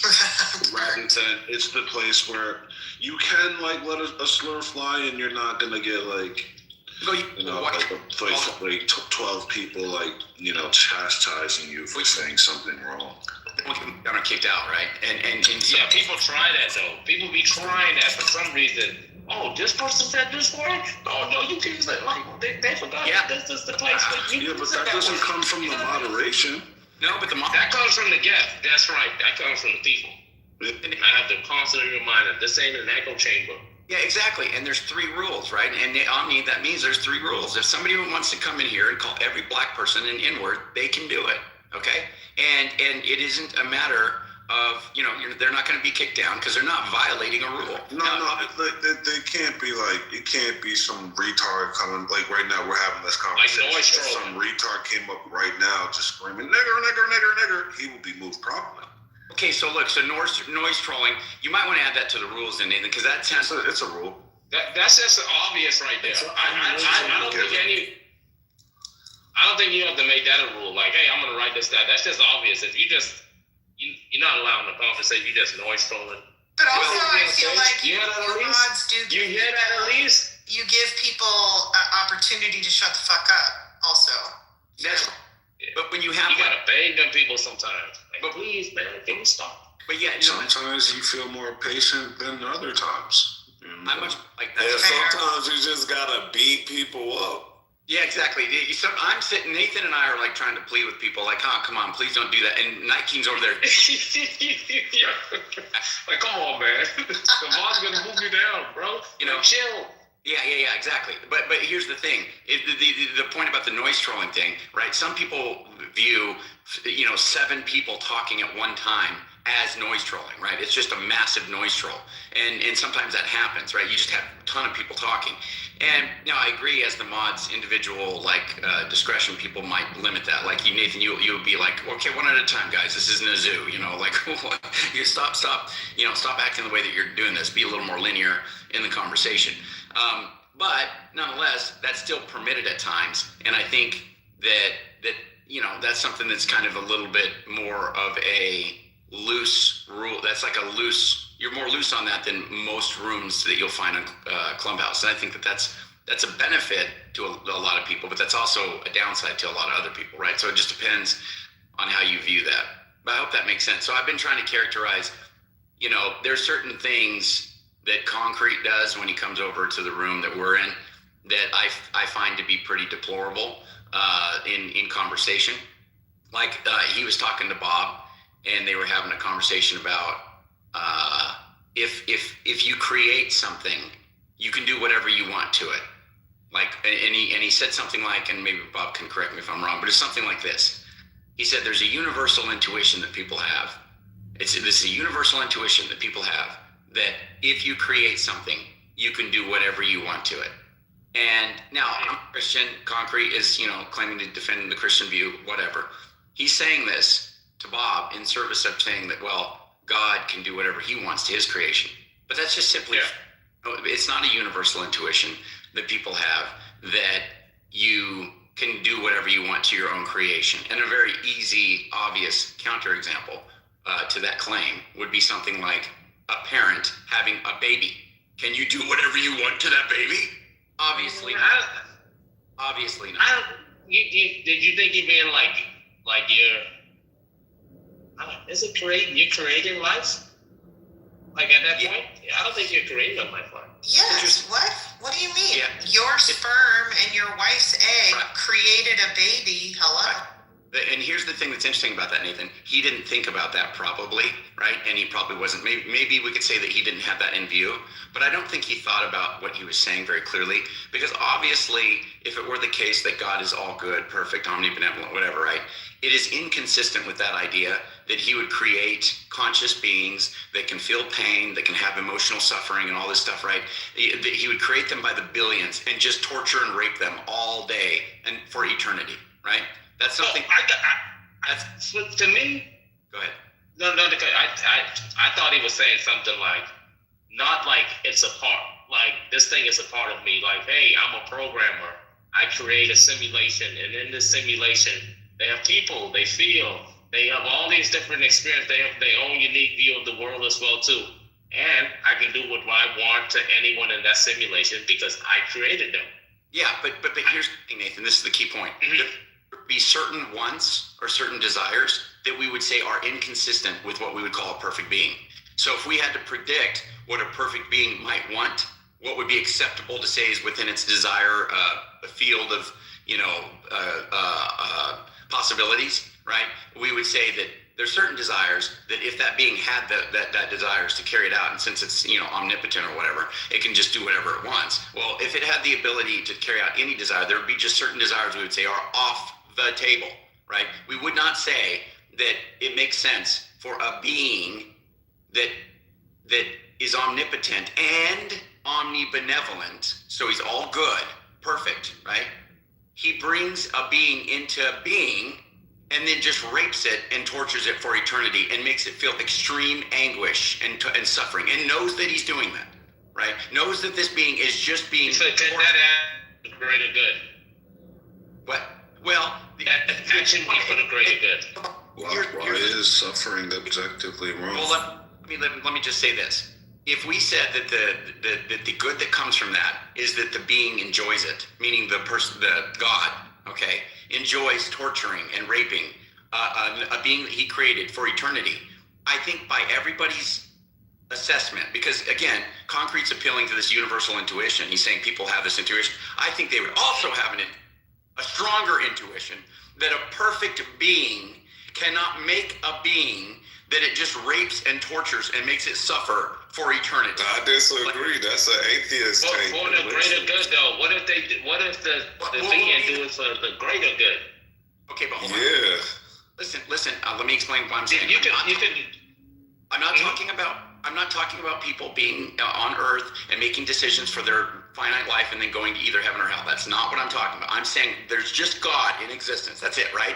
And he makes one being. Let's say he makes a little 2x2 plot of ground that just floats in the air like the Earth does or whatever, like in space, okay? Just a 2x2 little plot, right?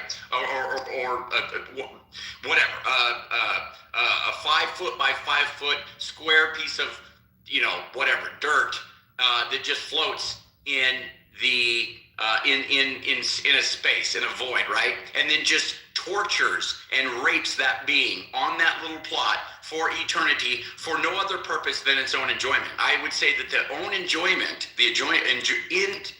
that being is feeling by doing that to another being, and that he's doing it to the other being, and the other being hates it and wants to not have it happen, desires to be away from it, and the creator being just continues to do that, and there's no other thing he's doing. He's just doing this for eternity. He's just doing it just because he wants to do it. But because he wants to do it, and there's no other people, it's not this thing's making bad decisions, and that's why it's happening to it. No, it's just God is doing that for its own sadistic pleasure for eternity. I think most people, to go back to Concrete's appealing to this intuition that people think that being can do whatever it wants to its creation, would think that is extremely, wildly counterintuitive, and something that is something omnibenevolent being cannot do. That is something that's outside of the range of possibilities for an omnibenevolent being to make another creature suffer under extreme agony for eternity for no other reason other than it brings joy to that very same creator. I think that is a problem, and that's counterintuitive for that to be something that a creator of that nature could do. That's the counterexample. Is that what Concrete was saying? I'm confused as to why you painted that specific scenario. To tell you what he was saying. Concrete was telling Bob, and Bob can come in. This is where Concrete became, in my eyes, just an extremely dishonest interlocutor, okay? What he was trying to tell Bob was that, look, I can do, because we're talking about, and Bob, maybe you can chime in, but we're talking about the way God deals with people in the Bible, right? And the way that he deals with people as far as maybe sending them to hell, or maybe like killing the Amalekite babies, the flood, Sodom and Gomorrah, whatever the case may be, right? I think he was just trying to give this response to try to just do a cure-all to any kind of action that somebody might launch at the Christian God by just saying, well, look, God created all of this, so God can do what he wants. And the universal intuition, a creator just generally can do whatever it wants to its creation. Well, no, I don't think that's true. I certainly don't have that intuition.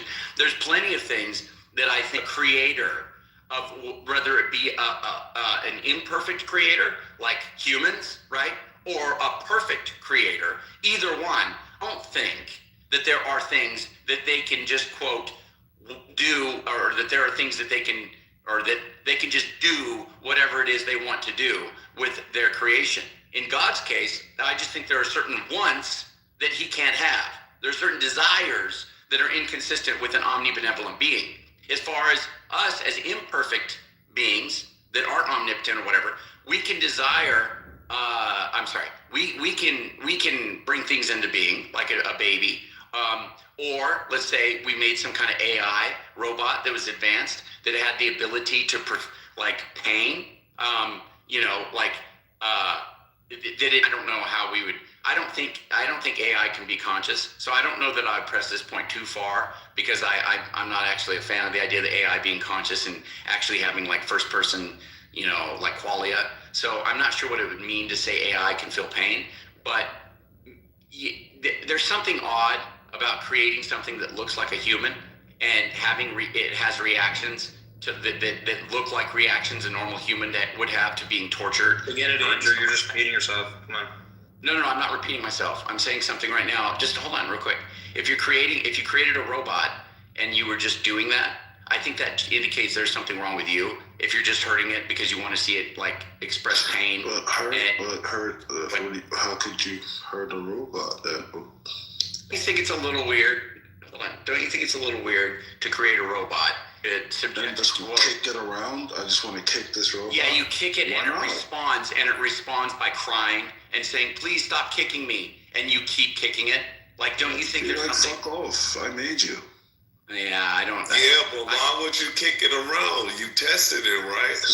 Because I feel like I made it and I could kick it. Yeah, but I don't know. I think there's something weird. Say what if a new like a business venture opened up where people make robots that are very lifelike, that you can do whatever you want to them and they respond like humans. You can rape them. You can do whatever you want to them, right? And look at his mind. Look at where his mind goes. He's trying to make an emotional, inflammatory argument. Yeah, he's split, especially. No, he's just trying to be like.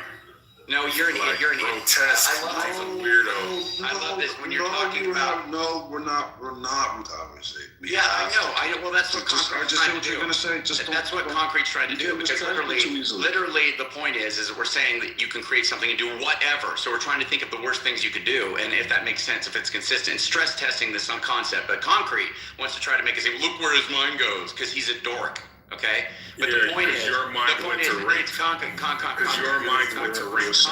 Other human qualities to.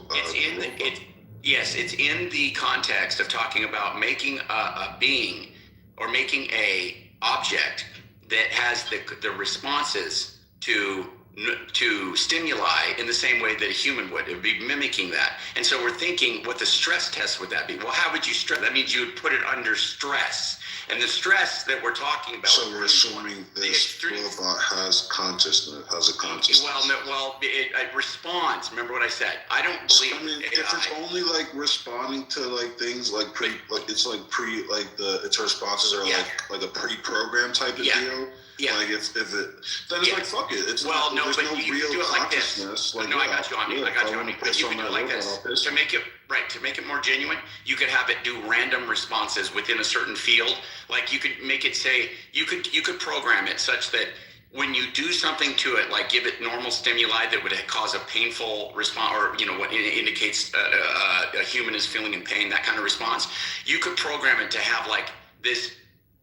It could have responses that you wouldn't be able to anticipate. So it'd be more lifelike. I mean, you wouldn't be able to anticipate it to a T like you programmed it, right? But it's still. Do I know that it doesn't like it's not really like feeling any of these sensations? You do know that. Yes, you do know that. Then I don't care. So you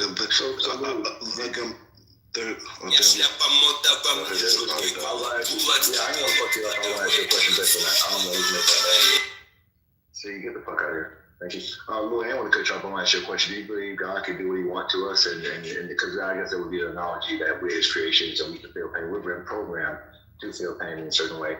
But if he basically created us, he could do what he wants with us, then that would be just. Do you believe that? Yeah. So, but would they say something like that? God already having his way with me. Wait, I'm more interested in this guy wants to say that if something's having like reactions that's showing like it's in horrible pain or something as you're doing things to it, he doesn't care. Like he's a psychopath. Yeah. Like even if it's not, I don't think even if it's not conscious, right?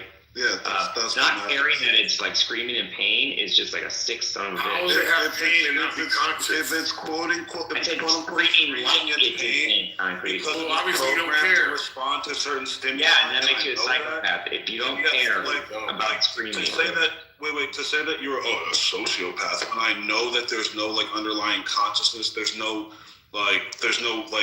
thing occupying that vessel that's experienced, that's actually like and you program opposite end of the experience.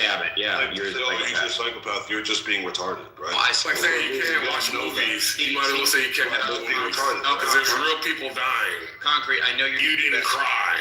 I know you were doing your best, Concrete, to do the stuff you said. See, now here's the problem. You just got here. You want to sit on his lap. You don't even know what he's been doing. Yeah, so you want to sit on his lap. I know what you're doing since I've been What did I do? Say this. Let me just say this. The reason it's your daddy, isn't it? The reason your daddy. Okay, Concrete. The child again. Go ahead. I'll get my seat. You show your loyalty. The reason makes sense. Concrete. Hold on. So the reason I determined from that point on that Concrete was not sincere, and that he was actually just he's just on here for sport. So he was talking about me before I got here? Is that what we were talking about? Hold on, bro. Hold on. Yeah, you the asshole. Hold on. Thank you. He's just on here for sport and to just kind of be an agitator and a contrarian.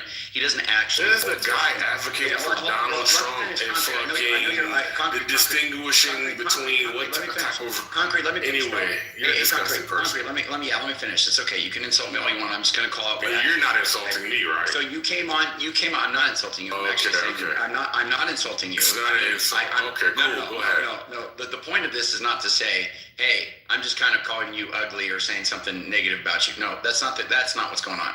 Therefore, it's not an insult. Nope, didn't say that. I'm saying. Well, it is an insult. Nope, didn't say that either. Oh, okay. So he's agnostic on whether or not it's an insult. I said I'm not insulting you. Yeah, I disagree, but go ahead. Yeah, that's fine. What I'm trying to point out is that there was a time, and this kind of just circles back to where you get to a point where you just want to say something really offensive to somebody because they're just so disingenuous, so dishonest. Is this the same guy who was arguing for Jeffrey Epstein the other day? You want me to move you down? Moralizing? You want me to move you down? You're moralizing right now? So Nathan, I want to finish my statement. I want to finish what I'm saying. I don't want to abuse mods, so I'm I'm in a normal human being. Right? Hey, stop acting like a child. Stop interrupting me. Stop interrupting me.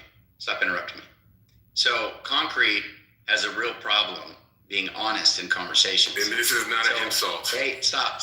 You said you weren't insulting, right? Stop. Okay. You have a real problem being honest in conversations. Where was I dishonest, Andrew? Yeah. I'm getting there. How about you stop? I wasn't even in the room, and he wants to talk about me. So Nathan, what do we do here? Tell me where I was dishonest. Obviously, you want. No, I'm going to move you down if you don't stop. Just tell me where I was dishonest. Stop interrupting me. How did you know I was dishonest? Stop interrupting me. You're gonna have to keep crying, brother. I'm gonna move you down. Okay. Tell me how I was dishonest. So stop. Let's don't go there. Let's go one at a time, man. Please. Hey, do you think it's fair that I be told where I was dishonest? Yeah, I'm trying to. So how about you stop? Go ahead. It's not that hard. I don't need you to tell me to go ahead. Why do you come here to shut up the room, bro? Quit talking. You are an agitator, bro. Quit talking. Come on, let's stop the over talking, man. Nathan, is it fair if somebody says I'm being dishonest that I say, what am I being dishonest? Nathan, I'm literally in the middle of saying it. I'm in the middle of saying it means you could have said it, dum-dum. Shut up, Concrete. You don't have to say I'm in the middle of saying it. Concrete, stop. Okay, all right, go ahead. Thank you. I just want to finish what I'm saying unadulterated, because what he's doing is he always tries to obstruct, so just stop doing that, Concrete. When it's something that's just straightforward. Look, Concrete has the tendency to say things that when pressed on, like in our room, you just... All right, can you just tell us what happened, bro? Be quiet. Stop over-talking me. You just heard. Why are you doing this, I told you, 2 people have told you to stop doing it. You said you were going to say where I was dishonest, not that I am dishonest. Dominant shit, like not letting... Okay, I'm dishonest. Just tell me when. It's going to take more than 8 seconds. So you're going to drag it out. It's going to take more than 8 seconds to get there, so be quiet. Be quiet. So Concrete made the claim in my room, or our room, that there is a universal intuition that people have that a creator can do whatever it wants to its creation. Okay? That is just a straightforwardly stupid thing to say. Now, here's the point. Bob, who is in dialogue with Concrete, is a person that very much disagreed with it. That's why there was a disagreement to begin with. It's because Bob doesn't have that intuition, doesn't think that. And there's plenty of atheists. You can ask Millith and whoever else, Jude, if they have a freaking intuition that a creator can do whatever it wants to its creation. That's a stupid thing to say, okay? But Concrete, because he has an enormous amount of pride, and he's unwilling to acknowledge that he's wrong when he says something that's stupid, and he gets called out with clear counterexamples, he just wouldn't admit it. Instead, he does all this passive-aggressive stuff, leaves the room, comes back in, says some stupid stuff, then leaves. He never will admit, and still hasn't to this day, that was a dumb thing to say. And because of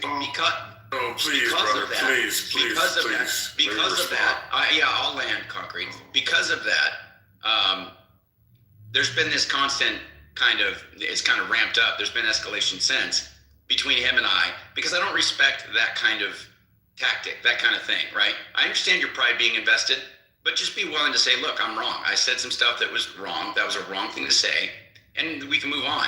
But instead, he wants to do all this deviating tactics and obstructing and all this weird stuff that he does, which invariably he's going to do now when he opens his mouth. I'm just going to say that, look, that was wrong, and people here can tell him, and he should just accept that. That's wrong. You can't just create something and do whatever you want to it. That's not correct. And people don't have that intuition about God, hence why they launch objections against God to freaking begin with. Concrete. All right, thank you. So this is like a really, really simple thing. I was called dishonest, and now I'm being called stupid. And so, obviously, the dishonesty claim, you know, he hasn't supported that. And so now we'll just deal with the stupid claim. The conversation was literally months ago. I haven't talked to him about it in literally months. We're in February of 2026. Almost the end. Didn't talk about it in January, didn't talk about it this month. So that's literally months of not discussing this topic. Now, obviously he started when I wasn't here. I don't know why, but obviously that wasn't my fault because I wasn't in his room. We weren't talking about it this week or the week before. And obviously he wants to talk about it now in my absence. And luckily I came through in time to see the bullshit. All right, now, there's going to be an issue about recollection of words that were used, universal. Does anybody hear me speak like that? Anyway, I'll just do this. I think it is the general case that most people who are reasonable human beings have a general attitude towards creations and creations and creators that they should be able to do what they will. Now, pointing to one person or two people or five people who say, no, bro, I don't think that's it, doesn't defeat the case of the general position, right? I don't know why it's coming up now, because we all understand God can do whatever he wants with his creation. And if he points to some heinous act that God is performing on his creation, he still doesn't, there's no greater authority that's going to stop God from doing what he wants. So that's like a moot point, right? And then we're just dealing with some sort of attitude towards it. So in the realm of people who do have, let's say, dominion over their creations, and there's other people who could stop them. As Louis said, even if it were a reprehensible act, and we were disgusted by it, people would still say that's your thing that you created, bro. Right? It's your thing that you created. We think you're, a disgusting human being, but what ultimately are you destroying in the world? Something you created. What are you violating? Something you created. Does it hurt and go against my sensibilities? Yeah, sure.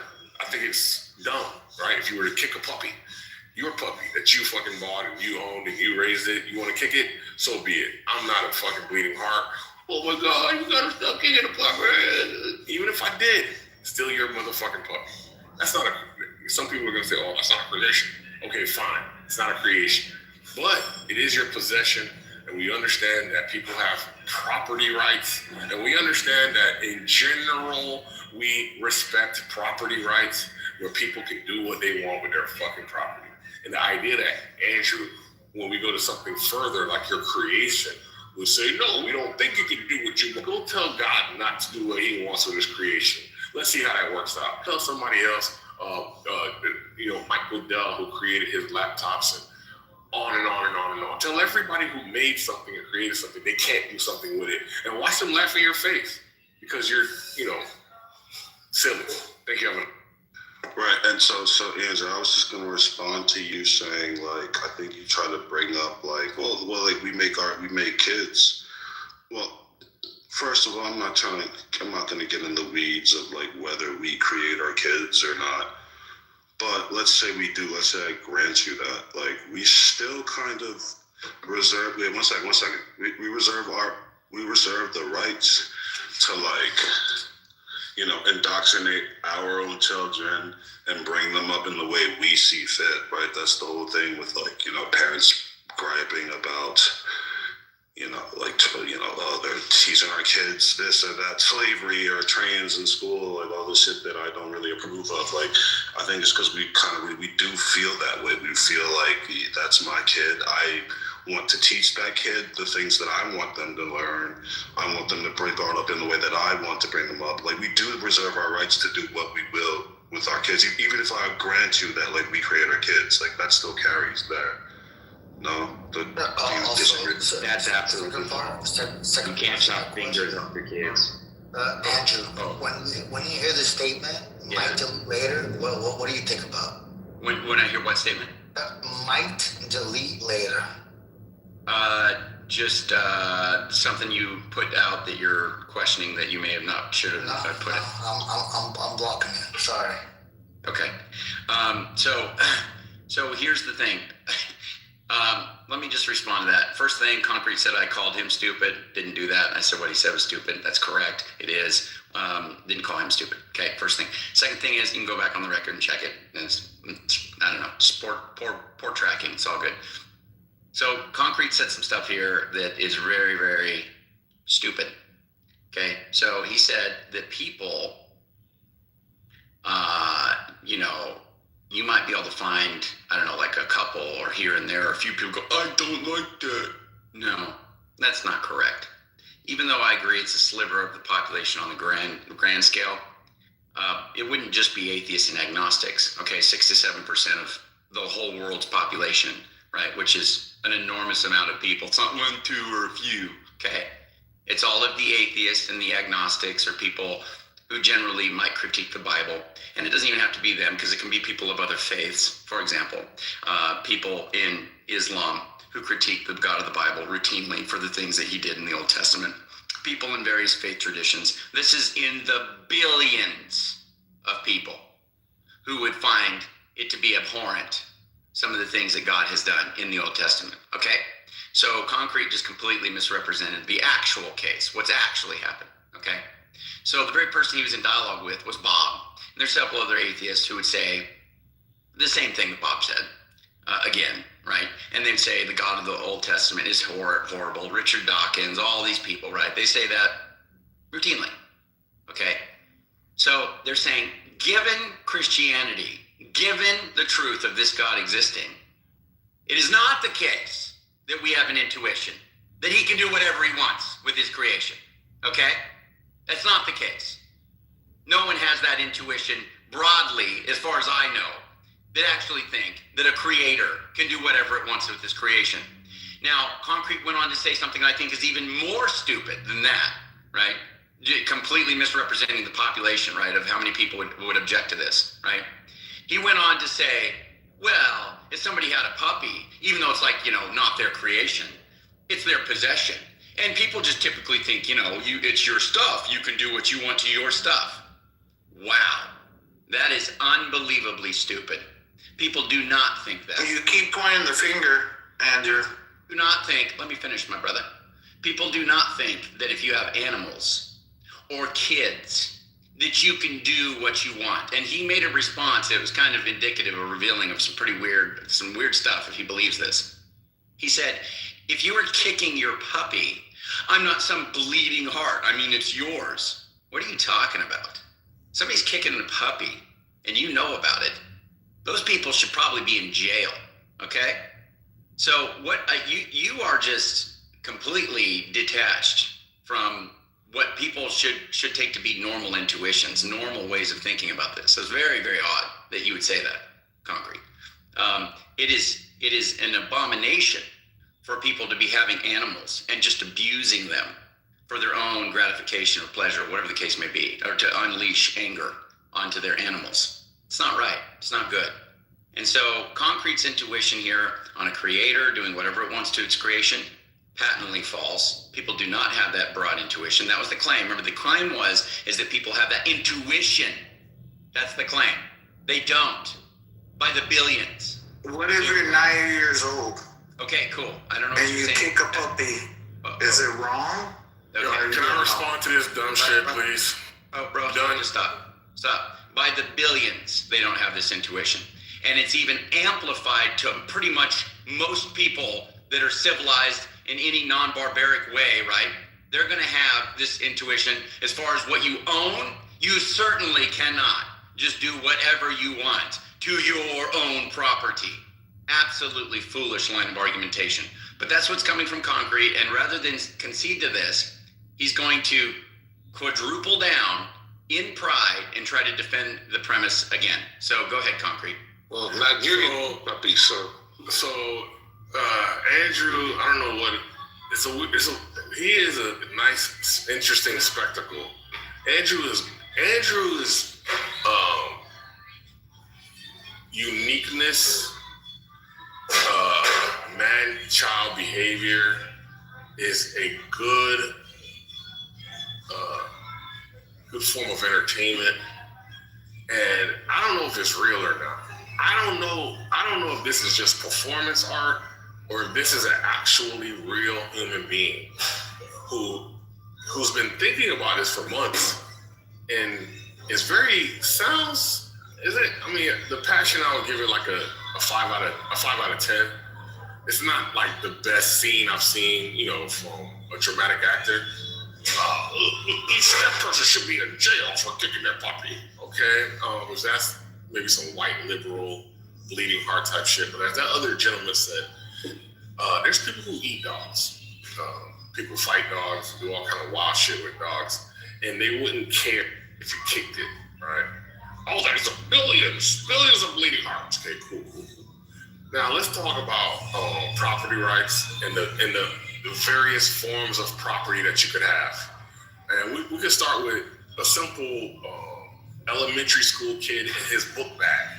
Within his book bag, he's gonna have hundreds of sheets of paper, probably 5 pencils, crayons, a sharp eraser, and the book bag itself, maybe a calculator and some other things, right? Those are all of his possessions. And then if you took like an adult and you say all of the adult's possessions, their house, their car, their bicycles, all their books, on and on and on, that would be that person's personal property. And we say for 99.9% of your personal property throughout your entire life, you are free to do with it what you will. But in this case, where you have that puppy and you feed the puppy, that's fine. You give the puppy water, that's fine. So even within the realm of puppies, do that which you will, we do not care. But if you kick that puppy, then we got a problem. So if we were to do like a calculation of all the property rights that you could possibly have in a lifetime and all the freedoms that you have within those property rights, it will be the general case that we don't care and we think you should be able to do that what you want to do with your property to a large degree, such that it's not even something worthy of discussion. That in the general case of the general person, it's okay to do what you want with your property. Even if you were to do some of the heinous things that comes to Andrew's mind with that property. But for some reason,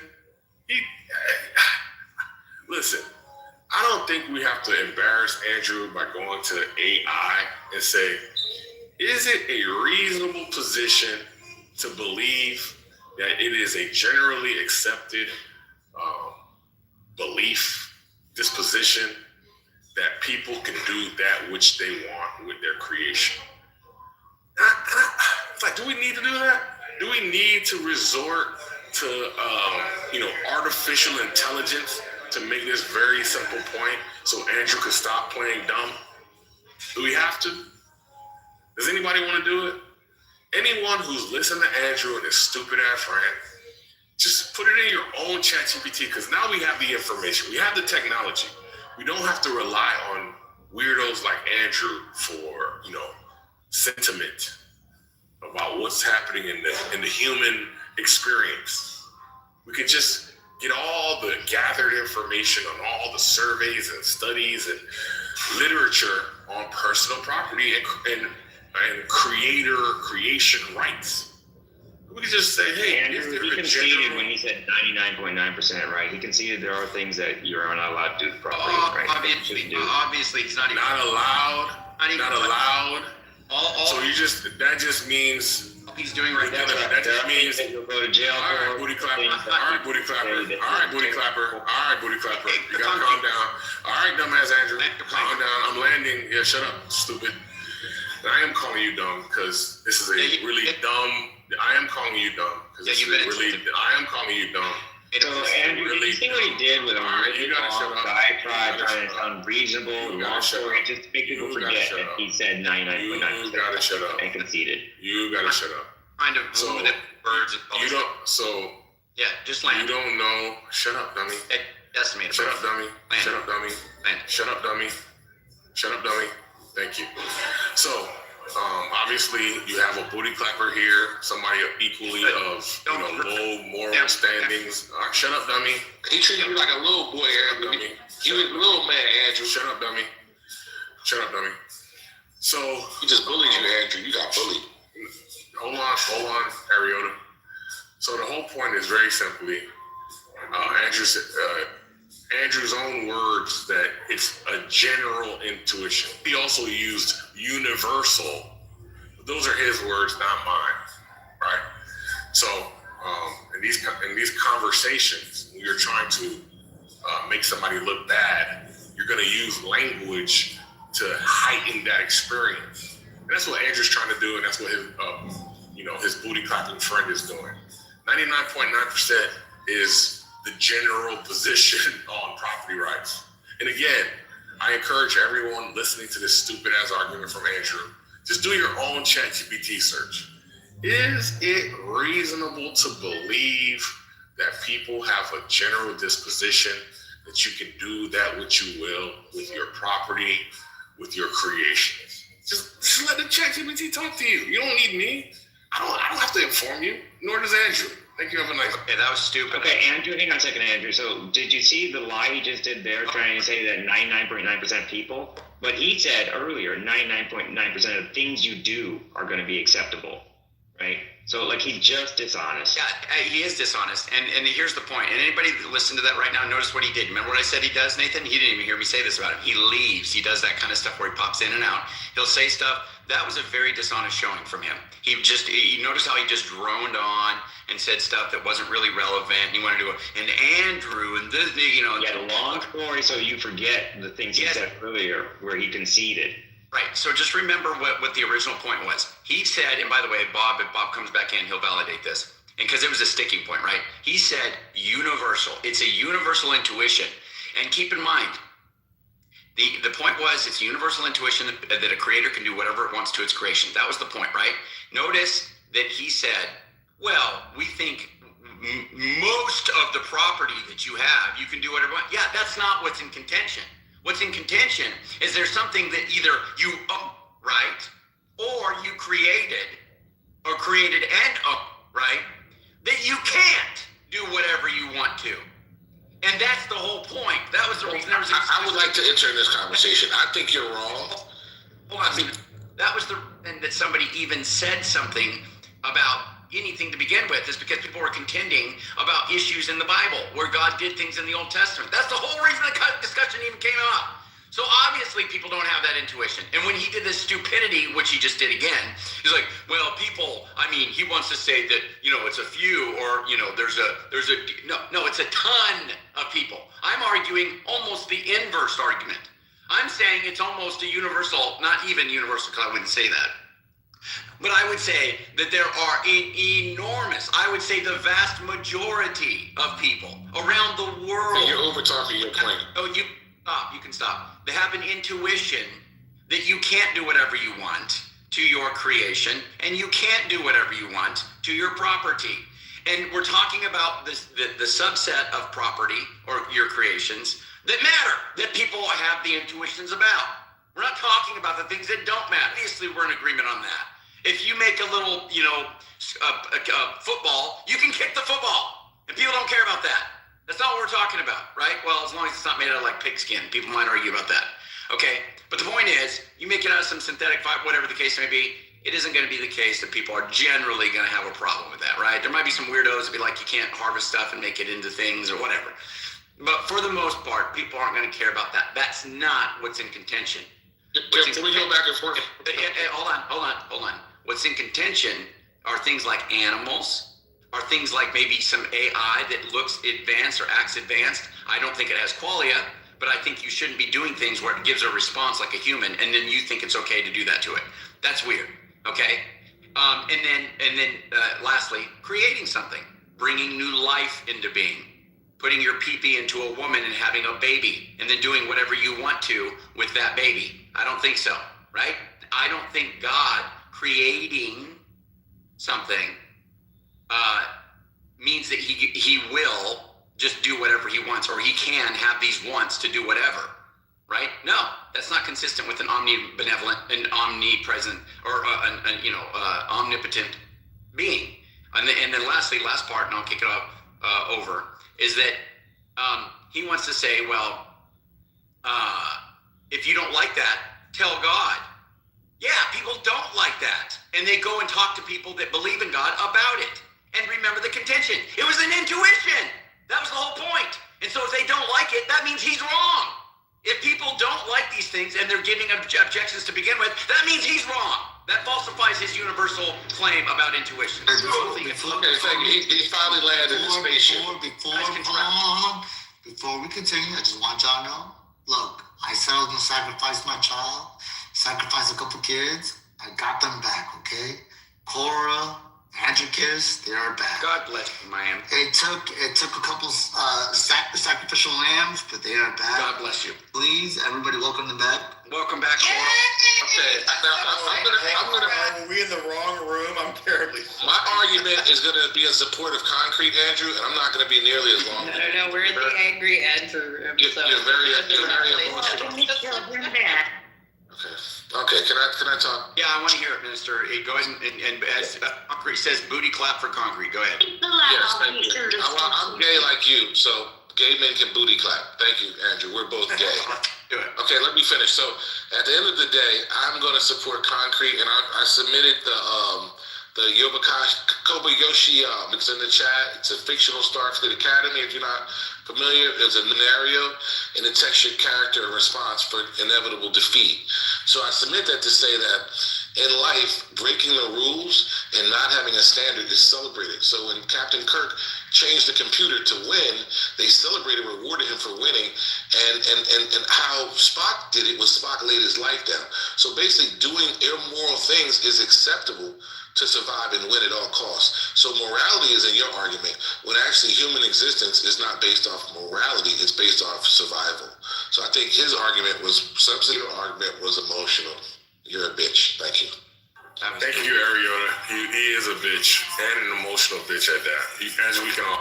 Oh, is that Ariota? Hi. Okay. Cora, we were talking about you the other day, Cora. How long are you going to visit, Cora, before you leave? Hold on, Concrete. Not Jew. How long are you going to visit, Cora? Not Jew. Not Jew. Cora. Or free. Hey, Dude, I've just not been around much because I've been busy with medical shit.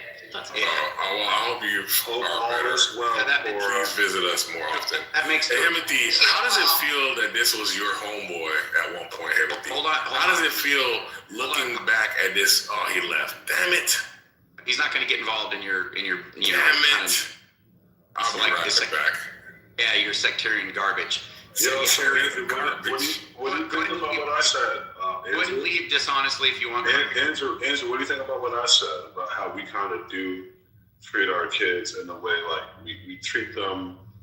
We don't treat them however we want. You're not allowed to talk things about exactly. I'm saying the intuition is there, right? We don't have that intuition. Which is the core. If I can finish, I'm saying the intuition is there, which I think was the core of the argument. That's the point. The intuition's not there.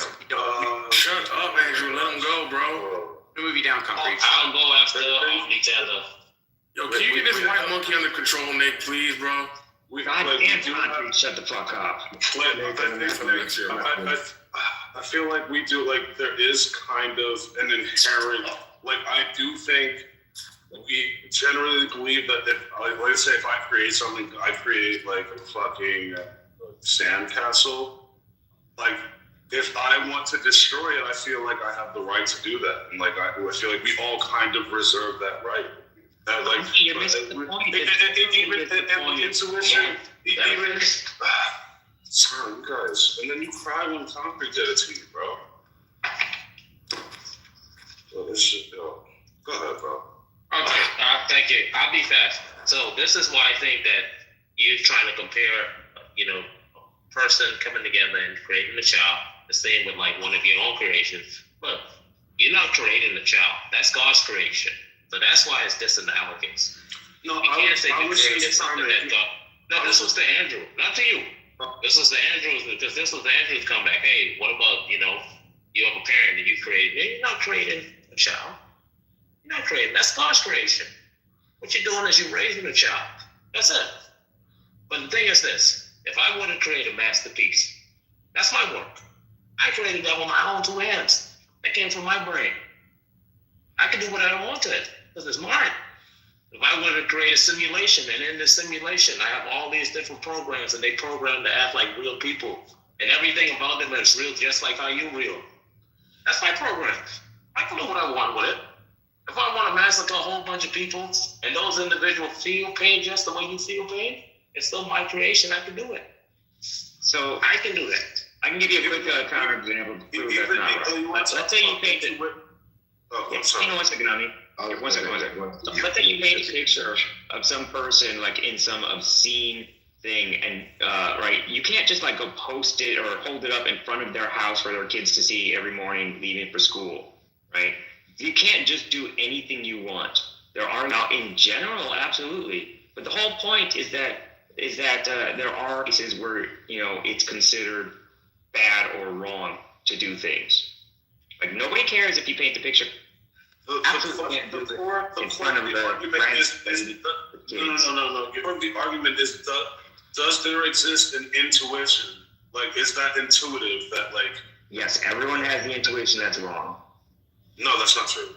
Not everyone. I think most people have the intuition. I think most of the intuition that they can do what they will in creations. We have even like the fucking saying, "Oh, I brought you into this world. I'll take you." That's intuition. Oh, like that's like something that's like a reoccurring thing. It's like a kind of a trope at this point. Yeah, and people think it's horrible. To say that's not an intuition that like exists like generally across like most people, I just don't think you're interacting. Honestly, I feel like Andrew's like carrying a lot of like baggage with whatever him and Concrete got. I don't think it's that like crazy of a position. It's not crazy. Wait. So if I painted a picture, a photorealistic picture of your mom doing obscene things with a dog, you think it's perfectly fine if I post that out on the street in front of the house? Are you projecting? It's not even engaging with the core of the core of the art. No, Omni, you need to understand. This is what's being dishonest about this whole thing. Okay, look, it's like people don't listen to the words that are being said. It is a universal intuition that people believe this, right? This is their position universally. He's trying to argue that he didn't say that. I have witnesses that he did. He certainly did. Okay. Here's what he said. Here's what he said. Let's say he's not. If he's saying that he didn't say that, let's even say that it's a fucking backtrack. Why not engage with this? Because I don't. Well, first of all, for me, it's a matter of integrity. I don't really like talking to somebody who I know is just they're just lying, and if they're going to continue and build off of that, because they just have too much pride and they want to save their face instead of saying, "Hey, look, I was wrong on that." I lose massive respect for somebody like that. So for me, it's more of a principled issue, but we can deal with the backtrack of it because that's also wrong. Okay, it's not generally the case that people have an intuition. Because keep in mind, there is something. But Omni, you got to hear me, brother. You got to hear me because this is very specific, and if you don't listen to the words, there's going to be a problem. So listen to what I'm saying. He's not saying that. He's not saying that. You cut me off my entire submission. Go ahead, though. I'm not like Omni, bro. Please. Do you understand my frustration that with your constant fucking ankle biting with like within 5 seconds every time I had to say something? I was trying to say something. You understand my frustration, right? Yes, I apologize. Sure. You okay? Yeah, I do. Go ahead. Actually, go ahead and finish. No, I'm listening. No, I just. Okay. I do understand. It's like, I don't like the demanding, like you like what you demand. That oh, come on, like what you say is important, but it didn't seem like it. No, that's fair. That's fair. I probably was being unfair to you, and I apologize. So, yeah, my bad. So let me just say this, okay? I'm sorry. This is a very frustrating thing for me because I think what Concrete's doing is deplorable, okay? And it's layered under much. It's shrouded in much deception. So it's very difficult to parse all this out, especially with him chiming in and all this stuff. So it makes me frustrated. And I'm not taking. He triggered you, sir. You triggered. I'm not taking any side in that per se, in terms of like the personal. No, you're talking about the content. Yeah, exactly. Yeah. That's fine. Okay, so let's just talk about the content. Okay, just hear what I'm saying. He's saying this. Okay, he's saying that it is a universal intuition, and then we'll walk it back to say general. So it's going to be like a majority. Let's just say, right? He's saying people generally have this intuition, meaning most people, right, have this intuition that you can do whatever you want with your creation, or even he amped it up, he ratcheted it up crazily to things that you own, okay? Now, he's not saying that they have an intuition that you can do whatever you want to most of your creation or things you own. That's not what he's claiming. He's saying you can do whatever you want to what you own or what you create.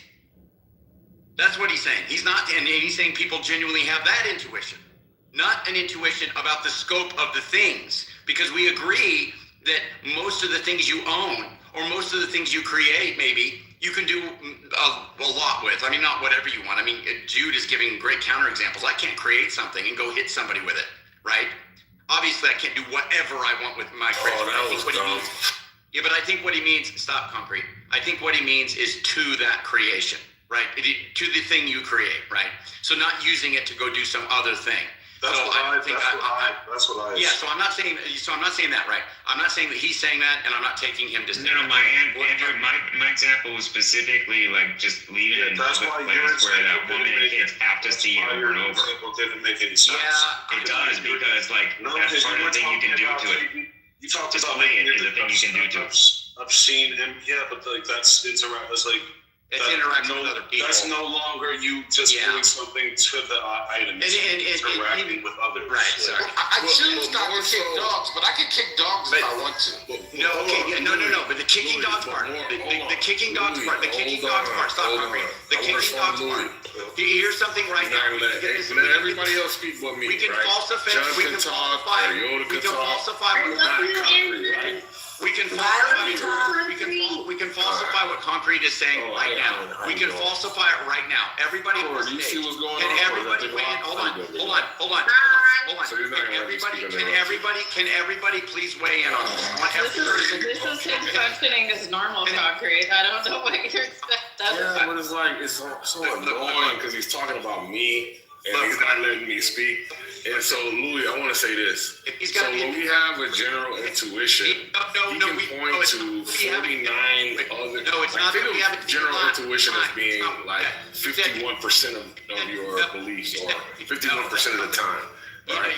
So when he points to some 49 he's changing the argument. Other thing that happened. He's changing the argument. That doesn't mean you don't have a general intuition, right? You're very general attitude towards something. It's almost like he thinks that if he points, you're saying it is a general intuition. Not that we have a general intuition. You're saying that generally people have the intuition. You dishonest garbage. It's almost like dishonest. He thinks You that are a if there was just one dishonest thing, piece of garbage. That is not what you said. he's acting like there's this. Generally have this intuition. Not that they have a genuine intuition that's general. So You said basically, generally people have this intuition, not that they have intuition that's general. yes, Stop being dishonest. What is Stop the being difference? dishonest. Does anybody see the Dishonest difference? little fish. Does anybody see the difference? Yeah, you're a dishonest fish is what you are. And this is my Christian brother. Dishonest. Yeah, you're dishonest. Yeah, I'm sorry. Christian brother screeching like a child. Being dishonest. Timothy, this was your homeboy, bro. Being dishonest. Andrew, do you want to fight Concrete? I don't care. Do you want to have hand-to-hand combat? dishonest. You're dishonest. You're a dishonest piece of garbage. Timothy, The fact you slapped the concrete in the face. There is not a person on this table. Would you like to give concrete a pimp slap, Andrew?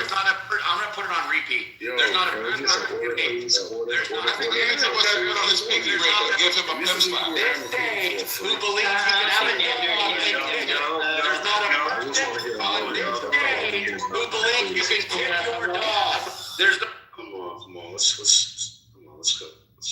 Let's take it down a notch. Can I respond to what you said? There's not a person on this stage who believes you can have a dog and kick it. There's not a person I believe you can kick a dog. I believe you can kick your dogs. On this stage who believes you can have a dog and kick it. There's not a person on this stage. I've actually kicked a dog before. Doesn't matter if you've done it before. You don't believe it's okay to do. No, Yeah, Amari's dog. We wanted to curb stomp Amari's dog. Freaking Dumbo. Let's let the dishonest. Let's try and regain something that looks like order. Yeah, I just want to say. And do we remember when we said we would curb stomp Amari's dog? I just want to respond to the claims. So, His little like petite little. I can't wait to see. Hey, look. Yeah, that's cool. Glad to see you come back to me. Come on, why y'all doing that to Congress? So, I appreciate it. So, Andrew obviously has the upper hand. He's white. He's a Malad. So he can, and he's very passionate, right? So obviously he can present himself as being, the moral authority and, whatever. But it's so weird. Again, months ago we had this conversation, and he is trying to use it basically to rail against God, as if God doesn't have the right to do that which is property that he wants, given it's his property, he created it, right? And it's like literally in the Bible, when Job, I think, is complaining about this situation, and God says, like, where were you when I created all of this? Where were you, right?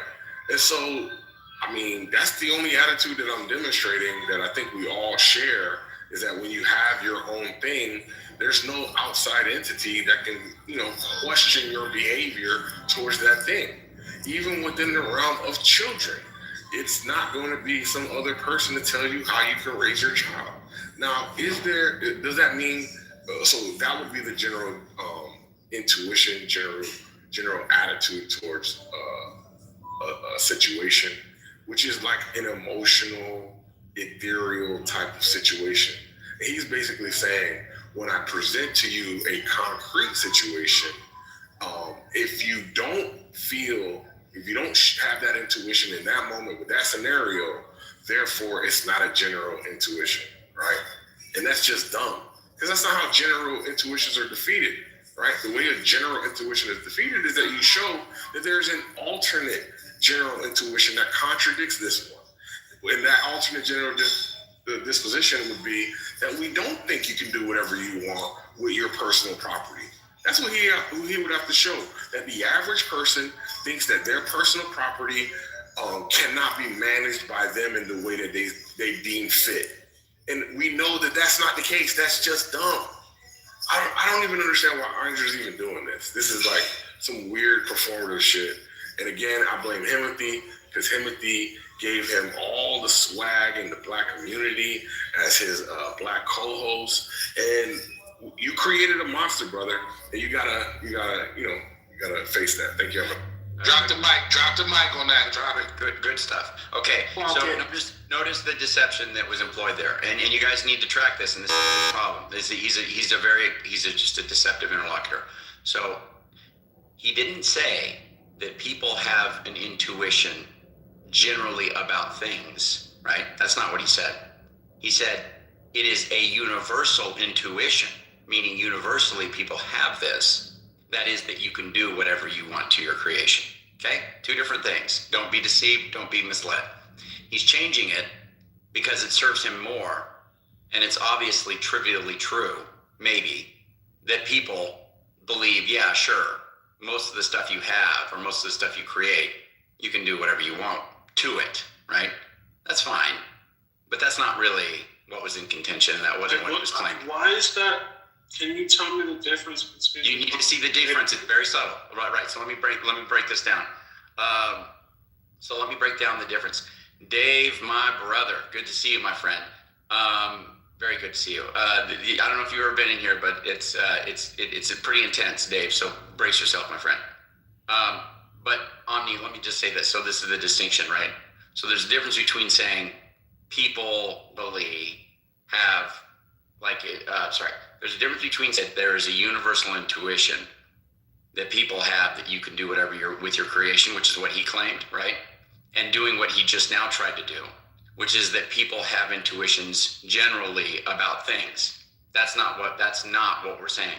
That's not what we're contending. Obviously, people have an intuition that maybe most of the stuff they have, or most of the stuff they can create, they can do what they want to that stuff, right? That might be fine to say that, but that's not what he's claiming. There's a difference between saying that the scope of the things that you're intuiting about is general versus people generally have an intuition about all things that you create. You can do whatever you want to. You see what I'm saying? There's a difference between saying that the scope of what they think you can do stuff to is limited versus saying it is they can do it to everything that they create. They can do whatever they want to everything they create, right? There's a difference in scope, and he's trying to change the scope. He's trying to say now, he's trying to subtly shift it to make it seem like, well, all I'm saying is that people just think that most of the stuff that they create or own, they can do whatever they want to it. That's not what he was claiming. He was claiming that people believe universally that they can do whatever they want to anything that they create. And even further, he said today, own.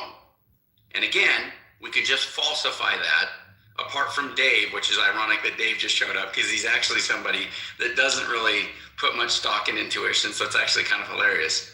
But every person, maybe other than Dave on this stage, is going to say that they have an intuition that you cannot kick a puppy. You can't do that. Okay? Now, we're not an animal who's attacking you and you're trying to defend yourself. Don't do anything stupid. He was making a case that, look, if you kick your dog, maybe I won't like it, but it's your stuff and I'm not a bleeding heart. Shut up. When you say you wouldn't like it, that means you have an intuition he shouldn't be doing it. It's not that you can do whatever. And in fact, you would want laws against that. And you can lie concrete if you want, but you do want animal protection.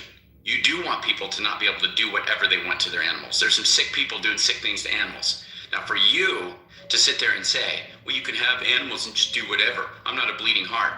You're trying to argue two different things because you're trying to say, on one hand, you realize there's something wrong about it, so it actually is counterintuitive.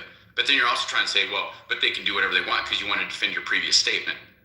You want to try to make it seem like people can do whatever they want to not only their creation, but even to things they own now. That's stupid. No one thinks that. You're arguing against free will, Andrew. Free will. It's not a matter of It's not a matter of that's a good one, Ariota. Hold on. It's not a matter of can having the ability to do it. That's not what we're talking about. Can meaning morally. Is it okay? Is it permissible for them to do what they're doing or want to do to their animals? And no one up here, again, apart from maybe Dave, would say that that's correct. That just shows you off of a sample that he's wrong.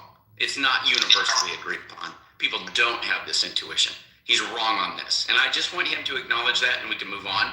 But he's going to probably try to argue it and be deceptive and throw a bunch of You're being very European and ideological in this conversation. You're having like a God complex, and I just think you're not being real enough for this conversation. Okay, you're being another one. That's back to back, Ariota. What the fuck? I would love to respond, Andrew. That was a stupid submission. Yeah, Free, go ahead, bro. Let me point out how I know they don't believe the shit they're saying. And you definitely, especially as theists, you can't believe you can do what you want with your own creations because in your own mind, you can't even think a certain way because it's sinful. If you think to lust or harm someone in your mind, according to what this theology teaches, then that is a problem. So clearly, if you create your own creation, you couldn't be able to do what you want with it because now it's outside of your mind. You actually acted on the shit you're thinking about. So that's a contradiction to believe that you could do what you want. No, you can't even think to do what you want. Do you eat chicken? Do you eat chicken? You have chickens in your pizza. Do you eat chicken? That's number 3. There goes number 3. Free. Do you eat chicken, Free? Do you eat chicken? Bro. You don't want to engage. You don't Come want off to your engage, mic. bro. Do you eat chicken? Yes or no? Let him run away. He just wanted to. Free. Like, Do you eat chicken? I keep coming off the mic. Dude, I said yes. I don't know if y'all Okay, you eat chicken. Now, have you ever raised chickens? What's the argument? What's the argument? The argument is a chicken can be a pet. It can be a pet, and it can also be I believe in eating chickens. Yeah. So cutting the chicken's head off, is that immoral to cut a chicken's head off? For no reason, yeah. For me, yeah. For no Well, if you want to reason. eat it, if you want to eat that chicken, it's okay. But if you want it to be a pet, it's immoral. Okay, not even that chicken is your property. No, listen. Your relationship to it is irrelevant at that point, right? Oh, you're not listening. I wouldn't just cut a chicken head off. I'll only do it for the means to eat food. Okay, other people raise chickens for pets. No, I understand that. So the person that raised it for a pet, you're immoral for cutting the chicken's head off, no matter what reason. And, I'm just saying, look, what are you doing, bro? What I'm saying is I have free will. I'm free to be an asshole. I do it on this app all the time. No, that's not the issue, though. The issue is not whether you're free to do it. The issue is it a good thing or a bad thing? Is it moral? That's irrelevant. Mike just got to the conversation. Ariota, real quick, Ariota. Wait, you're saying Mike, let me it's ask you a question. irrelevant, that's why Andrew's not up. Hold on, Rick. Let me ask you a question. Hold on, free. Let me ask a question, Mike. Mike, my belief is that I can pretty much do anything that I want to my property and to anything that I create. Pretty much. Do you agree with that or disagree? Yes, or do you feel that way or do you not feel that way? That your personal property and the things that you let's do the things that you create, by your own hands. Can you not do this, weirdo? Bro. No, I'm just glad. Yeah, you're Wait, but animals are considered property in the law. All right. So Red Room, I can't go, bro. No, I'm gonna let him interrupt and then I can't interrupt. Go ahead. Can you just tell Andrew to shut up? Look, Andrew, can we have him ask my? You let him go, then you go. And then Andrew, how many years? Yeah, but we need. Andrew, can we let Concrete ask the question? Bye, guys. I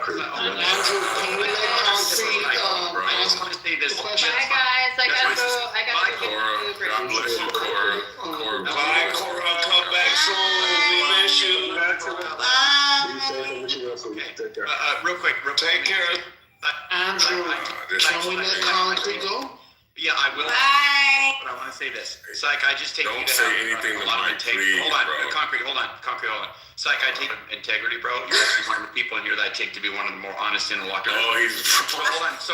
He's trying to pump. You better answer in his favor. Psych, I beg you, Psych. I beg you. Once you understand, This is hold crazy, on, real quick. This is Psych. really happening? Be quiet, Concrete. Psych. Yo, come on, you don't got a prime mic for the. This is crazy. Once you understand, just let Concrete go, man. Come on, man, please. Omni, come on, White bro. This privilege is go to unfair to me. people's heads, bro. Interrupting That me. white privilege Omni, people's he interrupted heads, me. bro. That shit is So it's crazy. one thing for Sugar Bear to center himself, but not Andrew coming here getting mad and then saying, can we let Concrete go? So look, he interrupted me. He interrupted me like 10 times at the beginning. I'm not going to have this thing where it's like, oh, you're being unfair to him now. Please don't do that on me. I was rude to you, and I admit that, okay? But I'm not going to have that. Concrete is extremely uncharitable, and he is absolute and overtalked me and interrupted me. You're going to let him bully y'all, yo? Andrew, You're I want going to to hear let the him question. bully y'all?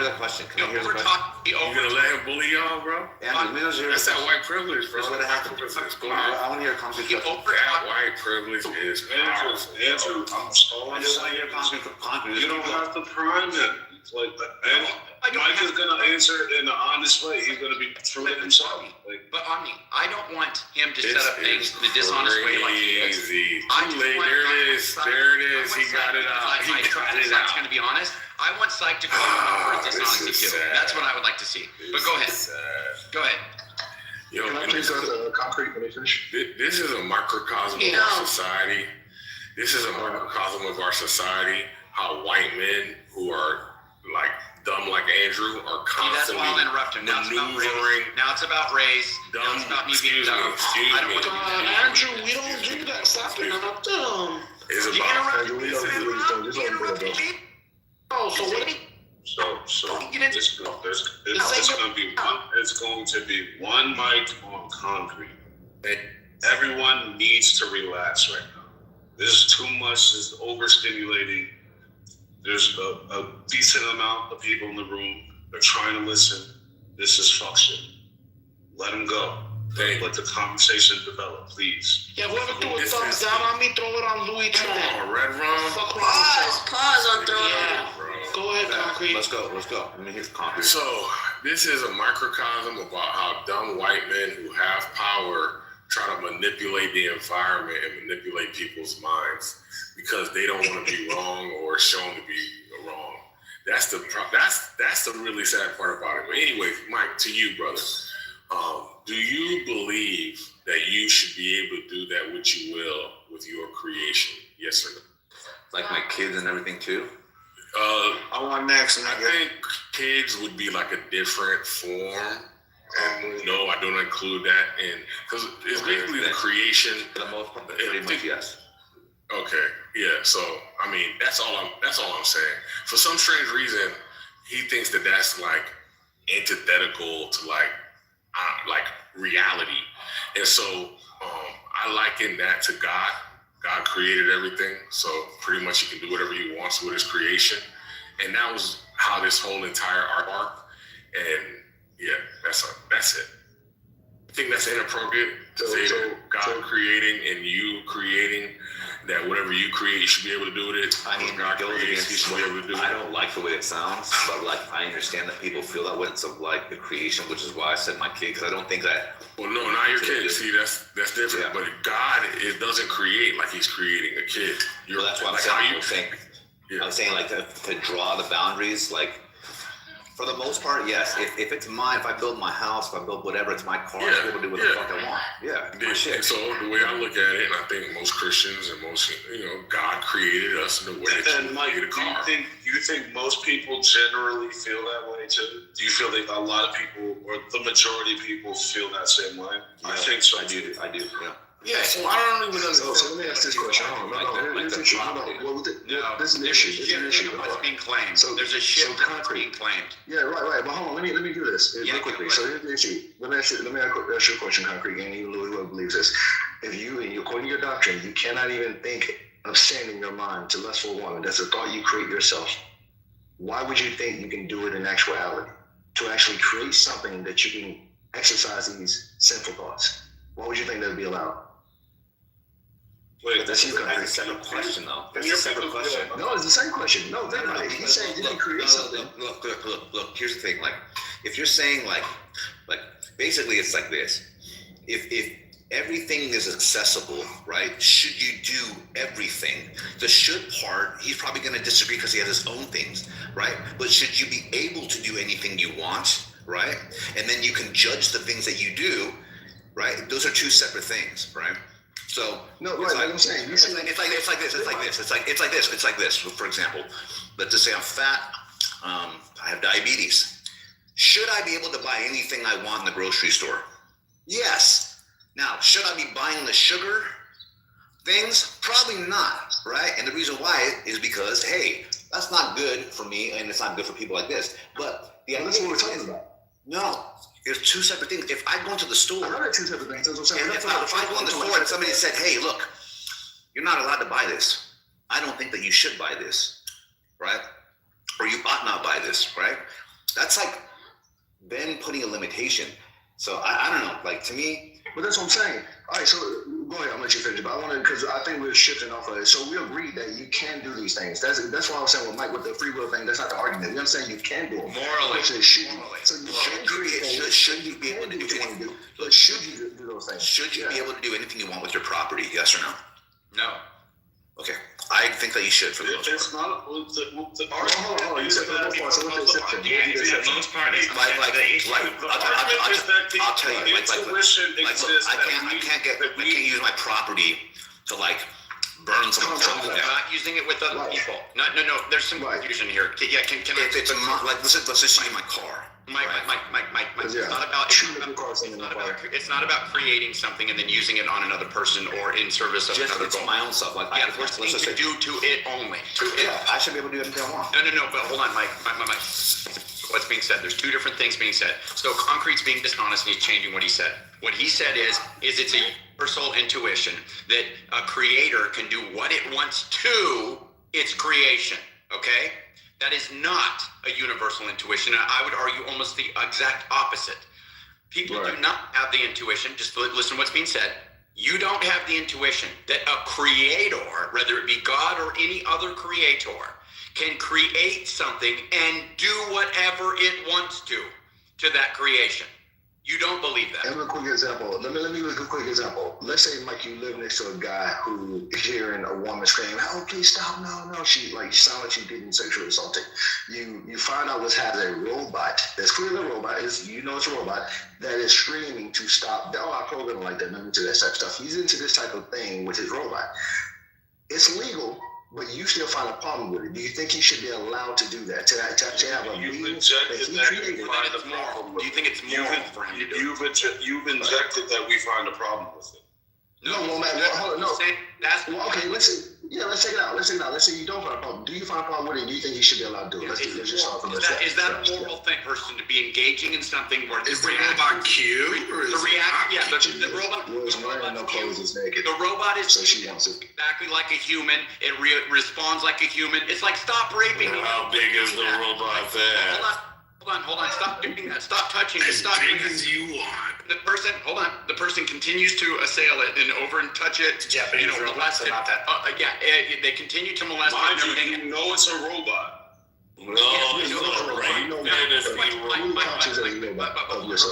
Please make sure the question is very clear. Mike, the question is, do you have an intuition that it is okay for a person to do that? Is that your intuition? Say it's wrong.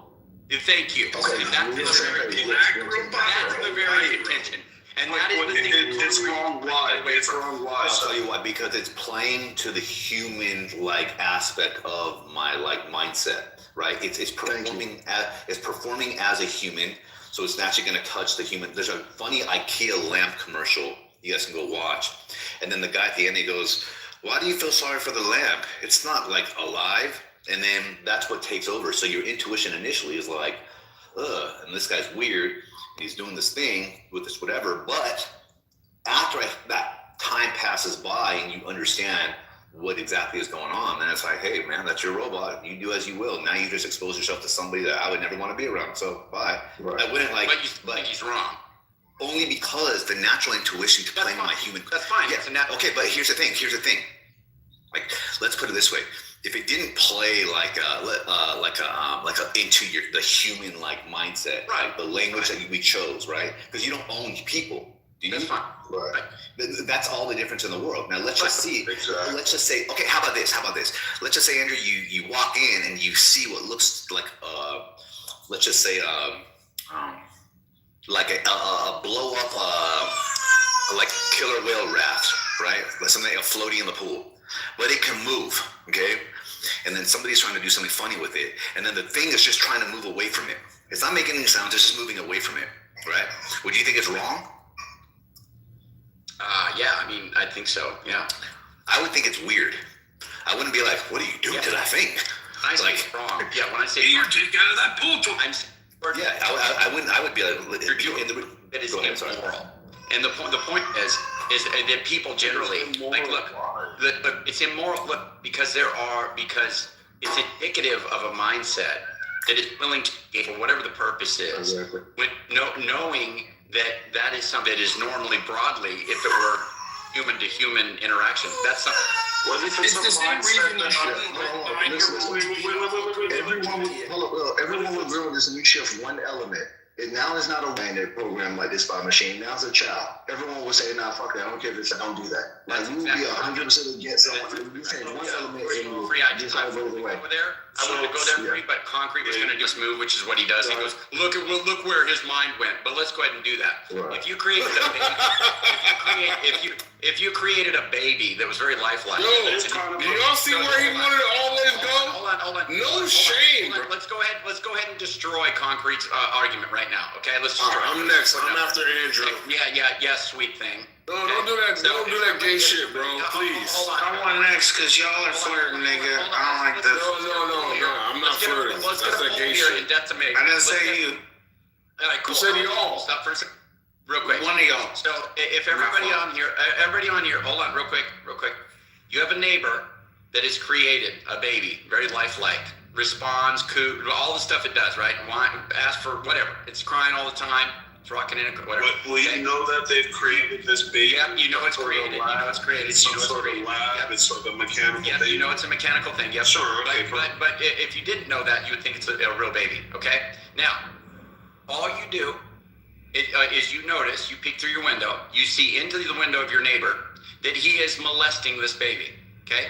He's doing all the, now obviously it's not a baby, but he's doing everything that would be looking like molesting it. I'm talking as far as you want to go. Is it Joe Biden? Yeah, hold on. You can just stop right there. It's wrong. Stop projecting, please. Yeah, of course. I understand that. Now let me ask you this. Let me ask you this. Can I just say this real quick, brother? But I don't even think you have to go any further. I think I know that means he's wrong, and I just want you to tell Concrete he's wrong. That's all I want. Look. No, because he's been trying to defend this, Mike. Can I go now? He's not wrong or right. So what? That's not what he was saying, bro. No, that's not fair, Mike. You don't know, brother. Okay, fine. If he's no, Mike, you know my mind didn't go to where his fucking no, that doesn't matter. I want to ask you. It does matter. It does matter because no matter where his heinous, no matter where his deplorable. Think about it like this, right? Think about it like this. God killing babies. Yes. God can do whatever he wants. And I still believe God can do whatever he wants. You crybaby weirdo. You crybaby weirdo. Yeah, I'd have kicked you. Yeah. Are you done? You fucking weirdo. Anyway, so the whole idea is if you go back to the origin of the conversation, you can clearly see what's going on. So what his twisted mind did was, I've got a defeater for this. I can think of a twisted scenario that would make you no longer have tuition about God doing what he wants with his own creation. No, it doesn't change that, does it? Mike, let me ask you a question. This stupid ass scenario, this disgusting fucking salacious scenario, this fucking depraved mind of a fucking weirdo scenario, right? Does that mean now that you don't think clearly that you can do what you want with your creation? No. Does that change your mind? Does that change how you about doing what you want with your creation? That's not what he said. Is it yes or no? Hey, hold on, Mike. The yes or no. Does it change your mind about how you feel about what you can do with your creation? Yes or no? Shut up, you fucking weirdo. You didn't. But no, it doesn't. Thank you. Let me ask you this, Andrew. Let's just say you found out that the man. Let's just say you found out the man created it, right? You would be like, ugh, that thing looks wrong. But it's wrong. That's it. That's all. Okay, but if you had the power to prevent him from doing it, like this robotic thing, would you stop him? Yes, of course. We'd probably pass laws against that. Okay. Like now let me ask you this, just hypothetically. Laws based on what? Let me ask you this. Suppose. Wait, hold on. Let me ask you this. Oh my gosh. Suppose. No, it's not the same reason you can't actually molest the child. Suppose you can't draw. Hold on, bro. You can't draw child porn. That's why. It's the same kind of thing. Go ahead, Mike. This is so stupid, bro. It's frustrating, Mike, because Concrete's being dishonest right now, and it's not being called out. Instead, it's being advanced like this is a reasonable argument. The way he presented this was that, look, there is a universal intuition that people have that you can do whatever you want to your creation. A creator can do whatever it wants to a creation. No, we have intuitions that it is not okay. And him trying to do this thing like, he's got a perverted mind to come up with it. First of all, Free came up with it. Oh, you did, fucking liar. No, Goofy, because today I didn't say anything like that. Today? See how you said today? You see how you said today? Yes, because I don't come up with, I'm not the originator of a concept, dummy. Wait, hold on. I have a question for you. Hold on, Andrew. I have a question for you. Yeah. Look, if you had the power to physically stop, hold on. If you had the power to physically stop somebody, let's just say you're magic, would you do so? like within this baby? I don't know. I probably would want to allow them to freely make the wrong decision and then do something about what they're making. Which means that you, if you created a world, can do is moral. We're talking. No. Look, this is what I'm saying. There's two things. Like the wrong part is separate than. That's the only part we're talking about. The wrong part is separate than. That's the only part we're talking about. Okay, I know it doesn't sound like that. No. We are not changing it to freedom to do so. No, it's not moral. It's not immoral. You're saying it's immoral to do it. Hold on, let me ask you. You're saying it's immoral to do it. No. God, it has all the power to do whatever. It's not about that's not about morality, dummy. It's not about morality. We're talking about moral. No, we're not, dum-dum. Yeah, no, we're not, dum-dum. We're talking about moral. No, we're not, dum-dum. Free. No, we're not. Free will. Wait, David, can you recognize that we're not talking about morality at all? Yeah, I wasn't talking about morals, dude. We're not talking about morality, bro. That's the disconnect. Liar. Wait. Kill people. Wait, this is not a moral conversation. Andrew, let me ask you this. Andrew, let me ask you this. I rebuke you, you Andrew, let me ask you this. You fucking gay-ass demon. I rebuke you. I'll boot you off the stage. I rebuke you, demon. Tired of him lying. Wait, hold on, Andrew, do you think it's immoral? He's a freaking liar. Wait, Andrew, do you think it's immoral to allow full accessibility to do such things? No, I don't think it's immoral to allow it. I think it's immoral to do it. Okay, perfect. Which means that if you had the choice. Okay, hold on. You're saying God is immoral now. Hold on. No. Hold on. Which means this. Which means this. You would not, if you had the ability to control every part of the world that you're in, you would still not make it like non-accessible. You would just make it wrong if you did it, right? Yes, because you allow for libertarian freedom for creatures to make their decisions. So the question is this, right? Yeah. Should you create a world where you allow full accessibility to people to do whatever they want? Well, no. I mean, and God didn't create that. I'm not talking about the moral aspect. I said accessibility, meaning you have the ability to kind of function. Would you allow that accessibility from, let's say... Yeah, would you allow that? No, because God... Okay, now let me ask you... Hold on. This is your world, Andrew. This is your world, exactly. Right? I'm trying to correct you, Mike. Listen, God created a world that already has physical limitations. You can't. I'm not talking about God's world right now. I'm talking about you, right? I'm saying this. Create a world. I know you can't, bro. There's a lot of things. Look, there's a lot of things we can't do. If you don't want to engage in a hypothetical, you don't have to. I don't mind, but I'm saying this: in a hypothetical world, if you had magic powers, to control every aspect of the world, you would not create the world in such ways where people would be prevented from doing such immoral acts, right? Even if you could, right? Okay, wait. Make it like imagine, like you know how you can't fly. You know how you can't fly. Yeah, can't fly, right? Okay, imagine like if you were to use kick the dog. Imagine you were to kick a dog, right? But the thing is that you would erase those desires to even kick the dog to begin with. So it's like it's not even like something in your mind. Yeah, this is gonna get really complicated. Hold on, no, it's not. I'm just saying this. Wait, hold on, bro. Look, would you create a world that would prevent those things from even being a thought? Or would you create a world which you would allow all thoughts and all actions, and then you would judge the thoughts and actions? No,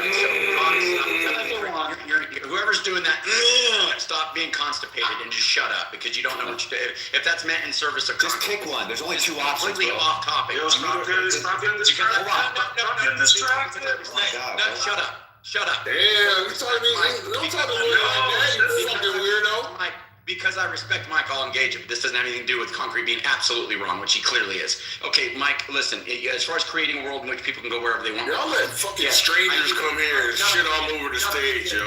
Talk to mods and regulars like this. That's why, yo, we all sacrifice yourself to the white gods. That's why it's so stupid. That's what's happening. Nate is sacrificing us to the white gods for what? So we can see the unhinged white man? Huh? Shut your ass up. Go ahead. Who's that booty clapping for Andrew? Who are the white gods? Is that okay? Andrew is the white god. Mike, can I use the mic? Is that There's only options. Monkey. There's only two Why y'all options. keep pointing the finger? I don't hear no resolution. There's only two options, bro. Thank you for letting me. You fucking monkey. Okay. Well, thank you for letting me monkey Mike. Now stop talking, please, Mike. As far as creating somebody to where they have the freedom to go wherever in their mind, yes, I would be okay with that world existing, and I think. No, I'm saying this. I didn't say that. I'm saying you're. Is that only conceptually or even actionably? You're in this world. Just a question. You're in the world, and you have the power to prevent those thoughts, to prevent the actions. Would you? I'm in the world as the creator, or in the world as a creation. You're granted by the creator to do such things, if you will. Right, the creator gave you the authority to make that decision. So would I stop other beings from being able to go wherever they want in their mind? Yes. That's interesting. I probably would want to. So that's interesting. In this world, is it wrong? No. So the actions will be judged, right? After the fact. The question is, do you prevent such actions from even occurring in the first place? Okay. So the question I would have for you in this hypothetical world, because obviously I don't think this is the actual world, in the hypothetical world that you're talking about, is it the case that it is wrong for me to use that power to prevent? God gives you the discretion to decide, which means this. Like, you have the ability to do what you want. More rights, and all is good, and all is good. Yes. And all is good regardless of what you choose. Oh, all is good regardless of what I choose? Yeah, I would stop them from doing it. You would prevent the thoughts. Let me think about that. All is good regardless of what you choose. So it doesn't really matter. Doesn't matter. Whether permit them to go wherever they want in their mind, or stop them from going. So yes, once again. I mean, just because I don't want to, I don't know. I'm of two minds on that. I'll just say that. But I probably because allowing people to have the freedom to do what they want in their mind is a good in and of itself. But then doing the bad thing is bad. So I kind of would want to prevent the bad, but I also want to prevent them the good to do it. So I'd be of two minds. That's kind of. I mean, ultimately, yes. You're saying. Well, no, because you're saying either way it doesn't matter. So no. I'm saying look. The outcome of what you choose has an effect, because you're trying to say it has an effect. Okay, what I'm asking you is this: if you had the ability to prevent these thoughts from occurring, which would prevent the actions from occurring, which means that no judgment would be necessary. Yeah. Kick his top off, dude. He's not even a regular. I would love to kick him off. Trust me, I'm gonna kick. Who cares, bro? He's not a regular. It doesn't matter. Look, the thing is this. Like, the point is this. Which, by the way, bro, I was so disappointed in your room yesterday for fucking they kicked me. Fucking nigga. They kicked you out. Yeah, not out, off. And I was they kicked me out. They kicked me out. Hey, they're so soft, bro. So pussy. Oh my God. Where do you think I get it from? Passionate, nigga. You're talking nothing. No, Andrew's resilient, bro. I've heard him. But like, these guys yesterday, are you gonna let them say that? I was like, ew. I don't think El Normo should have been kicked fucking off the stage yesterday. I agree with you. I agree. That was so wrong, bro. Most of my. Anyways, let me get back to the point. So the way I'm listening to the way I'm thinking. They hate El Normo. The way I'm saying is this: is that look. If you anything you want to be done to your creation, does that mean that all beings, some of those things wouldn't be judged immoral? I think it would be. Right? But allowing access to do the thing doesn't mean that the judgment of the thing isn't going to be placed in a category, amoral, immoral, or moral. Yeah. Right? So somehow, some way, it'll still be placed in one of those categories. Look, I think it's good for people to have libertarian freedom, which means they have the ability to do otherwise, given a set of, there's a set of available possibilities, whether it be in their thoughts or actions, right? They can choose between them, and the ability to deliberate a decision and the consequences follow, right? Yeah. Just giving them that option is a moral. Give me an example of an immoral act of something that you would do to your creation. An immoral act would be I create a being, right? Mm-hmm. So there's nothing else in existence, just me. Okay, I create a being on a plot of land, like a 4x4 whatever plot of land, right? And or whatever, just a little piece of land floating in a black. I got you. It's a plot of land. Yeah. And you just sit there and molest it and okay, perfect, right there. Okay, so then for eternity. Let me ask you this. If you had the desire to do a thing, is that also immoral? Well, that's the thing. If something is morally perfect, it can't even have a desire. If you had the desire to even want to build something like that, is that immoral? That's what I'm trying to say, Mike. Yes, it would be immoral. So okay, so pause right there. Yeah. So let me ask you this. Yeah. Is it your actions or your desire, the motivations? The motivations are going to be largely colored by your desires. I mean, it is going to be the desire. Okay, so what I'm saying is this. It's like the actions in itself is kind of irrelevant at some point. It's more so your desire. I mean, the action. I agree. Because like even before you before you cut the first piece of wood or whatever the case is, you're already in this like evil state. I got you, bro. Yeah. So it's like intention is 9/10 of the law, right? Something like that, right? I'm gonna say the possession is, but I'm just kind of changing it because the point is intention tremendously matters, right? If you were standing next to Abraham when Abraham is being commanded to kill Isaac, right? Well, let's say you didn't see God command Abraham to do it, but you saw Abraham walking up the mountain with his son to take him up to sacrifice him. You might be like, hey, bro, what you up to? He's like, oh, just taking my son up to sacrifice him. Well, if you didn't have any more details and you didn't know that God told him that, you'd be like, yeah, well, I'm probably gonna jump on your back and tackle you to the ground and try to put you in jail, maybe kill you, right? Because you ain't doing that to your son. Sorry, and I don't know what you've done to him, but he's got Stockholm syndrome because he's walking with you. No, I got you. I got that. Right? Yeah. So was he committing an immoral thought? The point is, overall, objectively, because there's an objective. Okay, let me ask you this. Suppose you're the ruler of a land, right? And you have these PDFs, right? Yeah, PDF files, Adobe PDF. Yeah. Yes, and now imagine would you give them these artificial babies if you knew that that's what would prevent them from harming real babies?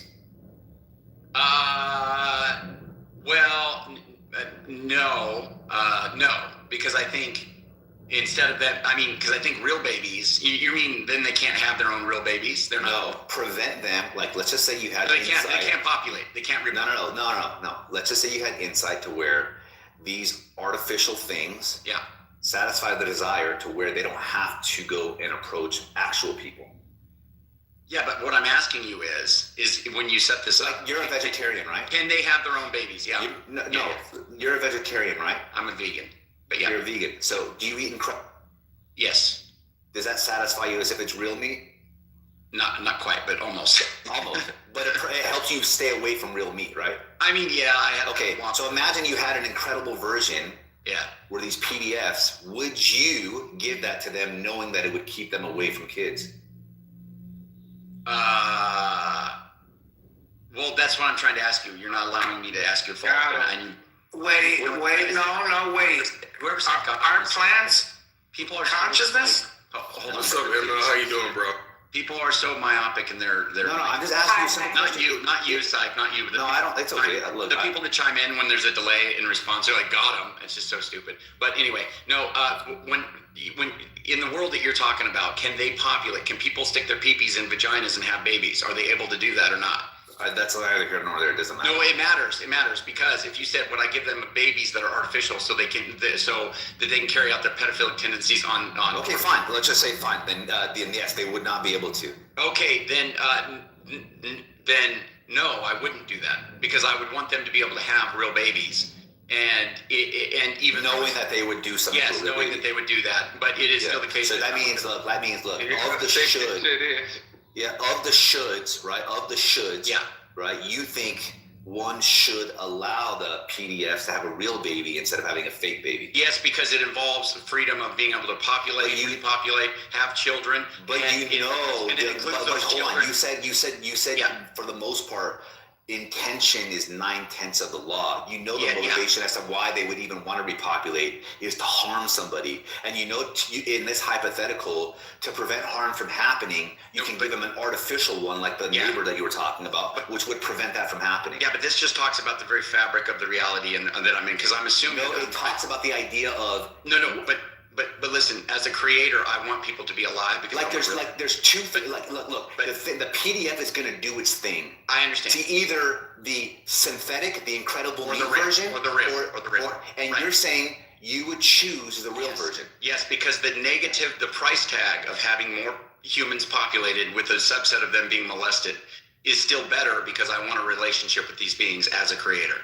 So the more beings that there are that are genuine, that can make free decisions, even if they're being molested by their parents, is still a better world than a world where there's only. You think it creates a greater good? Yes. Yeah, I disagree with you. Okay, that's fine. I disagree. I'll tell you why. Okay. Because I think less harm equals, right? But a greater good. Not a greater good, because it doesn't increase the good. It doesn't increase the good, but it also doesn't go against the net good. You think here's what you might argue, Mike, and there are atheists who argue this, right? They want to say logical inconsistency between God being perfect and omnipotent and him creating a world in which evil occurs. No, I don't. To me, I'm fine. I'm fine with God being the way God wants to. What I'm talking about is, what I'm saying is you. I'm saying like, look, but I'm trying to live according to the way I think God would have me be. And so the point is if it's the case that I'm arguing this way, I'm saying that's how I think God is. And so it creates a world where there are beings, right, that rape and do all the stuff that we do. The price tag of that. Okay, well then how about this then? Okay, let's change it a little bit. Okay. Suppose you didn't prevent us from having a kid, but you know the PDF having the kid in the house would avoid the actual kid and just focus on the incredible meat version. You mean so other people could repopulate, but only the one that's the repopulation is now taken out of. There's no problem with it. Because you're saying PDFs can populate, right? Oh, okay. And the difference is this: is that the PDF in the house would not pay attention to the actual child. It would give all of its interest and its sickness to the artificial thing, right? So therefore, you have a population, and then you have the avoidance of the actual child. Well, just keep. Then would you? Well, just keep in mind that I would never want to dictate the decisions of a created being. No. But you are. Look, here's why you're not being consistent now, because you already know. Yeah. In the first situation where the population thing was an issue, you said even if you know that they're going to do something horrible, you're still going to opt into it. Meaning someone is going to be harmed no matter what. Yes, because of the good that comes out of it. Yes. Okay, perfect. And what I'm saying is this: is that now you have less harm and the same amount of population. Yeah, I don't think you understand what I meant, but I don't want to dictate the decision. What I mean is that when that PDF is deliberating between going in and, molesting his real child or going and molesting the synthetic one, the reason that he would go in and do the synthetic one, I want to be a libertarian free decision. I don't. That is a free decision. Okay, well then you're saying what in fact, let me ask you this: No, you actually have choice in the matter. But what I'm saying is it's a contradiction to say, would I make it to where this is what he does? No, I didn't say that. No, I didn't say that. Wait, you said would he make it? Oh, hold on. You said. No. I'm giving you. Look. Imagine. Look. You're not making it. I'm saying you have insight as to what you know will happen. So would I make a world in which? Okay. No. Look. I'm not talking about you making the world. I'm saying no. But you didn't let me finish. Make a world in which the circumstances are that when this being is in that circumstance, he'll just choose. I didn't say that. I didn't say that. Well, like this. Like do you believe that we have free will? Yes. And you believe God knows everything? Yes. Okay, perfect. And those two things don't contradict themselves. No, they don't have a problem. It's just okay. Perfect. What I'm saying is this: imagine if you knew that by giving the synthetic form, it would offset the desire to the actual.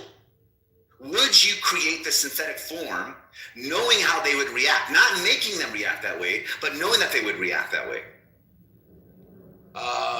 Knowing that they would react that way. Yeah, that's what I'm saying. So knowing that they would react that way. Yeah. I think, so you're saying I set it up to where they have this synthetic child. I'm the one that makes it where the synthetic child just appears? Because all of these things need to be cashed out. Do they? Okay, look. You have 100 people. Right? 50 of them, no matter what, they're just going to do whatever they want. The other 50, if you gave them a synthetic child and the world is in such a way, gave them. See, and the reason I say this, you allowed them access to giving them a synthetic child, to them, right? Well, so wait, I ask God, I just do no return address letter or a package that appears in their mail, and it's just the synthetic child, and they. No, let's just say they got caught up in the system where they're already convicted. Right? They've done some time, and now they're registered as a PDF. Right? Okay, so law. Okay, hold on. And of the population of the registered, if you give them this thing, If you give them this thing, no, look, again, you're not making them. This is what you know. I know. I'm not arguing that point. You're not arguing anything. You're not deciding right now. Look, this is very simple. The reason I'm saying something, Mike, is I'm trying to get clarification on what you're saying about how this baby comes about. Because No, it doesn't matter how it comes about. Well, it does, though. No, it doesn't. Okay. Because, look, the method in which it's delivered has nothing to do with... Look, how about this? Look, the idea is this. Okay. You get put on this registry system, right? And for that, right, this China factory sends you a synthetic form of something, right? And you know, not that you're making them, when they receive this thing from hurting the actual thing, would you send it to them? Possibly. Come on, you gotta say yes to that. I don't understand it. The reason that there's a lot of stuff going. Would you send it to them? The synthetic. Why continue talking to him? Just shut up, okay? Because if you can't, shut up. You're not even. No, I'm not going on forever. We're having a conversation, and it's actually linear. But if you don't understand what's going on, you'll say that we're going in circles. You know exactly what's going on. No, you don't. No, you don't. I promise you. I promise you. If you don't know what the fuck's going on. I promise you. I promise you, my brother. Details that mean absolutely no point. They're going nowhere. All right, the room is dying, so I'm gonna kind of mute up. Mike, we'll hit it again, bro. Hey, honestly, bro, like yesterday, man, that was like your room, dude. Like I wasn't talking. You weren't, but I was in there, and I was like, wow. All right, we love each other. All right, nigga. This is like Mike, this was so weirdo. Who the fuck is this? Yeah, I don't know. Out of here. I love when like nobody's unmiked. Like they have any authority or any weight, bro. Shut the fuck up. You got two people flirting. That's right, bitch. And now you're a part of it. You're not saying nothing. You want to get in? Yeah, I want to get in. You want to cut my balls? Is that what you want to do? You want to keep them warm? You fluffer? You want to be a fluffer? You want to be the fluffer? You can be the fluffer too. You got to make your way somehow. You're not going to make your way by complaining. You can fluff. You want to fluff? How big are your hands? I need both of them. Yo, just shut the How big are your hands? Already. Hey, how big are your hands? Do me a favor. We got a whole room. Do me a favor right now. Send me a hand pick right now. Send me a hand pick. Put the hand pick on the PDF. And Andrew, stop giving this guy motivation. Wait. Put your hand pick up. I want to see it. Put the hand pick up. Are you done? No. I'm not. I'm asking you to do something. Are you done? Put the hand pick up. Are you done? Put the hand pick up. Put the hand pick up. Don't want anything. No one's gonna save you, bro. Not you. Not you. You're not anybody. No one's gonna save you. You want me to be somebody or what? I'm nobody. Yes, I do. I want you to be the person holding my balls. That's what I want. Okay, you want me to hold my balls? Yes. Is that? It's very gay. It's very gay. It's very gay. It's my gay choice. I'm telling you right now. You not want me to hold the balls? Yes, I do. Okay. I love talking to you right now. You're stimulating me right now. You are. Just letting you know. Keep talking.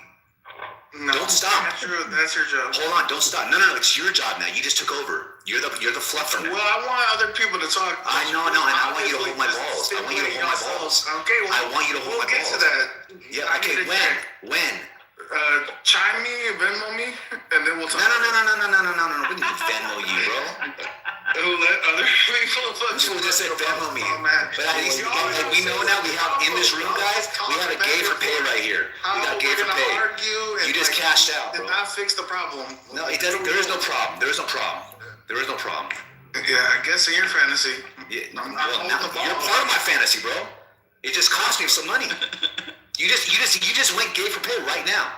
I just got you to drop your pants for a price. I just got you to drop your pants for a price. How about that? I understand you want to hear yourself talk. 2 minutes? Buddy, look. 2 minutes? There's a lot of people in here with great minds. No, it doesn't matter. It doesn't matter. You just fucking filtering out salad talk. It's just like, come on. Don't change the subject. Don't change the subject. Let me ask you this. How much would I have to fucking pay you for you to hold my balls? How much you got? I mean, that's the answer. How much would I have to pay you? How much you got? Put a price on yourself. How much are you worth? I'm not worth too much. I want to know that. He just try to sell himself. You're not worth too much. And then the room gets 10%. So Nathan gets 10%. I'll give it all. I'll give it to charity. Mike is one of my favorite people. I freaking love it. I'll just say, Mike, if you haven't met Dave Paul,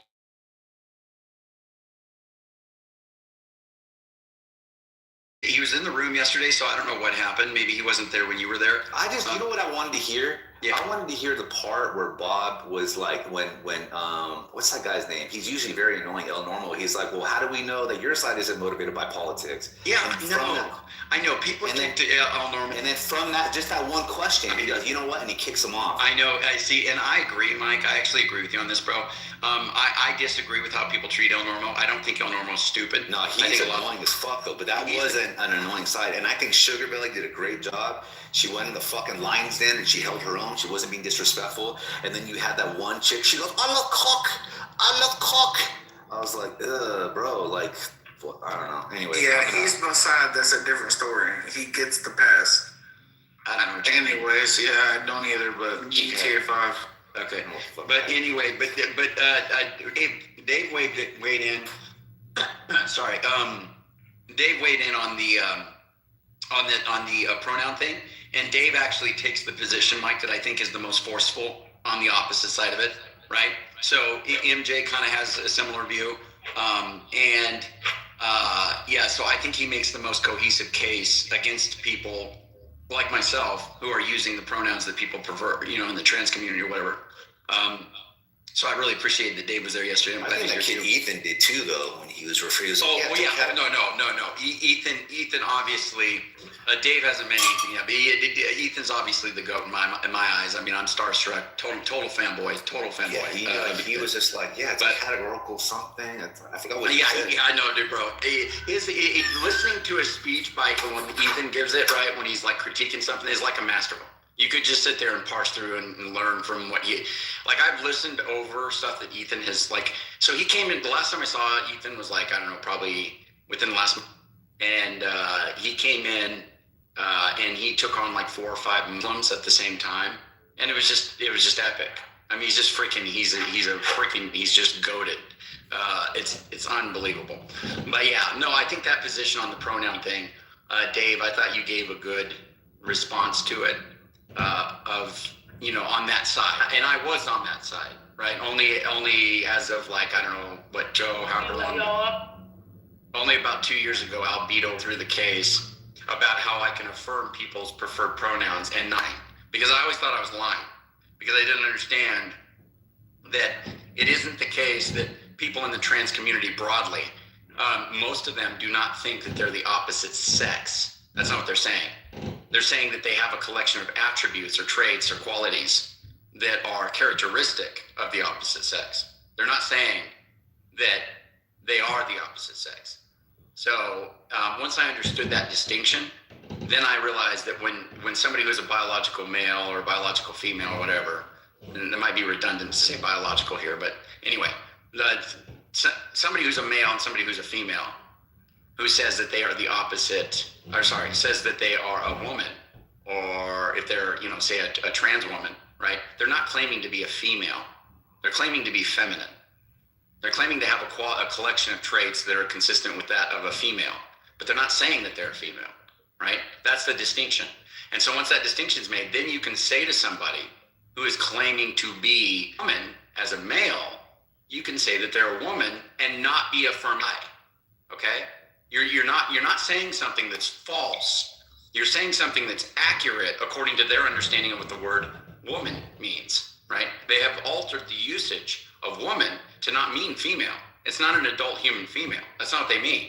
What they mean is feminine. Woman means feminine, okay? Woman means feminine. That's what they mean. So when they say I'm a trans woman, they mean I am a feminine male. That's what they mean. And you shouldn't have a problem just stating a fact of the matter that they're feminine. Or if it's a male who says if it's a female who says I'm a trans man, you shouldn't have a problem with just saying they're a masculine female. Shouldn't have a problem with that. Andrew, haven't we always had effeminate men and tomboy women? I mean, how do you parse that out there? Yes, so we have always had it. They just broadened the usages of these words to include those definitions now. Making them synonymous with those words now. So when you take woman or she or her, these words now are just synonymous with saying something like effeminate or feminine, right? Or okay, you have. Go ahead. But if now say you've got like a girl who's considers herself a tomboy, right? But she still thinks that she's a woman. I mean, it seems like what you're putting forward, like we should be calling her a him. Well, just to be clear, Dave. So I want to be clear on what you're saying. When you say she considers herself to be a woman, are you using woman in the former? I think she wants to be called by she/her pronouns, right? Okay, you're right. She wants to be called those things, but she has all the characteristics, all the identifies with all the whatevers you think it is that constitutes a gender identity. So she like associates herself with these sort of masculine characteristics, but wants to be called by she/her pronouns. What do you do? Right. So if she wants to be called she/her, and you say, and I ask her, because here's the key, here's the legend, right, to this, Dave, the solution, right? What do you mean when you say she/her? What does that mean to you? And if she says, well, what I mean by that is that I'm a female, I would agree with that and just affirm it. If what she means by that is that she is feminine, I might just say, I don't think that you are a woman in that sense, because you're not feminine. You're very masculine. You chew tobacco. You have a beard. You box every day. You are extremely tall, and you got a ton of muscle, and you like UFC, okay? I don't think that you are a woman in that sense. So by that logic, we can still say the same thing to transgender. So if someone say they're transgender woman, we say, well, no, you still look like that logic, Free is not a man. Yeah. Free does not do anything like a man. He's emotionally unstable. The point I was trying to make. Well, sorry, I was trying to make, guys. I was interrupting Nathan and Free. I didn't. I knew it for you, actually. Go ahead, you guys. Sorry, I definitely want to hear Dave, Free, and Nathan. I'm sorry, I'm getting kind of hungry. Yeah, it's all good. I think we're having a good conversation, Bill. Who was I trying to get at? Dave, let me just say this real quick. The reason why, because I think all this is BS. The reason being because you're saying they have certain traits, but you'll still respect their pronouns if they tell you to do so, which means that none of their traits matter. If they tell you they're that thing, you honor what they say, which means it's not predicated on anything other than their word. And therefore, all that other shit you're saying, how they look and perform and present, none of that shit matters. So that's why I call it BS. And if we're going to play that game, then I'm going to call you what I want to call you. And you can be asked to call you what you want to be called. But none of it matters because it's all depending on how we interpret or want to go by it. So, yeah, we'll go ahead. And that's kind of the point I was ultimately driving towards, was that there's not actually any consistent usage of the term, sort of given what Andrew was saying, as far as I can see. The term woman is not being consistently used to refer to this, nebulous gender identity, nor is it consistently being used to refer to biological sex. It's essentially to whatever the person wants you to call them. So it seems to imply this kind of weird view where, like, now we're just sort of beholden to whatever vocabulary the person wants us to use. And that seems really strange. I mean, like, imagine that sorry to use a really crude example. Yeah. Well, sorry to use a crude example here, but say that, like, I'm just gonna say my definition of God is penis. So if I say I worship God, you have to say I worship penis now. Like, I don't feel under any pressure whatsoever that I have to now adopt your vocabulary for that sort of thing. And so you just did. You programming. You got a question when I gotta call you? No. Programming. I don't think you're Let's move him now. He's the noise show. You need to take a break, bro. Okay, so let me respond, Dave. So that's really good. So when somebody says they use penis to mean God, right? And they say, well, so when I say I worship penis, I'm talking about God. Well, look, I just wouldn't say it, right? Because that's not putting me in a position where I need to say that, right? They're saying it. And so I don't need to repeat that. They're using the word penis to refer to God. I think it's crude, and I wouldn't repeat that, and I don't need to, because I'm not referring to them as penis. I don't need to talk about them. It's not like I need to identify or call it them, because they're not saying they are penis. They're saying they worship penis, right? So all right, but somebody's gonna clip me saying this stuff. I know, but okay, but anyway, yeah. So that's kind of weird. I think an example, Dave, like would be something like this. If somebody said, you hear people on the side that you're on, right? That I was on most, for the longest time, and that is that they'd say stuff like this. Well, what if I call myself an attack helicopter? Are you going to call me an attack helicopter? Well, look, there's something that people need to understand. If somebody's being insincere, or they're just trying to be mocking, or say something that's obviously not really what they think about themselves, no, you don't need to engage that. They're being insincere, right? But if somebody actually genuinely comes to you, right, you can see that they're talking to you in good faith. Everything that they're saying to you sounds consistent with somebody who's sincere, right? The way they talk, their tone, they're not laughing, they're not trying to mock something or whatever. They're being sincere to you. They're like, look, I want you, please, don't call me him or her, right? Or sorry, don't call me him or he, right? I want you to refer to me as jellyfish or something like that, right? And I'm like, okay, what do you mean by that when you say that? Because now keep in mind, they're being sincere, right? Now it may sound weird, but you ask them, what do you mean when you say jellyfish? And they say, well, what I mean by jellyfish is just that I'm a male. That's what I mean. I just want you to call me jellyfish. Okay, that's kind of a weird thing to make me want to do that, I guess, maybe, right? That's kind of strange. But, if I sense that they're being sincere and they're really wanting me to live by that, that construction that they have, I might do it. If they're my friend or somebody that I care enough about to do that extra effort to use a term that they identify themselves as, and I know what they mean by it. That's the crucial part, right? I know what they mean by it, and that I can utter that pronoun or whatever, or that name or that term, title, whatever, without feeling like I'm affirming something that is false objectively. Then yeah, I have the liberty to do that, and I'll probably do it, right? So I think that's really the contention, right?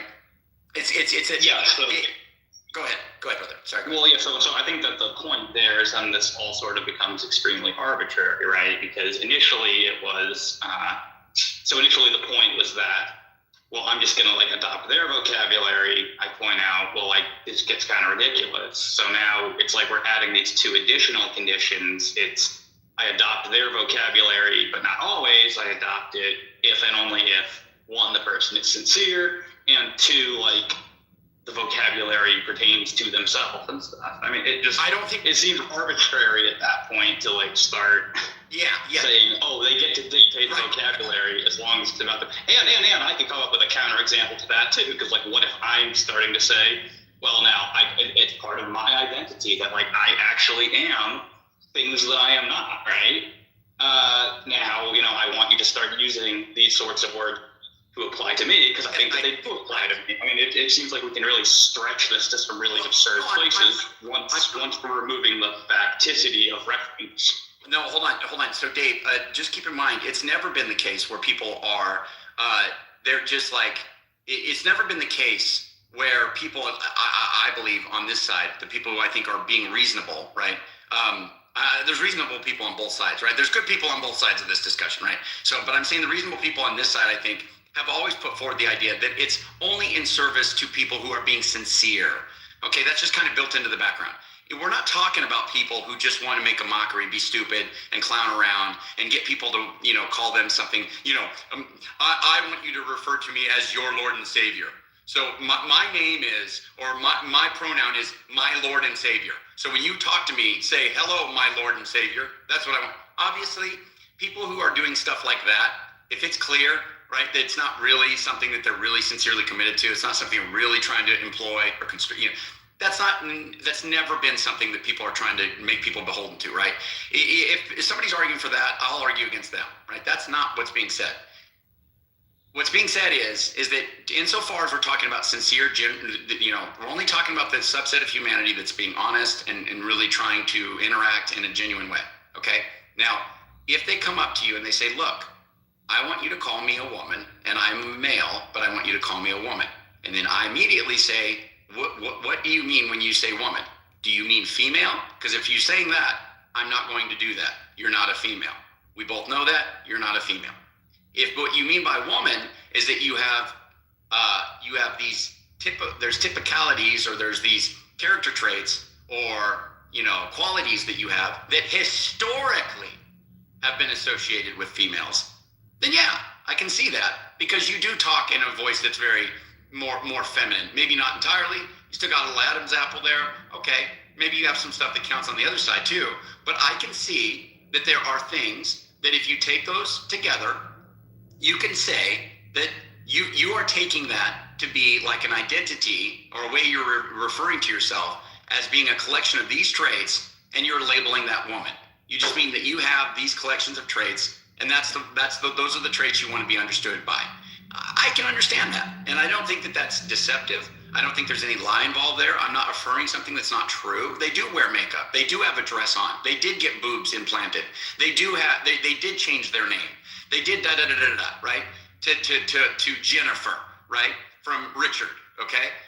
They did all these things that, yes, historically, those things are associated with females. So when you say woman, all you mean is that you are in accord with certain things that historically have been associated with females. And I don't think that is, that's not affirming anything that's a lie or inaccurate. And it's obviously, I would only do it in a case where I felt like the person's, again, we're only talking about people who are sincere and genuinely interacting, and that's it, right? That's all that's being said. And I wouldn't engage somebody that wants to call themselves my Lord and Savior, or attack helicopter, or blah, blah, blah, blah, blah, right? And if they start referring to things like God is a can you stop yapping, bro? Like, you're always yapping. I'm going to kick you off the stage. I'm going to kick you off the stage. So worship, if somebody said I worship penis, again, that's stuff that they do, and I wouldn't engage in that language, because obviously I think that's one of the reasons I wouldn't do that. It doesn't matter. They're just on its face what most people think by penis.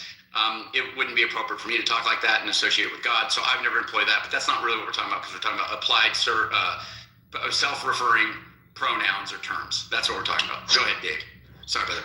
This is why I accuse you of having mental issues. My thought on that was that it just seems like these are sort of like arbitrary sort of statements. It's like, well, I'll adopt your verbiage of things if it's about you, and if you're sincere. Like, I'm not disputing that it's about a person to be sincere. It's just that those seem like arbitrary conditions. Like, it seems to me to make no more sense than saying, like, well, I'll adopt your preferred vernacular on things if and if you're only white, right? Or like if and only if you're black, right? It's like, you seem like very arbitrary conditions under which to decide to adopt someone else's vernacular. Okay. Like, if I think they're sincere, then I'll do it. Yeah. If I think they're white, then I'll do it. You see that point? I see what you're saying, brother, and I'll make my submission really short, since Greg thinks I like to just hear my own voice. For sure, bro. I'm just trying to bring clarity to the conversation. I think we're on track. So let me just say this, Dave. How would this apply to going in? I would look at this as being analogous, okay, to going into a new country, or going into a group of people who do not speak the same language that you do, right? Now, there could be a lot of overlap. Let's have a whole lot of the English vernacular or whatever in their lexicon, right? There's a whole bunch of other stuff that they don't, right? But they say words that sound similar to the words that we use, right? And they use them in different ways. And so when they say something, you have to say, hey, what do you mean by that, right? And then when you figure it out, then you just do, because you're trying to engage in their construct. So what I would say is that the world, it consists of two different usages of woman in the English language. There's woman, meaning female, right? And then there's woman, meaning feminine, or something like that, right? Something like a cluster resemblance, family resemblance term, right? That's what that is, the two different usages. It's not like there's a billion different usages of woman among those who are saying, hey, I want you to call me a woman and I'm a male. No, it's pretty consistent that what they're saying is that they identify as these body of traits that have historically been associated with females. So that's what's being said. It's not super arbitrary, like just every other person is coming up with it for no rhyme or reason. No, there's this general move that a subset of the English-speaking population have done to disassociate gender terms from them being tied inextricably to sex. So now they're these terms in ways that are pretty consistent with one another, right? Within their own group. So it's not like just a ton of individuality going off in all directions and we can make no sense of it. No, there's a kind of a homogenous body of people who are using the terms in this way, right? So I think that it's not as just like, it's just like fireworks going off in all directions and we can't track and make sense of what's going on and it's all arbitrary without rhyme or reason. No, I think it's pretty consistent within that group that's what they're doing, right? It's it's masculine and feminine. That's the kind of body stuff. So who wants to be transgender in here? Like, why are we so passionate about this? Let Dave talk. They do it all the time, brother. The point I was making is not that that we can't understand what they're saying or something like that. I mean, I do, have independent reasons, think that there are issues with identifying, gender identity in the way that you want to. In particular, I think it's going to lead you to some issues with feminism, ironically. I think you're kind of going to have to choose whether you want to go with a feminist view or you want to go with a transgender view, because it seems to me that their idea of a gender identity, that there are, certain things that are essentially linked with femininity, is going to kind of put you in conflict with a lot of what feminists want to say, but that's a separate argument. The point I was raising was just that it seems to be unmotivated, like the conditions under which we are going to adopt someone else's vocabulary. Like it doesn't seem to me like it matters whether they're sincere, and it doesn't seem to me like it matters if the term is about themselves. These seem like it's irrelevant to like how I should use words, I guess is the point. Yeah, the only reason you would do it is just because you care to represent them in ways that are consistent with how they see themselves, and it's not, and insofar as it's consistent with reality, that you would just want to do that because you're not lying and you want to be nice to them, and just it would be a matter of just courtesy, right? And so if somebody came into a school, and I know you want to go free, so I'll let you go, brother, but I was going to say, if somebody came into a school and you're a teacher, right, and they were a male as far as you could see, they presented male, right? Everything about them presented male. But they said their name was Jennifer, right? And you don't know what's on their birth certificate. That may, in fact, be their name, okay? And it's kind of like, well, look, you're going to have to call them Jennifer. And in fact, you're going to be required to. You're going to be, yeah, exactly. You're going to be required to call them Jennifer. And in fact, it very well may be the case that their name's Jennifer. And you wouldn't be saying something false. But there's going to be a lot of people, they're going to be like, a dude is called Jennifer? What? That's just weird. That's inconsistent. That's a mismatch, right? They might accuse you of being inconsistent with reality by just referring to the person by their biological name, right? Or by their given name, right? But that's not, it's fine to do that. It's fine to do that because they're saying, and this is an example of them they're saying something about themselves that in this case, you may not have a way to validate that. You don't really have their birth certificate. You don't know that that's their name. You don't have their ID, right? But you're just taking this is what they're enrolled under. This is the name they're claiming to have. You have the, whatever. And so that's what you refer to them as. It seems like we would be fine with doing that. You would be fine with doing that. No, I wouldn't. Wait a second. So if you were a school teacher, Dave, or you were in a position of some kind of teaching position or, overhead, whatever, and a person came up and said, hi, they present male. They said, hi, my name's Jennifer, right? And you are the person that is running this event. And here's the kicker. My name's Jeff. Yeah, hold on real quick. There's the kicker, ready? You have to make name tags for all the people that are at this event. What are you going to put on the name tag for Jennifer? So for pragmatic reasons in that case, because I don't want to get fired or in trouble or whatever, I might just go along with it. But if I have absolute freedom in that case, then no. And let me pull an analogy from a different thought experiment. Okay. So it's not like this new thing where we have people using terms in different ways, right? I mean, it happens pretty commonly, certainly in the debate sphere, right? I mean, you should know this, right? In our conversations with atheists, it'll pretty frequently turn up that we're using terms in two different ways. For example, if I'm arguing about substance dualism with functionalists, using the term mind turns out being problematic because I mean something very different by the term mind than functionalists do. So generally what I do in those situations is rather than well, I'll just adopt whatever term you want me to adopt because, I think you're sincere and, whatever. I try to find a neutral term. And incidentally, this is what I've done with generally, people who claim to be transgender in the past. I've generally tended to just call them by their proper name or a nickname or something like that. And so in the example that you're giving, I would probably ideally want to have worked out something like that. Like, is there any sort of like gender neutral nickname for this person or something like that I could put on the name tag? That would be my preferred solution, and that's just my preferred solution to this sort of stuff in general. When we have two different terms, or when you have a term that's used in two different ways, let's try to put that term aside and find something we can both agree on. Right, and I think the links that you're going to have to go through to do that sometimes can be very awkward. There's going to be certain ways of referring to a person in their presence. Like when you're in a presence with somebody like a Jennifer who's a male and you have other people in the environment and you're like trying to refer to each other back and forth and talk about, there's certain sentence constructs in English that become extremely awkward to try to make sense or to try to employ the he or the they terminology or some kind of other term that isn't going to be just like her or she or him, right?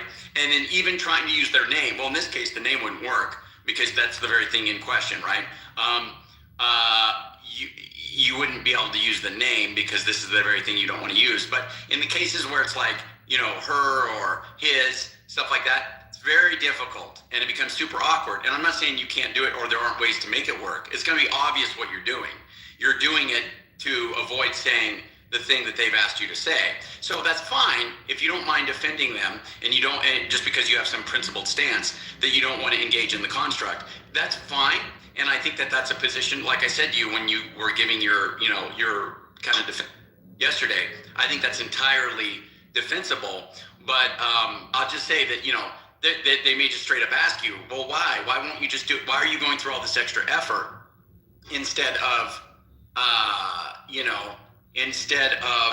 just employing these constructs? It'd be very simple to just say what I'm asking you to call, rather than you doing all this extra work to try to evade that and get around it. And then that's where you would provide your justification. And as far as I can tell, I think your justification is something like, look, we've had these terms for a long time. They've been strictly, tied to sex. And I don't want to go with that because I think going with that, while in and of itself may not be a problem in a vacuum, it's part of a larger push that ultimately, which I might even say myself, might be something that's evil, might be something that's not good. There might be some kind of, I don't know if you'd call it evil because of your stances on things like that. But anyway, a push that you don't want to go in. Because you might feel like collectively everything is kind of shifting towards deviating norms and established categories and things that you might believe God has established from the beginning, and that they're being, and it's part of a larger machine. And so, bro, why is this guy still talking here? Shut up. Dude, you're mentally ill. You're mentally ill. You're mentally ill. All right, bro. You're mentally ill. It's being engaged in like the collective. That's a little base right there. It's being engaged in the collective erosion of God's established norms. Is that kind of the idea? All right. That's some of it. There's more to it than that. The primary concern that I have is I just don't think that there's any intelligible sense of a gender identity. So if that's being conceived as something distinct from sex, and I've yet to get a clear explanation from someone who's a proponent of this idea of what exactly it's supposed to be. You didn't understand feminine? You didn't understand what that means when I say that's an identity? They're referring to that as like a gender identity? That's their gender, they're feminine. Right, so if somebody like that approached me and said their name's Jennifer, I'd be like, sister, you a brother? Oh, what's happening right now? You just call him a feminine man, you wouldn't call him a woman. No. They're saying they want to use the term that way. And all I'm saying is... Right, and I would deny them that, Yeah, but Dave's making a different claim. He's saying it's unintelligible, and I'm just trying to press on that for a second. My response there is that in that case, why do you have to be the director? Why do you have to be the director? Why do you have to steer? I'm a mod, bro. Why do you have to be in control of everything? Why do you gotta talk nonstop? This is why you're mentally ill. speaking. Normally I go on mute. I want to welcome Luffy to the stage. Luffy, welcome. Thank you, Luffy. I like how you open that, Red Rum. I want to welcome Luffy to the stage also. But Dave, go ahead, brother, because I think that this is intelligible, right? I think it's because that was your contention. It's not intelligible. He gave you permission, fucking Dave. Yeah. So, he gave you permission. He's in charge. He's in charge. So now you actually can't speak. Great. Hold on. If I was in charge and doing what I want, I would probably move you down, and I'm not doing that. So just chill, bro. Go ahead, Dave. Andrew, I'm not fucking. So yeah, the response there is I think that you that response conflates a distinction that I presume that I want to quickly welcome Harlow to the stage. Between an effeminate man or a tomboy girl and transgender men and women. It seems like these become the same thing on your view, and yet like it's just obvious to me that there's a difference between those two categories. Okay, but when you say it's unintelligible and you're saying that there's a difference between the two categories. Sorry, one more time. There's a little bit of distraction there. There's a difference between which two. So I'm saying essentially you would be conflating a tomboy and a transgender together, like they become the exact same thing. Or similarly, an effeminate man and transgender, they become exactly the same thing. There's no daylight between those two things. That's what we're going with. So you could use the terms. That's the thing, and that's why I just said it depends on how they're referring to themselves. Because you could call them one of the two different ways. So a trans woman versus a trans woman versus a. You got 1,000 words lined up. Get them out. Andrew, I'll take you to Thailand, bro. I got you. Thailand. A trans Bangkok. Okay, hold on, bro. A trans woman. You got 1,000 words to get us. Get them out. You got 1,000 words to get us. Stop. A trans woman versus a trans girl, right? Let's just say understood that woman can be used to pick out both, right? So it just depends on the sense of what the usage of woman that you're employing. So in one sense, it can be that they are female, and you can apply that to the tomboy, right? That says, hey, I'm a female, but the tom girl. I'm getting confused here. There's a tomboy, and there is somebody who is a trans man. Okay, is that what I mean? Yeah, trans man. Okay, so you can say of the trans man, hey, you are a man, and what I mean by man here is that you are somebody who is identifying with the traits that typically have been associated with males. As far as the tomboy, you're not going to be saying that they are a man in the sense that they are a male, but you can say that they are. You can say that they're a man in the sense that they have these attributes as well. If they don't want to be referred to that because they understand man to mean male, then don't do that, right? You don't need to do that because it just depends on which usage you want to apply is what I'm saying. And it really only... This isn't a point about definitions, right? This is a point about this idea of a gender identity, right? So who has the gender identity of woman, right? And on your view, it comes out that effeminate men have a female, or not female, a woman, like have the gender identity of woman. And it comes out that tomboys, right, females who like want to be called women and stuff, who think of themselves as women, they nevertheless have the gender identity of a man. So, I mean, you can bite that bullet if you want to, right? If that's all you mean, then I agree that that's eligible. The problem is that I don't think that you want to say it. Well, no, Dave, because listen, brother, I don't think it's a problem because look at the way that we... Andrew, respectfully, okay. I'm going to ask the stage if they want to continue to hear this conversation. And if they don't, and we get majority vote that they want to change the conversation, we're going to change the conversation because this can be done in the back channel. It seems like a one-on-one conversation. That's all of Andrew's stage presence. Right. Can you put a one in the chat? Put a one in the chat. Hello?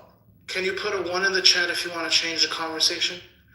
And a 2 in the chat if you want to keep the conversation as Andrew was talking with Dave. Let's see what happens. Can I say something real quick? Go ahead.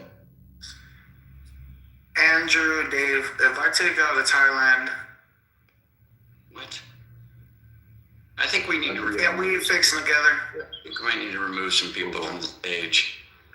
All right, I just asked a question, but Can I? But I don't know what comment, Andrew. Thailand means. I don't know what if I can take a Thailand means. I'm sorry, I don't know. Maybe we should. Andrew, Andrew, remove me, narcissist. Remove me, narcissist. You fucking bitch. I'm gonna keep calling you a fucking bitch because you are. You can remove me if you need to. I don't remove. Sorry, I don't remove you. So I don't know what you're talking about. That's not me, bro. You're talking about other co-mods that removed you, and I don't know why you're taking that on me, but doesn't matter. I hope you're doing well, Greg. Sorry that. Yeah, and then this fake polite shit. Like, you're a fucking scumbag, dude. Not fake. It's not. You're a fucking scumbag. It's not fake. Yeah. Let out another 1,000 words of me, pussy. Yeah, let out another 1,000. I actually do hope you're doing well, but you're very. Yeah, another 1,000 words. Let out another 1,000 words. I don't do anything right now, dude. You're just critiquing. all right. So what's the next topic? Let's figure that out. Did we take on that? What's the conclusion, Red Rum? You said a majority, and I don't think you got a majority. I got 5-3 so far. Yeah, but I mean, I thought you meant a majority of the room. If they're not voting, then Majority of more people to vote whichever number. okay. Is that what you mean? Okay, that's fine. Obviously, majority of the room's not gonna. I mean, people. I'm trying to see if people. Whoever doesn't vote clearly doesn't care because they're either away from their phones at this point or not engaging. So I'm just looking to see out of those engaged and listening if they're willing to continue this conversation or not. Okay, well, it's kind of weird. I mean, you're kind of stepping in and just kind of overtaking. No, it's not weird. It's weird that you're having a one-on-one conversation. It's taking longer than like 10 minutes already. Wait. That's kind of weird because this is not how we operate here.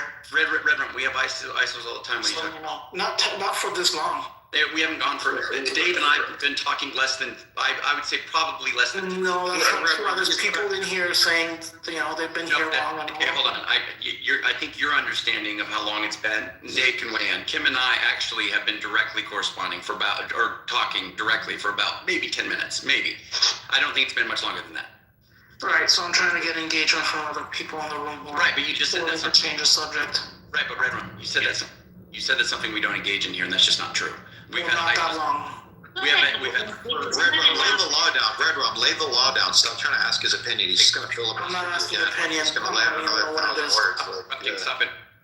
So the point is I'm just saying that when you said that, that's just not true. We clearly do have ISOs in here we've had ISOs in here last like a half hour. So that's not true what you just said, but that's fine. If we want to change it, we can change it.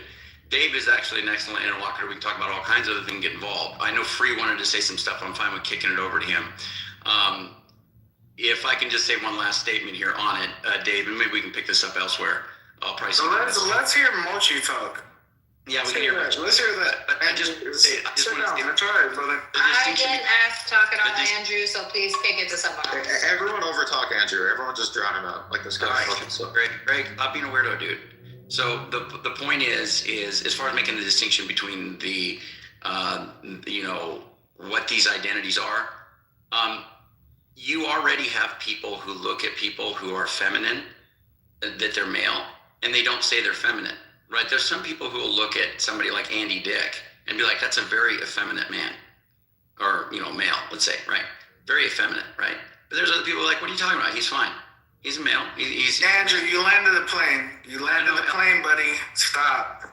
You don't track the. Let the team talk. You aren't tracking the conversation, so that's why you don't think that what I'm saying here is progressing it. It certainly is. So, but Dave, so the point is that there's already these arbitrary kind of independent assessments of what people are, right, from one another, right? So as far as like, somebody being feminine or a tomboy or not, that's already up in the air, right? So it's not like there's across the board unified understanding of what those distinctions are. So I don't think it would be any different to include gender identity. But let's pick up the conversation soon. Dave, I'll send you a message, bro. This may not be the particular room to do it. I guess we're getting kind of railroaded from the side. So we can bring other people in. Free, I know you wanted to speak and whatnot. But yeah, I'm really glad to see you back, Dave. Free. No, it's cool, man. We can move on because everybody's still I was following conversationally fine. I mean, Well, I wasn't referring to you, Free, just to be clear. Dude, you know I appreciate you as always, man. Another 1,000 words coming in. Another 1,000 words. Get it out. You're gonna Okay, explode. Greg, what do you got for the room? Greg, what do you got for the room apart from just demeaning? Right. Yeah, hold on. Get it out. You're gonna explode if you don't do your next 1,000 words. Apart from berating or demeaning me, who has actually probably been fairer to you than anybody in my room, I don't know why you're doing this. But what do you have for the room, bro? Hold on. I don't want to. You're gonna explode if you don't get 1,000 words in. So get them out. I'll wait. All right, no, I'm good, but I'm done. So what do you have for the room? All right, good. We got Humphrey here. Humphrey, come on, left. It's crazy. It's weird. So Greg, nothing? You good? I have nothing for your fucking bitch ass, Andrew. Now I don't want to talk to you. Fuck you. Okay, I don't know. Hey, be nice. Don't attack. Yeah, I don't know why you're being weird, bro. Okay, yeah. So anybody want to go wherever? That's fine. Take the conversation wherever. We're good. Mochi, why are you touching your lips on your profile pic? I mean, we're gonna just be random. Never mind. Anyways. So we other than transgender, clearly some Supreme Court and they're ruling on Trump's tariffs. Yes, and Trump said and Trump inadvertently acknowledged that aliens exist. So how do you like that? He did? Yeah. Sure. It was let's share that video. Yeah, Obama did too. He's making say they exist. You just haven't seen it. But it is actually. Didn't Obama do it? Do we care about the fucking aliens? Wait, didn't Obama recently do that too? Yeah, that was the argument this morning that off of that, so Obama said that we had aliens and gave it to Trump or something like that. What? I don't know. Obama said he believed aliens exist. He just haven't seen evidence of it. That's what he said. Yeah, Obama was asked in a speed round if aliens exist, and he said they exist, but I haven't seen any. Or what did he say? I haven't seen any. Or something about Area 51. Yeah, but are we talking in their vocabulary? Because they're way higher up in the chain. Like, I don't even know. What are we talking about? Aliens? Or are we talking about? We're not talking about people, bro. Different dimensions and shit. Like, what are we talking about? Well, maybe those things are of different dimensions. But the point is he's saying that look, there are things that are planets. Yeah, there are things that are not from Earth, right? There's these extraterrestrial beings. Now the thing is he said it was in a follow up to that. Obama said on his social media that it was just kind of a sarcastic response, tongue in cheek. So I guess he's not really affirming it. But what's strange is Trump, when he was asked about what Obama said, Trump said, and I watched the video today. Trump said Obama revealed classified information. That's pretty weird that he said that because he's calling Obama out for revealing the thing that Obama actually didn't reveal because Obama was actually kind of being sarcastic in a speed round questioning thing. He's actually revealing the very thing that he's critiquing Obama for revealing, which is pretty weird. Yeah, right. But do you know that what he's doing is that Obama said it as a joke, but it's not a joke. It's the truth. But he claims it's a joke. Elise, are you drunk? No, I'm sorry. All right, bro, mute up. Fuck. So what if Obama said it and said it was a joke, but he actually was serious, but says it's a joke, and then Trump took it all serious and was like, yeah, he did reveal classified information. So basically Trump confirming that it's not a joke and it's real. That's what I mean. Trump's confirmed it's real, and Obama was saying it's a joke. Maybe he didn't mean it as a joke when he originally said it, but then realized people were watching it and he shouldn't have said that. I don't know I don't know if his intention was to entirely be sarcastic. He kind of sounded like he was being serious when he said it, but he did qualify it by saying, well, I've never seen any evidence of them, but that's weird because the first thing he said was they exist. Y'all, when did we start putting so much weight in the truth of what politicians say? Well, that's the thing. I'm open to these guys being liars, but the point is when Trump says, and Trump said that, and that's kind of weird for Trump to say that. I'm probably one of the biggest Trump supporters in here, and I know that he says a whole lot of bullshit. So I wouldn't take that seriously. Dave, we got something to talk about, bro. The whole room's gonna let, dude. We need more Trump supporters these days, man. We got to do some rooms because let me just tell you, a lot of Trump haters, man. A lot of people saying he's a pedophile. A lot of people saying. Oh God, I know.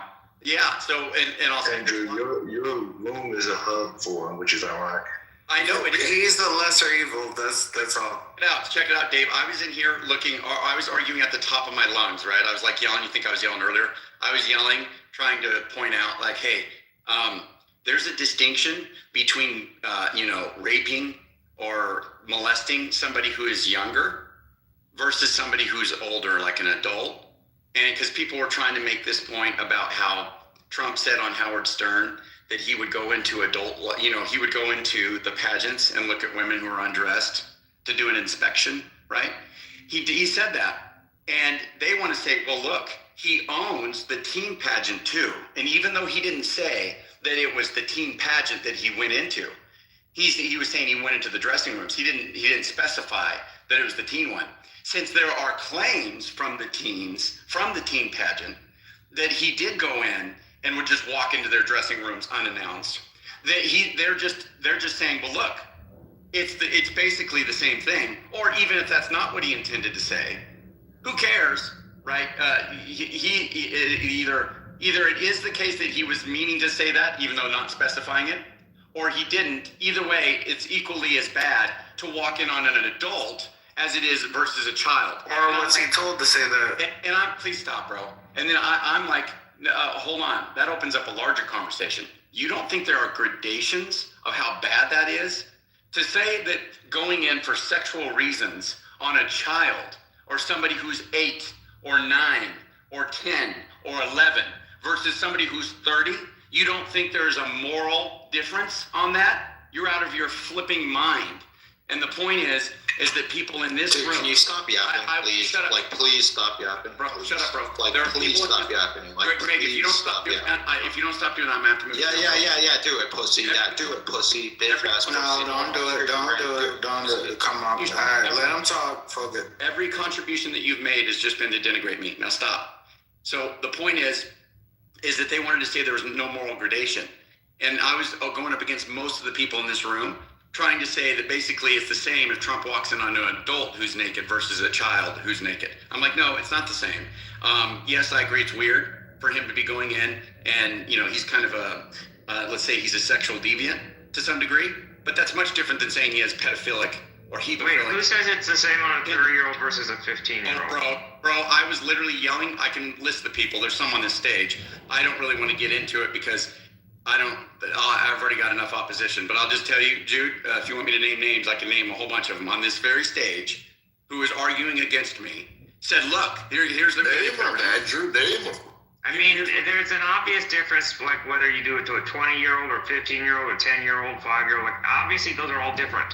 I agree, and the law reflects that. And then here's the point they tried to do. Dave, hear this.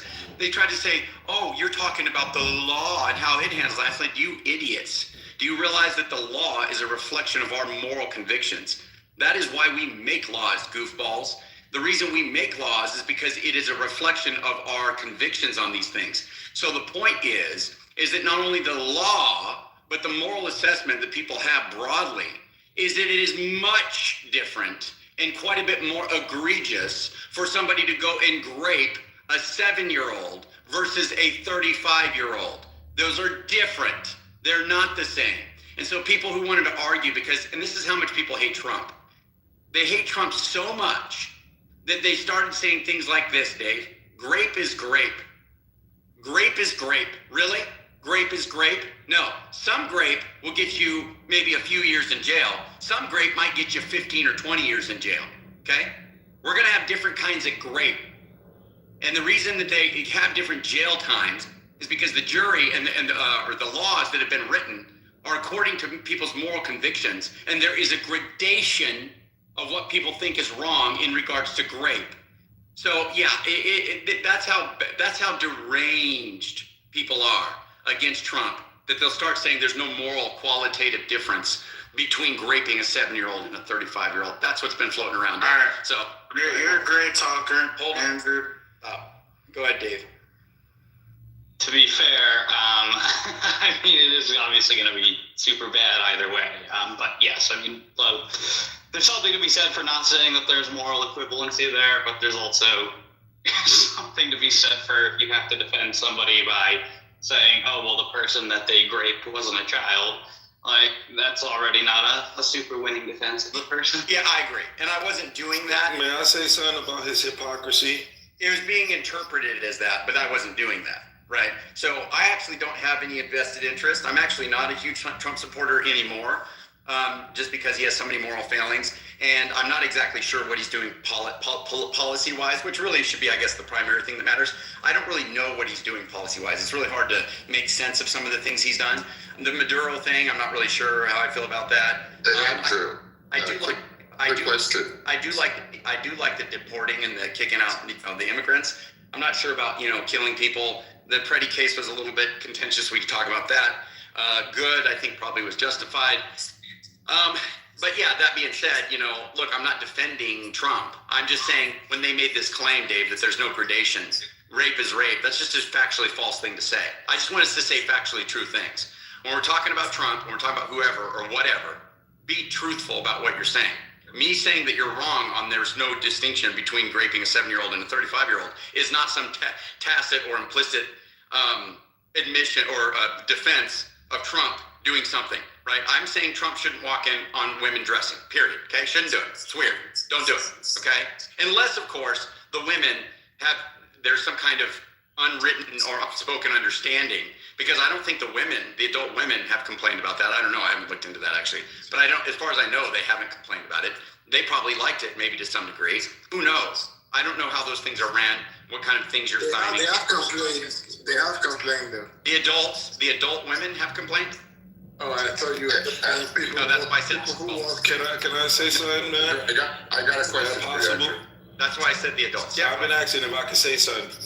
Yeah, go ahead. Well, these people say, if that's the case, Andrew, like you're saying, which is, total BS, and, it's easy to point out your lies and your hypocrisy, is because if you're saying that there's a difference between raping, a child and someone of an adult age, then why is it here in many states of America that white pedophiles have been released from prison at far earlier rates than Black Americans who have raped adults?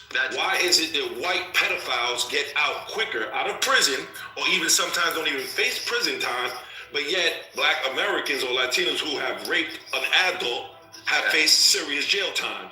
If there's no difference. Yeah, okay, well, can I just say that you're not tracking? Can I just, hold on, Oleg. No, I do track it. I do. Let me point out, hold on, bro. Hold on, I'll let you go. Let me respond. You're not tracking the conversation. That's not what happened. So what I said is there's a gradation between these things. The law reflects that. Talking about on books reflects that. And I'm talking about the way that people perceive these things to be going on, right?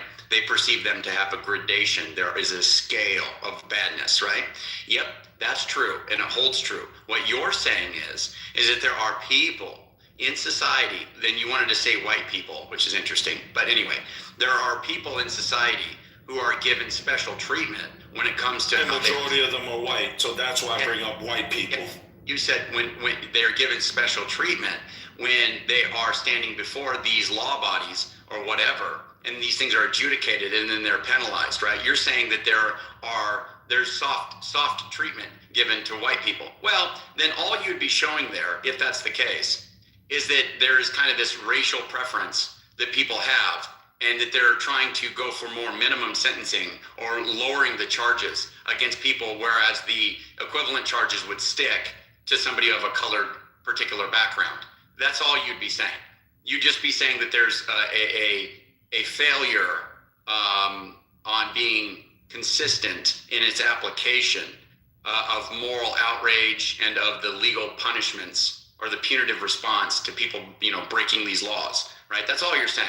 You're not critiquing my position. There's nothing wrong with what I said. It is correct that people broadly think these things. If you didn't put a race on it and you just said a person, don't say the race, okay?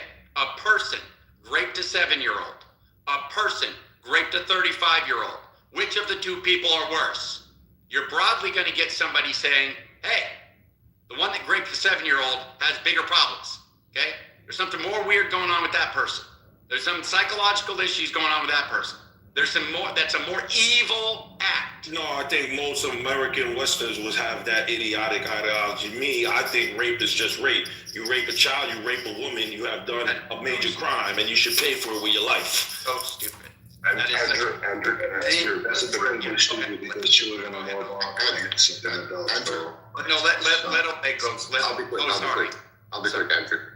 You said you used to support Trump, and due to his moral failings, you kind of distance yourself from him.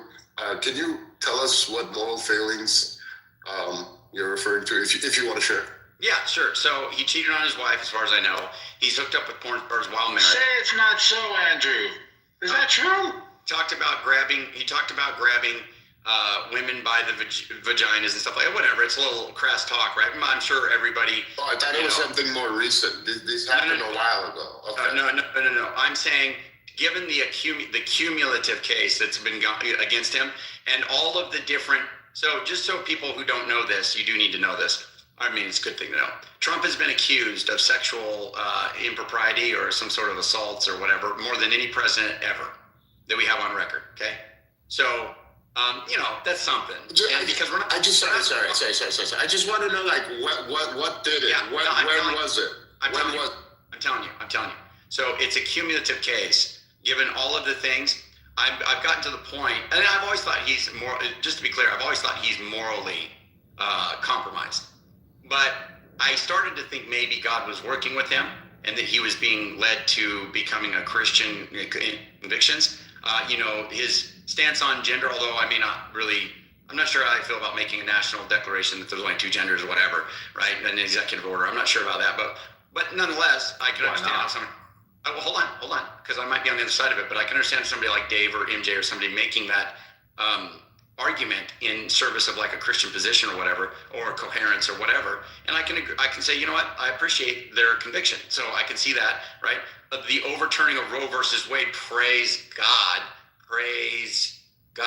for the overturning of Roe versus Wade, right? That was awesome. So I see things like that, and that was indicative possibly of somebody who may be gearing towards or going towards a more morally sound existence and being more consistent with Scripture and more consistent with God. That's what I was hoping for, seeing, right? And kind of thinking maybe that's the case. But I always thought he was morally compromised. But as of late, I've just kind of seen the way that he talks. I've heard him talk about God and talk about things, talking about there's just been certain things that he has said that have kind of indicated to me that really, he's not really on God. What did he say about God? He's not on a straightforward path. Wait, man, I want to see what made him fold. Go ahead, man. I think if you're a Christian, you should be willing to say Christ the only way, right? And not be very inclusive of these other religions. I don't have a position. I understand you might want PR and you might want to, you might want to appeal to your base, appeal to everybody to vote for you so you can make them feel like you're very multicultural, etc. But if you're a Christian, get the fish up there and say, you know what? Jesus Christ is God, fish all your other gods, okay? Islam, all that false. No, don't put that on me. You can't do that. Alizé, do you mind hanging tight, brother? Is that cool? Can you hold on? Okay, so the fish all those other gods, I don't really care about any of that stuff. It's not good. You can be in this country, but you're wrong. Your religion's fault, right? That's somebody who's got some testicles, and I think that that's something I respect. So there's various things like that. Why would he say something that's not true? When he knows Christianity is brother, can you wait until we find out why he folded? Go ahead, Andrew. Thank you, bro. Bro, when them other dudes did it, have that same energy. They all get the same thing. Bro, I've been saying it 3 times in a row. All right, shut up, man. Mute up. Shut up. Hey, watch him out, bro. I gotta watch shit. Shut up. Watch him out. Hey, go ahead. Shut up, punk. Forget about Muhammad. God bless. Forget about your mother. God bless you. That's not very godly. Oh, be nice. Go ahead. So let me just say this. So, okay, there's the moral stuff, right? But the political stuff, the stuff that I'm saying I'm not really on the Trump train anymore. I'm not saying I'm opposed to Trump. Just let me be very clear. I just don't know what he's doing. The Maduro thing, going over there and capturing dude and doing all that stuff, apparently, from what I understand, and Dave, you could probably speak on this, it's a breaking of international law. And I don't think we should set precedents like that. I think that's kind of not a good thing to be doing. I think we should follow the laws of, let's say, the world, unless they violate God's law, right? Which maybe somebody might say that maybe that's a moral thing for him to do because this guy was like doing drug, he was doing like drug assassination of us and all this other stuff, right? Basically, no, he wasn't. or a drug assault, and he's promoting. How did you determine? Andrew, almost no drugs come from Venezuela. How did you determine that? Well, hold on. Let me just. You just say you're saying too many things. Like it's gonna be impossible to backtrack, bro. I'm not sure what he's doing. Okay. I don't know if tariffs are good. There's debates on that. I think we have to wait to see on that. It almost destroyed my sister and her husband have a little business, and she actually broke into tears, and she's like, "This mother effer." She doesn't talk like that. She's talking about Trump. She's like, "This mother effer has destroyed our business," right? Basically. And I felt bad, man. That's my sister, right? Told me that, right? She's a Democrat, basically, liberal, whatever. She told me that. I was like, yeah, that's rough, right? So I don't know. I don't know if tariffs are good. I'm not an economist. I don't know how that works out. I don't think Trump is some kind of genius with numbers, okay? I don't think he really knows. I don't know who his advisors are. I don't know who's actually informing him to do all these things or push for these things. I don't know that he's coming up with them unilaterally. I don't know what Trump's doing. So ultimately, I just don't know who's controlling him, or if it's just him doing things mostly on his own whims, or what's happening there. So I'm just skeptical, I'm just questioning, right? And I haven't been tracking all the stuff he's done as of late. He's making all kinds of moves, talking about taking over Greenland and doing like just all kinds of stuff. And I don't know what the motives are behind it, Dave. So my thing is like, there's a question mark there. But I don't take that to be saying that I'm against Trump. I don't know. It just really pisses me off. Andrew, respectfully, can we pass the mic, baby? Yeah, I'll pass the mic. It just pisses me off that people in this room come at me as though I'm trying to defend Trump when I say there's a distinction between raping a 7-year-old and a 40-year-old or something like that. Give me a freaking break. But go ahead, Dave. It just seems like, with respect to Trump's moral character, the obvious thing for the Trump supporter to say is that Trump is a bad person and that he's an excellent president. It seems like there's just a significant portion of the country who think that you can't hold that position or something, and I've just never understood it. I agree with you, Dave. I like this Dave guy, Andrew. Yeah, Dave's awesome, bro. And that's why I'm glad he came back for the second day today. Dave's one of my. He's been a terrible president, but I do agree you could have a difference. There have been many presidents who were bad people but good presidents, right? And good people who were bad presidents. Like Ford, right? I think it was Ford, right? Not Ford. I'm sorry. The guy before Nixon. Carter. Carter. Thank you. You're welcome. Yeah, he was a good person but bad president, right? There've been many. Those two aren't linked at all. But Trump is a shitty person and a shitty president.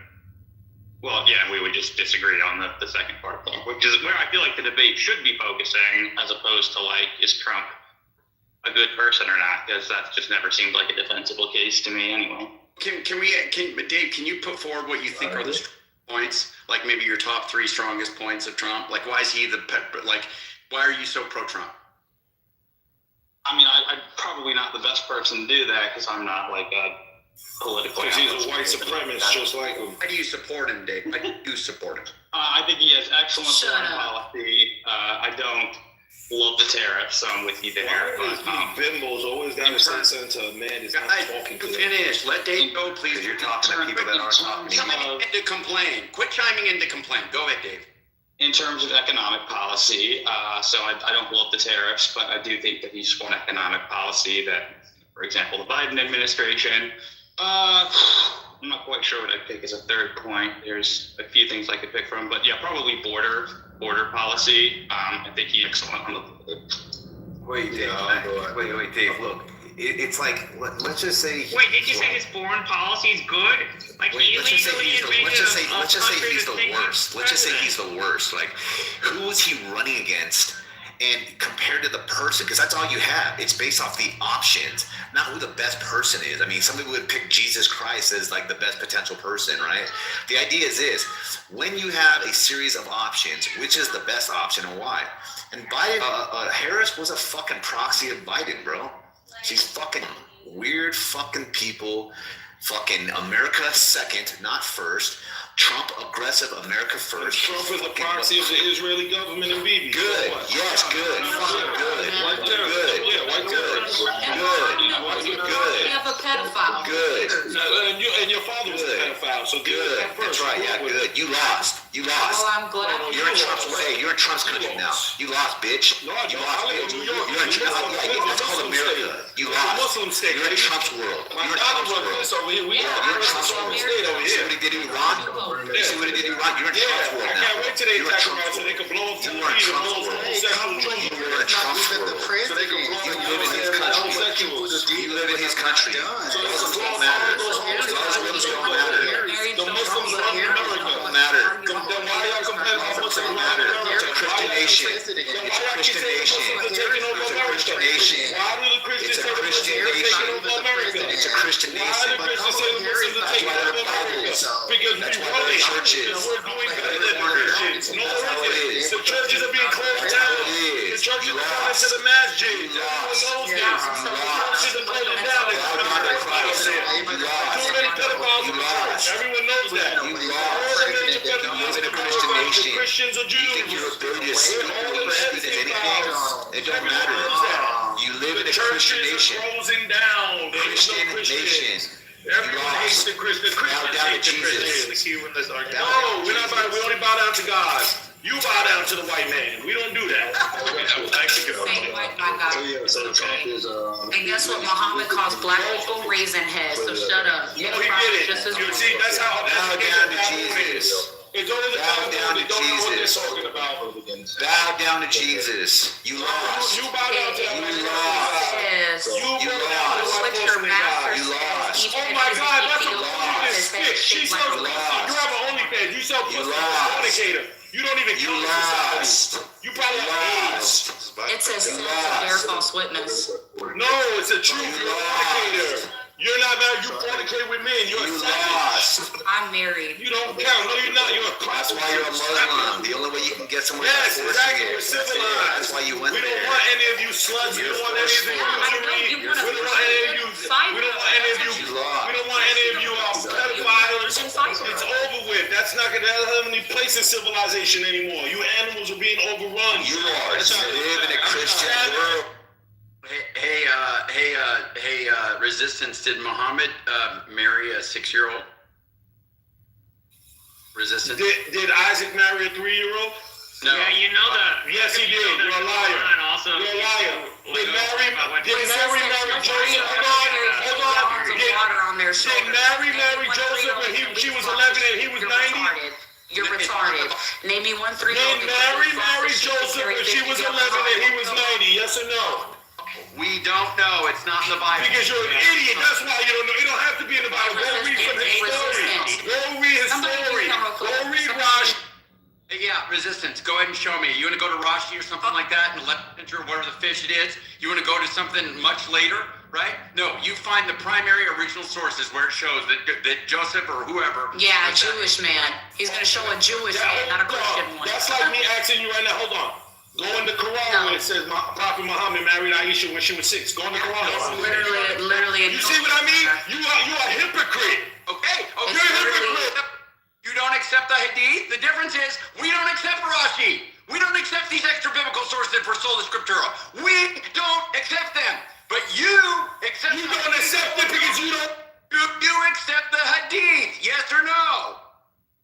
You don't want to accept the truth because you're hypocrites. They know the truth but they'll deny. You know why? Because you're savages. You're savage. No, prostitute. Why don't you shut up? You're a fornicator. We don't want to hear from you. And actually, in your faith, Christianity, women are not supposed to just view him. Actually, they are. That's a fact. No, they're not. They told my hair bald. Cut your hair bald. Bald was head a deacon of the church. The Christians say bald head you. Pastor we will bald head you for that. What are you talking about? We will cut you bald headed for that in the Christian faith. What are you talking about? What are you talking about? We don't let sluts. They don't let sluts run their mouth. Why was Phoebe a deacon of the church? No, you're a Phoebe a deacon of the church then? She wasn't a deacon. That she came out modern afterwards. No, she was not. Andrew, wasn't Phoebe a deacon of the church? A deaconess, yeah. Yeah, who made her a deaconess? What year was this? Who made her that? Thank you. And was it a exactly the priest? The priests don't make God's laws. Priests don't make God's laws. Sorry, that's not in the scripture. It's not in the scripture, sweetheart. Stop following those pedophile. You don't matter. You're following those pedophile priests. They don't count. You don't matter. You don't follow the scripture. They're animals. You live in a Christian world. You know, it's Islamic world. We run it now. mosques now. No, they're burning down the churches. Everyone knows Your that. view doesn't matter. It's disgusting. Churches are It going to doesn't the fit well in society. Nobody likes you guys. priests are molesting the children. Every time they see you guys, they think of a fucking bomb or a pedophile. That's it. That is the right there is the culture chocolate on your flag, bro.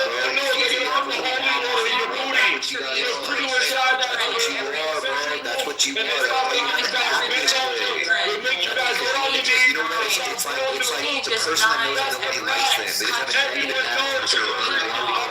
You don't matter. You don't matter. You don't matter. Jesus is above you. Sharia law country. Jesus is above you. You don't matter. Stupid. You don't matter. You're a terrorist. Jesus is above you. See how you heard that? You don't matter. Jesus is above you. Jesus is your God. Jesus is your God. You're a Jesus is your God. Jesus is going to make sure Jesus is your God. I know you hear this. Jesus is going to make sure you go to the hellfire. Jesus is going to make sure all you savages go to the hellfire.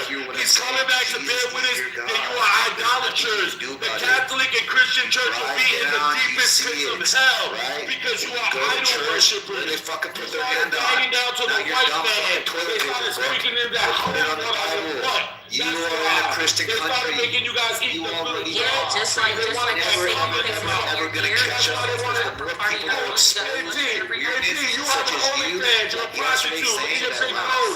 We know you stuck your big ass.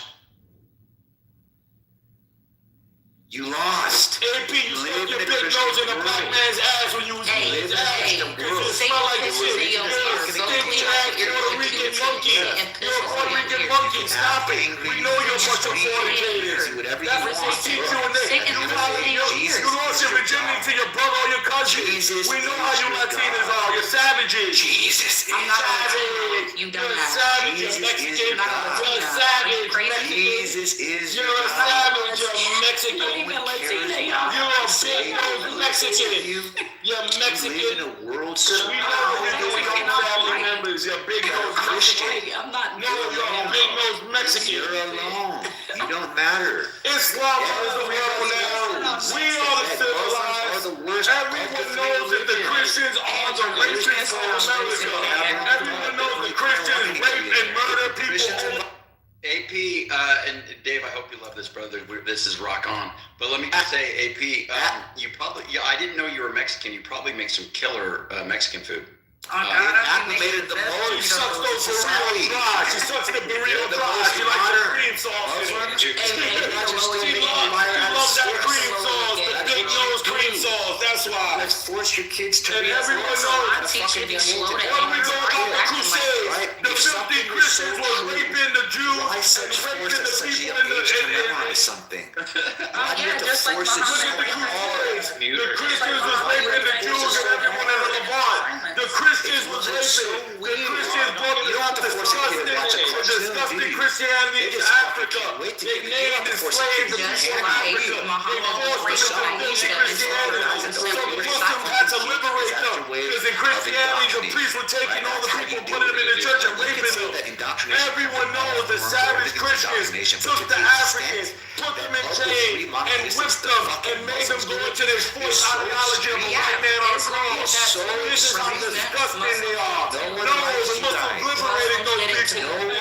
Because we have technology, we have science, we have intelligence. With the animals of the Christian faith, the Christians, the fake faith that is not from Jesus. Jesus was not a Christian. Jesus is not the God. Jesus hated you people. Jesus is a big witness that makes all of you go to hell because you idolize man. You try to deify man. So now Jesus will make sure that all those priests will be in the fire from being the pedophiles that they are. It is the Christian. Can you guys go one at a time? Let me just say, you guys, Resistance, do you think you're changing anybody's mind with the way you act? Nobody's going to be moved by this. If you actually don't like the things you're arguing about, or arguing against, this isn't the way to change people's mind. You aren't persuading anybody, bro. You're saying all kinds of stuff that's not true. You're just over talking everybody, and you're kind of super belligerent. you're not changing people's minds.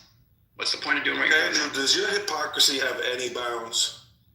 Yeah, if you can show. Usually the youngest, like I have a younger brother, and he got to see his older brother do some shit. Like the older brother throws the stone, during the Crusades, tries to throw are it you further. saying the Christians Kobe did Bryant not motivated name by and rape Michael people Jordan, and and eventually force them into some cases Christianity in northern Africa and all Muslim had over a the Levant? chance to Andrew, really that make didn't the happen. best version of this religious thing. Andrew, did the Jews Christians did a not better cover job. up the I'm sorry, biggest Christians did a better job than the in the Jews. Just Epstein making file more with the human. Jews? A little easy. Wasn't it the Catholic Church who was caught and exposed and covered up massive pedophilia and rape of young boys? They made the product more difficult. That didn't happen right? either. And less fucking entertaining. Oh, let's That's You the are worst part a about it. liar and a hypocrite, Andrew. You This is why we can't take you seriously. Because we know the facts. Why do you think what's going on in the world, this is all documents, this is all historical facts. Christianity was spread with rape and the sword. Unlike Islam, Islam was spread by the knowledge. And this is why the Africans in northern Africa, Jews or Christians, in Ethiopia, these people converted to Islam. That is the difference between Christianity and Islam. Because Christianity is a false doctrine. It's a fucking book that was made up by gay King James, a guy from Europe, that was laying on the bed with his two lovers when he wrote it. Existed before King. No, there's no such revelation as the Bible. This is how ignorant she is. God revealed something called the Injil, the Gospel, not the Bible. The Bible doesn't make sense. The Bible is a fictional book. The Bible is a fictional storybook written by white people. The Islamic book is a fictional book. The only revelation is the Torah, the Gospel, and the Quran. Any intelligent person knows this. But once again, he has been fornicating so long with her family members that she doesn't know these things. What are you going to say about She was that? sleeping with her own husband. She's been eating her own sister's Gucci while drinking white wine. All right, guys. I don't want to do a queue, but we're gonna go one at a time. Please, come on. Let's do that, and let's not interrupt. Who wants to go first? I'll go after Lion. Okay, Mike, you want to go? It's very simple. It's very simple. I will, Samoa. At the end of the day, it's very simple. Everyone knows. Yeah, it is very simple. See, See, like I said, look, they are the rapists. They are the ones on. They had a chance They are to covering up the re-engineer massive the concept rape of of children children to make it more suitable to modern society. But they didn't. They went backwards. And you can see it now. Because you can see when people leave that part of the world, which is primarily operated off of that whole fucking thing, they're primitive. Right? That's why the fucking countries over there, right, that are stunted the most are under this fucking Islamic fucking bullshit. My parents are from there. They left there and they got better when they left. They're fucking Iranians. They left there and they came here and they're better. You know why? They left the fucking, right before the fucking Muslims took over to be what it was, to be what it is now. And they got better. And guess where they came? They came to the Christian world. Well, the world was like, hey, do what you like. You might get punished later. But be who you want to be, bitch. You might hear people speak against it, but they're not going to tie your arms and legs and fucking throw you off a fucking building. Like in Afghanistan, they're not going to allow you to marry a fucking 9-year-old girl. And if they did, there would be outrage publicly. Over there, you couldn't. They're going to allow women to go to school. They're going to allow people to get divorced. They're going to allow hold hands. They're going to allow people to get married. That might go away, actually. But I'll tell you this. The idea is this. The further away you move from that religion, the more you're allowed to be a fucking human being. Not a fucking goat, bro. Free Aisha, yeah.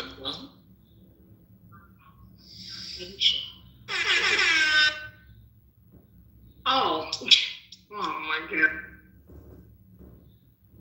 Wait, Samoa wanted to go. Oh, yes. I didn't hear Andrew actually say that he was going against Trump. I heard that he had a couple of issues as far as like where he's at. But when I heard Oleg ask the question, it seemed as if Andrew has like pulled in support. So I'm just curious if Andrew's still here. If you please respond and tell us what made you fold. If you're folding, right? But if you're not, You sound like you're in a time capsule or something. It sounds like it's like a 1940s radio station or something. Yeah. but could you hear me though? Yeah, I heard you, bro.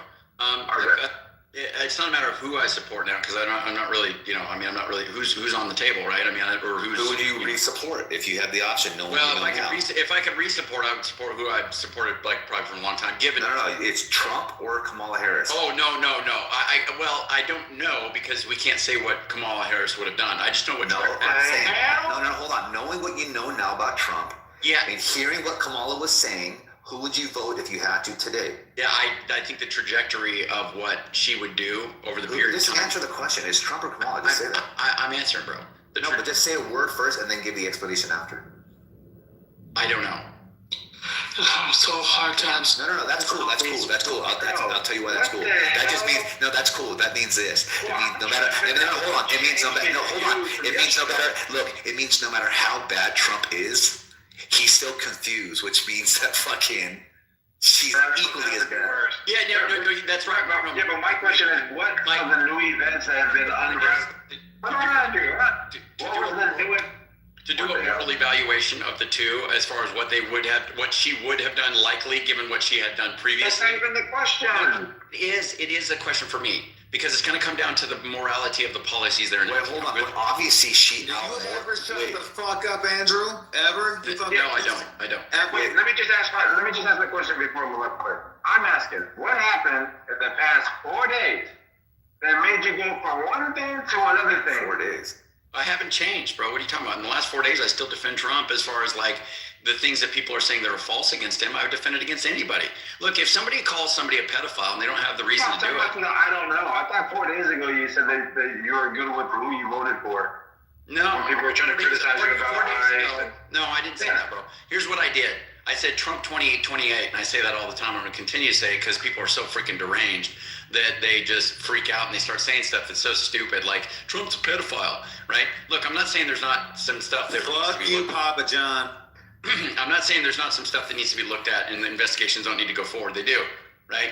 But that being said, given what we have, I don't think it's fair to just say Trump's a pedophile. But let me ask you this, Andrew. Look, like morals are an issue, obviously. So Trump, like as far as what you knew at the time, about the election, he out-moralized Kamala Harris to your standards, right? Yes. What was she less moral than him? Abortion. Okay, perfect. And she still stands where she stands, right? Probably, yeah. Okay, well, yeah, because you haven't heard anything different. I looked into it. So that was the single issue that made her like.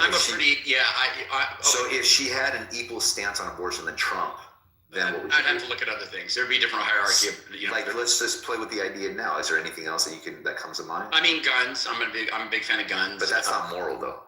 No, I think it's moral.